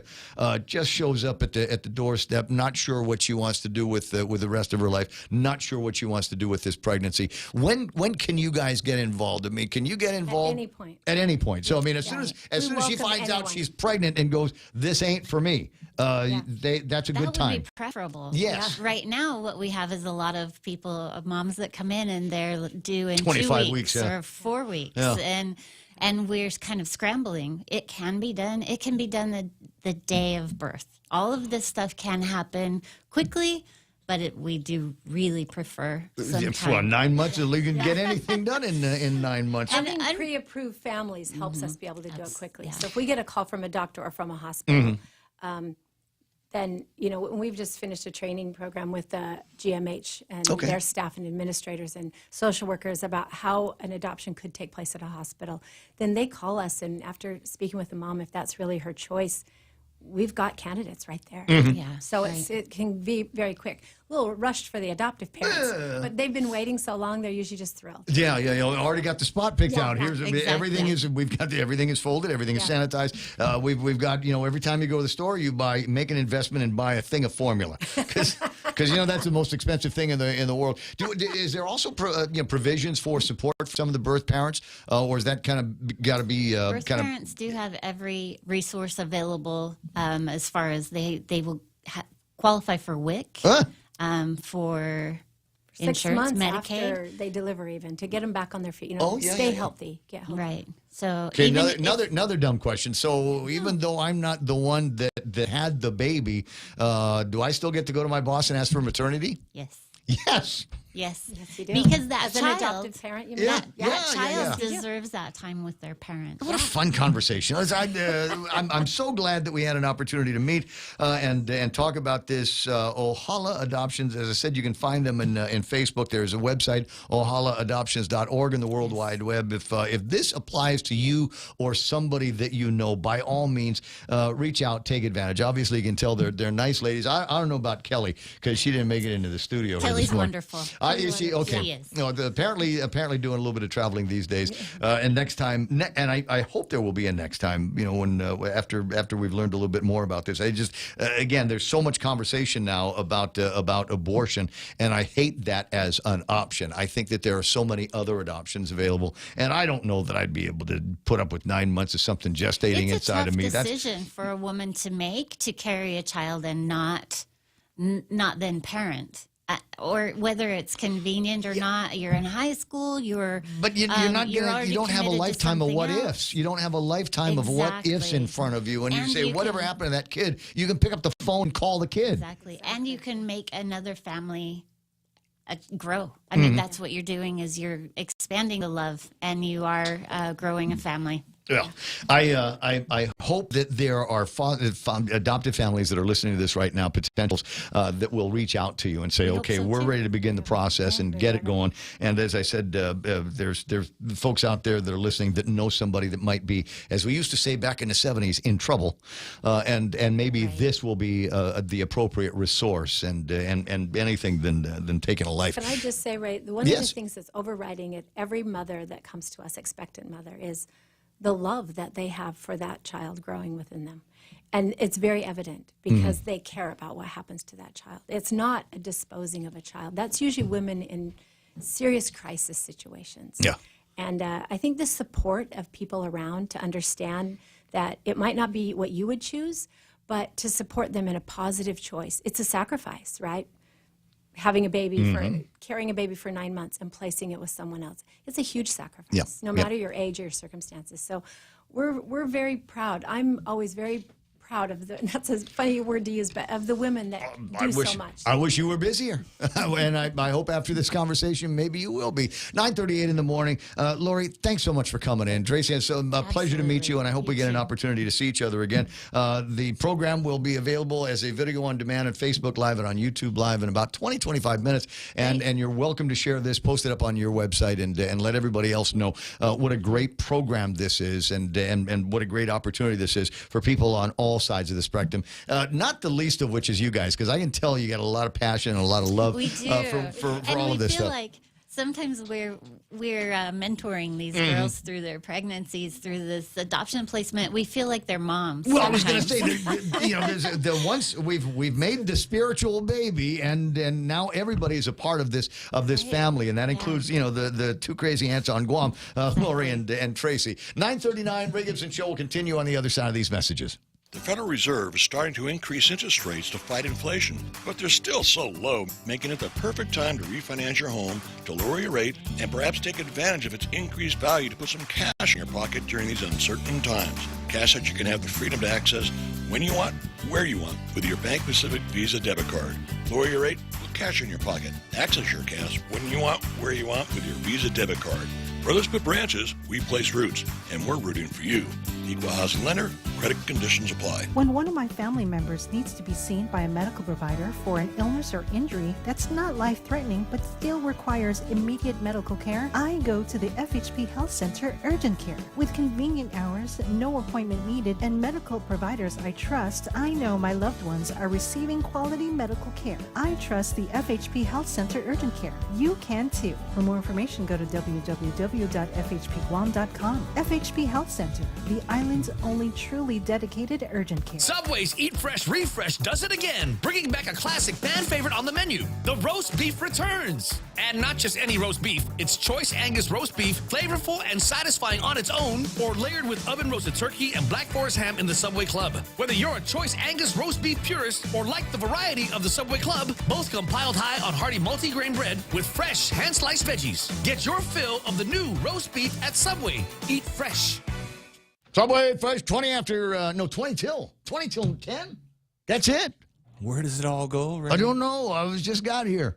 And Mana was doing the news, and then it was almost 10 o'clock in the morning. Hey, portions of the program brought to you by the guys over at Nissan Guam. It's time for you to adopt a new car.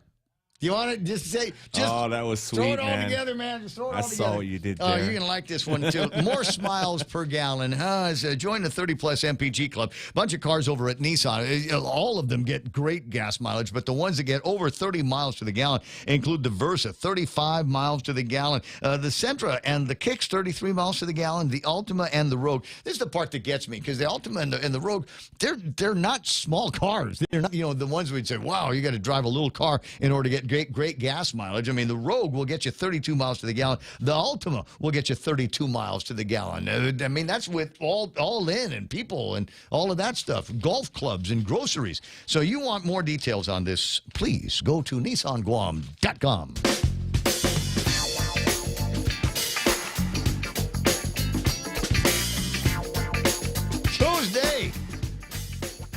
I got here Tuesday, and what have I done here on Tuesday? Have I changed anybody's life? Yeah, I think we did in the last hour of the program. Between Harvey's call and the interview with Lori and Tracy, it's possible that, there's somebody's life out there that has been changed. And you may, from now on, call me Uncle Ray. If I've managed to change your life. Call me for the... wait a second. I got to be careful here. I was going to say, I'll be your godfather. No. Yeah,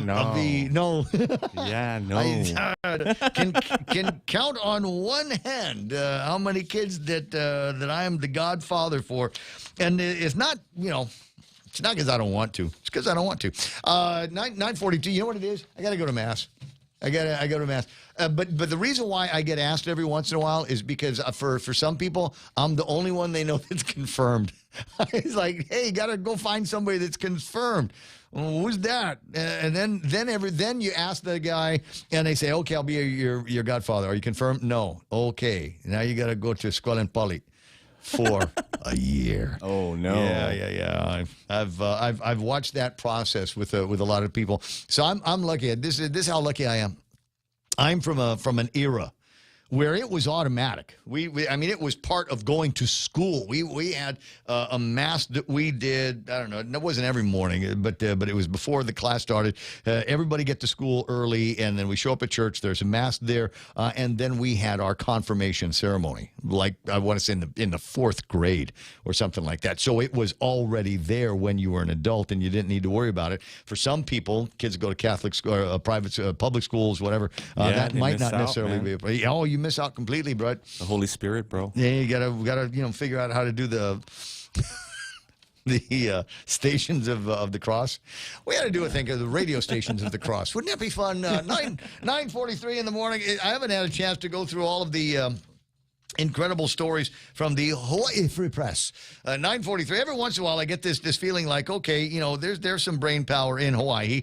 Hawaii lawmakers could approve a $300 tax rebate this week. Now, this would be, I suppose, and imagine, on top of all of the other programs that have been laid out before the taxpayers of Hawaii by way of American Rescue Plan and things like that. There's a Bill 514 that specifies that changed the language that the state will give $300 checks to individuals earning less than $100,000, couples earning less than $200,000, and $100 checks will go to individuals earning $100,000 or more, and couples earning $200,000 or more. According to the bill, the amount will be multiplied by the number of the taxpayers' qualified exemptions. So there's an opportunity to get even more, depending on the number of exemptions and children you have. They're experiencing a $4 billion windfall. The bill would also allocate $300 million to the Pension Accumulation Fund and $500 million to the Emergency and Budget Reserve Fund. I don't know that we've got one of those kinds of things. I've heard from some senators in the past that were saying, well, we can't borrow up to this because we've got to save our money for a rainy day. And I'm going, what rainy day? We've always had rainy days. FEMA pays us back. What are you talking about? Why do we need to have this set aside here? Just give it back to the people or put it into services or something like that. This idea that we need to set aside for a rainy day is nothing more than infuriating. We suggest that, given the amount of the budget surplus, and again in Hawaii, it's $4 billion. The state returned at least a third of the windfall to the taxpayers.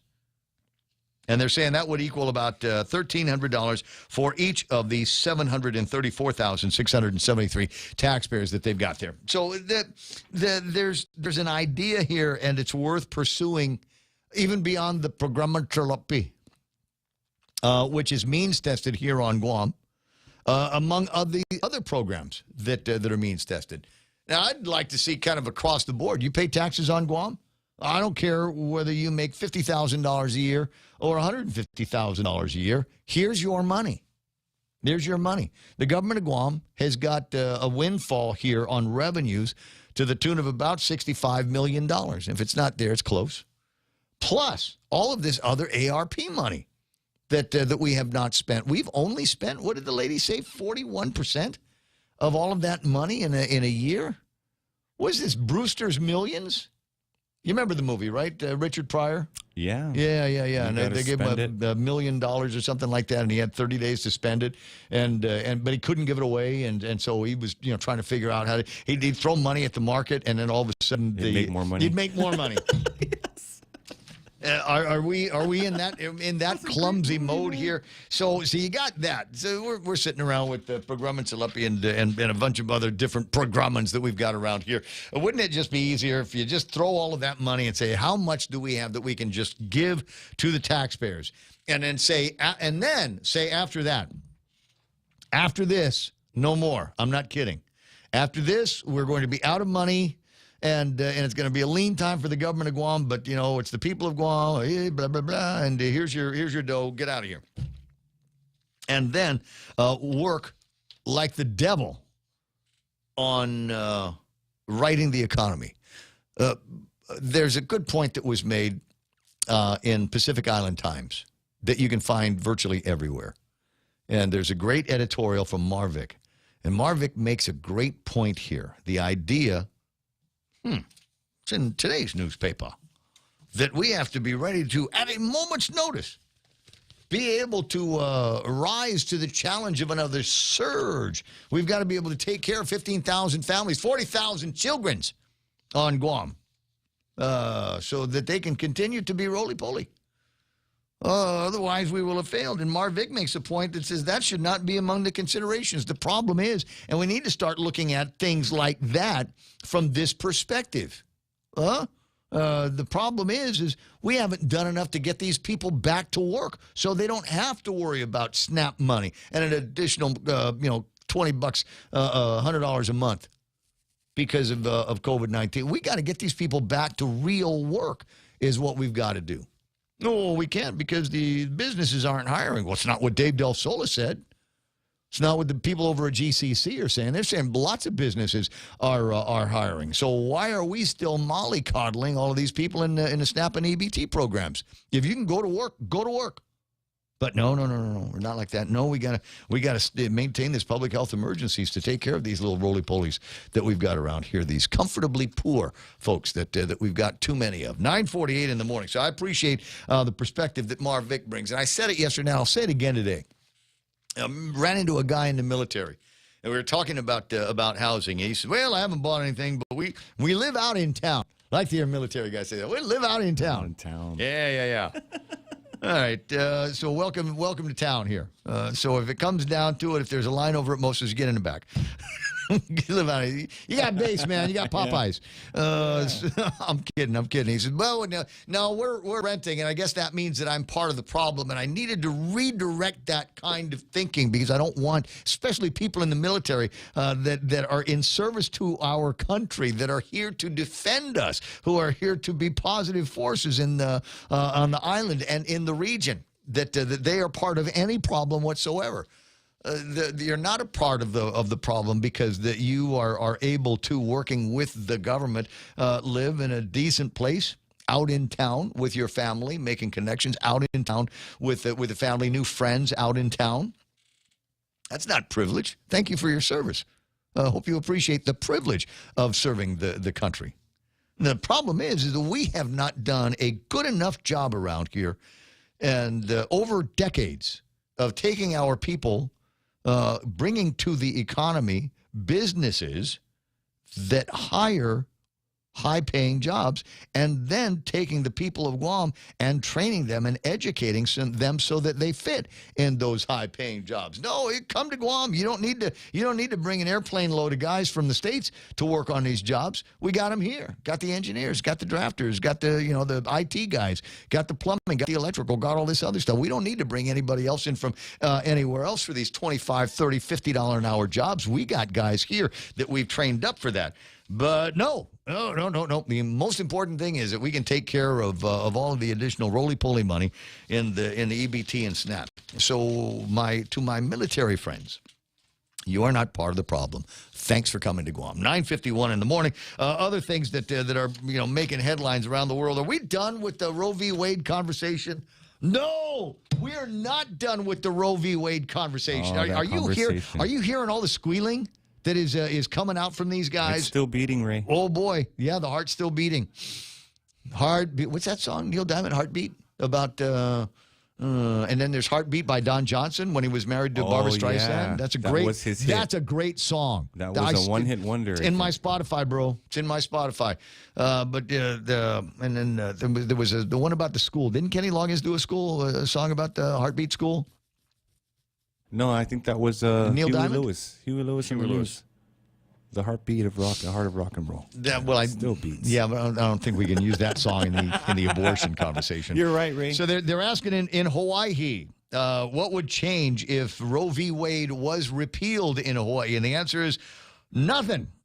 As an interview, a woman says she's grateful she lives in a state where abortion rights have long been protected and are likely to remain secure. In 1970, Hawaii became the first state to legalize abortion as a largely elective procedure 3 years before Roe v. Wade allowed it on a national level. Republican State Representative Bob McDermott of Eva Beach, who describes himself as pro-life, said, "My heart is happy with this. There's no such thing as an unwanted child." But McDermott also noted that reproductive rights have long been codified into law in Hawaii, and that is unlikely to change. So it might be a little bit more to this story from among the shrill voices that we're hearing on the women's. Yes, what? Somebody calling in saying the name was is Mark McDermott. What? No, he What did said turn on your heart light. Turn on your heart light. Yeah. That's right, E.T. Neil Diamond. Marcus. He used to listen to that on his big boom box. He used to have this thing. It's like 18 speakers on it, weighed 50 pounds. He'd walk around. JFK 80 batteries in there. 80 batteries in there. No adapter. No adapter.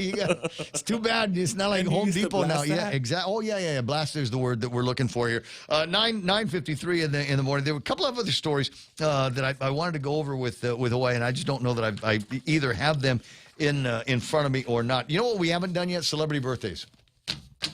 I've not done celebrity birthdays.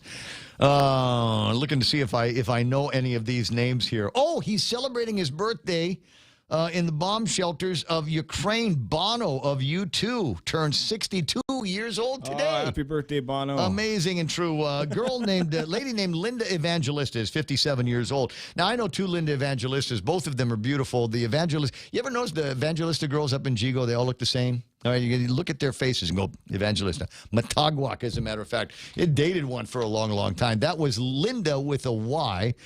Linda Evangelista, the supermodel, is 57 years old. And we say happy birthday to her. Todd Lowe from Gilmore Girls and True Blood turns 50 years old. I don't know which one he is, but it gives me an opportunity to talk about True Blood, which is two things. Number one, it's one of my favorite HBO shows of all time. It's the vampire one. Oh, yeah.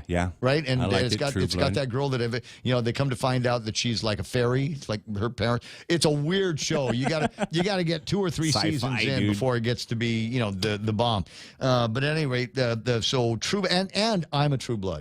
I'm a True Blood. You are. I don't have the vaccination. I'm unvaccinated. In New Zealand, if you're not vaccinated by now, $15,000 fine, possible imprisonment if you're not vaccinated in New Zealand. Now, who's running around here thinking New Zealand might be kind of like the United States of America, kind of a Western country, and we all speak white, and thinking that we're all kind of the same? It's not true. It is not true. Between there and Australia and Canada, is it just not amazing to see just how bad it is in some countries where we don't have the protections to the degree that it protected us from rogue politicians of the Constitution? Wouldn't it be amazing? Just see all of those things, and you look at that. Look, Canada, Trudeau, for heaven's sakes, all of the things that he didn't like the truckers, and was able to bend the laws of Canada to bring these people to their knees. Why? Because they wouldn't take his vaccine. They would not. They wouldn't take a knee to Trudeau and his administration out there. And it's the same thing happened in Australia, same thing happened in New Zealand. Just so weird. Kenan Thompson from Saturday Night Live, 44. And those are the last names. Special events we're celebrating today is Clean Up Your Room Day. It is also Shrimp Day, Small Business Day, Trust Your Intuition Day and World Lupus Day. I'm glad that today is Small Business Day. My name is Ray, and I'm the managing partner for a small business here, and I absolutely love it. Most businesses on Guam are small, and one of the things that I like about working in this particular small business is we are small enough so that most people around here can do everybody else's job. I like the idea that we don't have too many silos. It's 9:56. Johnny Utah's on the line. Johnny Utah, buenas and Hamadi. Hey, Ray Gibson. Hey, just real quick, have you seen the trailer for 2,000 Mules? I have not seen the trailer for 2,000 Mules. It's something that clearly I have to watch, but I have seen some of the documentation and Twitter blurbs and social media blurbs that make it look, or maybe point to, in using logic and evidence, that Stacey Abrams is responsible for the upending of the 2020 election. Correct, and it's shocking. The documentary is a must-see. Everyone should watch it. It is truthful. It is video evidence. And one thing that has just happened today is in Pennsylvania, the state government there initiated an undercover plainclothes police operation to monitor drop boxes where people drop off their ballots for the primaries. And in Philadelphia, the mayor and the local government there was exposing these undercover officers and trying to make it so that they can't do their job, and saying that they don't want anybody monitored. They're trying to pass a local ordinance saying that they don't want anyone to monitor a drop box for votes being dropped, which is like saying, hey, we want to cheat. We want to cheat on our election. Yes. So I can see it, but you know, we had video evidence at the end of it was out there, it was available, everybody could see it, but nobody in the right places were able to watch that. I mean, you could go to Twitter 2 days after the general election, the presidential election, and see all kinds of stuff. But mainstream media turned a blind eye to it. All of the courts turned a blind eye to it, and everybody has said there's just not enough evidence. And all of a sudden, Dinesh comes out and he's got this video that everybody's going to watch. I mean, is this going to be? Will it finally be viewed by a adequate number of people in the right places to make any other differences other than what may or may not be happening at the state level? I just think it's going to be ignored by like Hunter Biden's laptop. Well, the one thing that's interesting is Fox News is blocking it, but Jesse Waters, I just was watching his program while I was listening to you at the same time, and he was dancing around it, but in a roundabout way was saying, hey, this is something that is out there. You know, it was obvious that he can't. They're telling him you can't talk about the movie 2,000 Mules. You know, it's awful. You know, we have a president that is probably maybe not supposed to be our president, you know, and our government that shouldn't. Well, Biden is not our president. As far as I'm concerned, there's somebody out there pulling the strings. Maybe it's Obama. Maybe any number of people. You want to get into the conspiracy theory? I got to run. Unfortunately, I got to jump into Fox News Live, Johnny. We'll talk about this again tomorrow. Maybe What's 2,000 Mules? I will, and recommendation for everybody else to watch it. Somebody watch it for me and just give me the Cliffs Notes, would you? Stand by now. It's time. You remember like the classic comments? You know, there's the short versions of the movies. Yeah, that's what I'm looking for here. Stand by now. It's time for Fox News. White surrendered to police after a short chase. Vicky White, who was not related to Casey White, was taken to a hospital. Casey White was serving a 75-year prison sentence for attempted murder and other charges at the time of his escape. A second set of human remains is found in a receding western lake. The National Park Service confirming that bones found by two paddleboarders over the weekend on Lake Mead were human, but there's no word yet on the age of the bones or how the person died. Police in Las Vegas say at this point they're not treating the case as a homicide. Lake Mead is formed by the Hoover Dam between Nevada and Arizona. Some of the shoreline is newly exposed by drought conditions as the water level drops. The first set of remains was found just over a week ago, the body of a man who'd been shot and stuffed into a barrel.